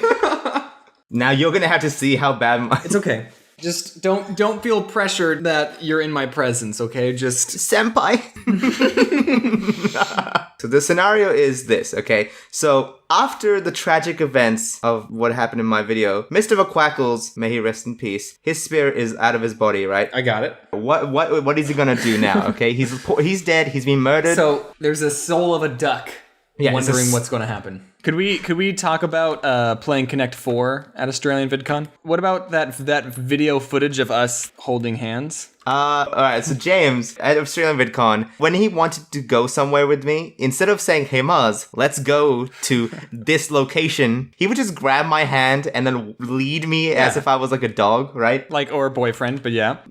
Love you, James. But the thing is, I would be in the middle of a conversation, and then he would just be like, hey Maaz, just grab me by the hand, drag me away. So we go, and he's like, Maaz, this is a giant Connect 4 board. We've got to play. So we start playing Connect 4, and I'm usually the kind of guy to go slowly. I think my way through, and James puts down his first piece and goes, speedrun, go! And so he's smacking down his pieces, and I'm just like, oh, okay. And so I go speedrunning, and I lose like immediately. And I'm just like, James, best of 3. And so second round, we're also speedrunning again, but then he makes the silly mistake. So third round comes in and he's like, okay, Maaz, no more. We're going to play it legit It's now. because like I won one and then he won one. So Yeah. like this is for all the marbles. But then like I don't know what you were thinking. I can tell you what I was thinking. No, but like with the first few moves, you did well. You did the typical like diagonal strategy, right? Mm-hmm. But then, Yeah. and I put mine here because that's normal, like the X shape. But then James like put his here, like on top of everything, and I was like, what? Yeah, like towards the end, I realized that I was going to lose just because you had so many places you could win and I didn't have like any. So I was trying to get a like a draw. So what happened was this scene happened, right? So it's like, oh, I realized that I can win. So I grabbed my singular white piece and I just like smack it down and I just like sit back and say, I win. And James is like, Nani? And because that what happened was that he placed it here and he's like, how did I lose? And then I placed my white piece here and boom, connect 4. I stood up, put on my jacket. I was like, that's it. I'm the winner. So I think what happened in the end was I beat you the first time and then Yes. you said best 2 out of 3 and then I said nope. That's exactly it. You won. Okay, so Mr. Quackles, he's in duck heaven and there's just some hot duck babes waiting for him. Ooh. So that's okay. Yeah. There you go. I'm going to twist that. So Mr. McQuackles, right? Uh-huh. He's basically noticed that, man, if you're happy all the time, it's not fun anymore, right? That he realized. He's having like an existential crisis. He's like, this is not nearly as, like, I'm bored now. I'm bored. Doesn't fit in. He's getting an existential crisis. That's how it goes wrong. James, not only does he have an existential crisis and it goes wrong, he's just like, you know what? I don't want to be bored anymore. I want to have fun. I hate heaven. Heaven is lame. Heaven. And he's like, you know what? I'm done with this. He's like supersonic speed getting out of there. So- He's like, I'm done. He breaks out of heaven. He breaks out of heaven voluntarily, and he's like flying to Earth. He's like, "That's it, I'm done." And the two duck babes are like, "Come back to me, come back, my love." Those are their legs. Wait, is this a bad thing or a good thing that he escaped heaven? Well, escaping heaven by any definition is a bad thing. He's just getting out of there. Okay. And you know what? You can never come back. All right. He's never coming back to heaven. He got kicked out of. He got kicked out of heaven. Right. That's it. He's not going to hell. He's just going back to Earth. He's like resurrected, basically. I don't want to. I'm hesitant to reveal this, but I hadn't read Harry Potter when I was a child. Okay, same. And I hadn't watched all the movies. Yeah, not reading the books, that's fine, but not seeing the movies? Listen, what was that reaction? That was an overreaction. No, it's very true, because that's exactly what people did in real life. When I was growing up, I was like, man, if only there were books about magic and schools and stuff. And then my friend's like, what about Harry Potter? I'm like, what are you, lame? God, shut up, right? So it's mainstream. Here's something that I am a little hesitant to admit, but like every time I read the book, I just feel the exact same reading it. I don't know. I don't ever get enjoyment out of reading a book. So I just was like, okay, if I'm going to read a book, let's make it count. Would you consider audiobooks? Oh, see, I've wanted to talk about audiobooks in a video, but I'm afraid of people thinking I'm sponsored by Audible. Oh. Freaking audiobooks are like the greatest thing to ever exist, all right? Oh, dang. Okay. I like in school, I would never read any of the books. I would just do audiobooks, and it felt like I was cheating. It felt like I wasn't actually reading, because I was like, why are people reading the books when they could just listen to audiobooks? I'm the opposite of you. I get like intense enjoyment in reading books and stuff, right? Like there's like a Harry Potter reading, like there's one scene which made me like literally cry. Don't laugh at me. What part was it? Well, I don't want to spoil it, but it was the first Quidditch match. It was the Quidditch match. Okay, so Mr. Quackers, I gave him a color palette. He just escaped heaven, right? That's the duck heaven in the sky. Yeah. And then all of a sudden, it explodes. Oh no! It explodes. Oh god! And so then Mr. McQuackers looks at the camera. And he goes, wow, glad I'm not there. So he just like survives the entire assassination plot, basically. Yeah. So for me, I was actually not against audiobooks, but I didn't see the need for them. I was like the opposite of you. I was just like, why do we even have audiobooks, you know? I've learned that we are very different people, Maaz. And opposites attract, James. That's why I love you. So what's happening now, okay? So Duck Heaven blew up, but, he didn't wish bad on them, right? He didn't. Like, he liked them, right? Yeah, that's true. And so seeing Duck Heaven blow up, he's just like, oh, dang, I lost my friends. I lost my family. But then he's just like, I don't care. I made a decision to come here. I'm going to do whatever I want. You know what? Ducks? I hate ducks, right? He was bored of the duck girls. He's like, you know what? I want human girls. I want humans. I want humans, right? And so this little lady who was like feeding the little duckies around, he's like, frick, there's a human girl. This is what I want. And he's just like, the duck goes into the girl and he's just like, hey girl. How's it going? He's getting real close. Yeah. He's just like, so basically what he's done is that he is an entourage of human girls, right? Like he's become like a pimp. He's like a pimp. He's a duck pimp. He's a duck pimp, okay? He's running human pimps out of business. The human pimps are like, yo, this duck, man. This duck is going crazy, man. They've got like the gold chains and everything. He's like, what? What is this guy doing? He's like, this guy, just pointing at him. He's just like, this guy stole all our business, He's like, what are you doing? But Duck Pimp doesn't give a crap. He doesn't care, right? He doesn't care. Look at his gold. Look at his chains. Is this a good or bad thing to this story? Listen, it's a bad thing because he's running everyone out of business, right? You kind of lost track of who was good and what's bad. Mr. McQuackles, he has an entourage of ladies. This one's for her favorite. Let's name her Vanessa. Vanessa is her favorite. The reason he can talk is because he got resurrected, so he can talk now. He's like, hey, what's up? He can talk, yeah. Yeah, he can talk. I didn't think he needed to talk. He's just that much of a pimp. Oh, you're right. He just goes, quack. And everyone's like, yes, quack. I'm ready to go. Quack. What was the girl's name? Vanessa. Vanessa got diagnosed with cancer. Oh gosh. Okay. And that's, it's brain cancer. Oh, okay. I gave Vanessa cancer. Wow, James, you gave Vanessa cancer. Yeah, and actually, okay, wait, no, I want to change. I want to change something. Okay. He's a good pimp, right? He like loves his hoes. Yeah, he loves them. This is why like Vanessa is like being such cared for. No. Is it a period and then a question? Yeah, no, this is perfect. That's exactly what it is. Oh. Okay, I just want to like talk about the duck. This? Is he pulling the plug? No. No. Oh gosh, you're right. It looks like that. James, when you eat cereal, what do you do? I already know what you're going to say. I've already yelled at you for this. Yes. But what I do when I pour cereal is I get a bowl, get a spoon, get my cereal, and then I pour the cereal in the bowl, and I pour the milk, and then I eat the cereal, and that's it. All right, so I'm gonna explain to you what I do. So you take the bowl, and then you put milk first. Okay. Oh, gross. I can hear the yells of children already, right? Milk first.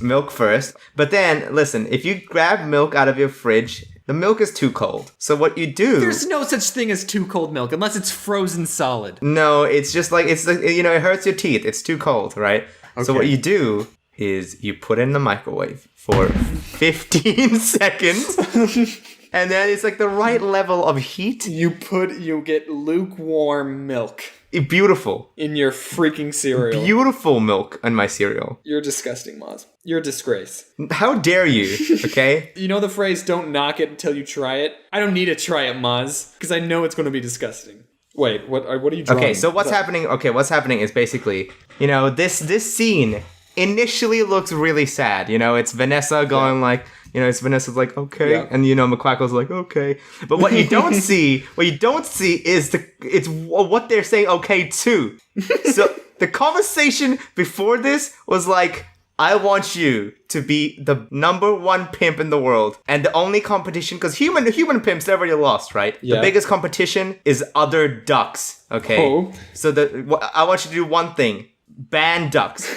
Wait, where would the ducks go? They can't go to heaven. Exactly, duck heaven's gone, right? No place for the ducks. So the Vanessa's like, I want you to get rid of the ducks. And then like McQuackles like, quack. Because he still can't talk, right? This shouldn't be okay. This should be quack, okay? You're right. I was my bad. But then, so Mr. McQuackles, he goes to court. He's just like, quack. Then every instance of the word and anything that involves duck, banned. Remember Duck Duck Goose? No more. It's just Goose, okay? Donald Duck?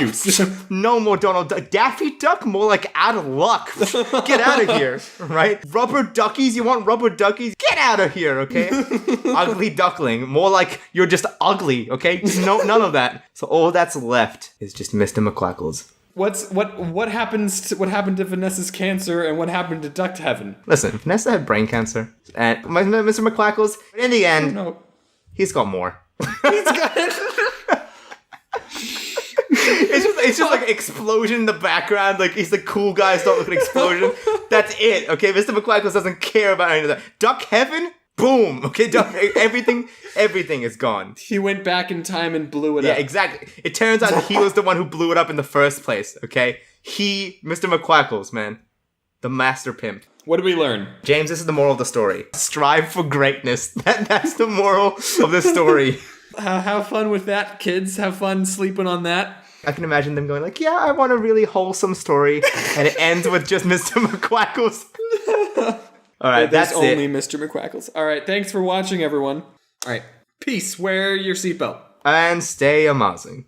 Heyo, I'm editor Maaz, the one that's currently editing this at 3 a.m. in the morning. Now, I didn't realize this, but James cut his recording right before my big plot twist, because I try to incorporate some of the big plot points of B movie. If you go back and rewatch it with this new information, I think you'll be pretty surprised with how much I could fit in. Let me know in the comments how many references you catch. Alright, laters. No, we have to end it with my thing. Wear your seatbelt.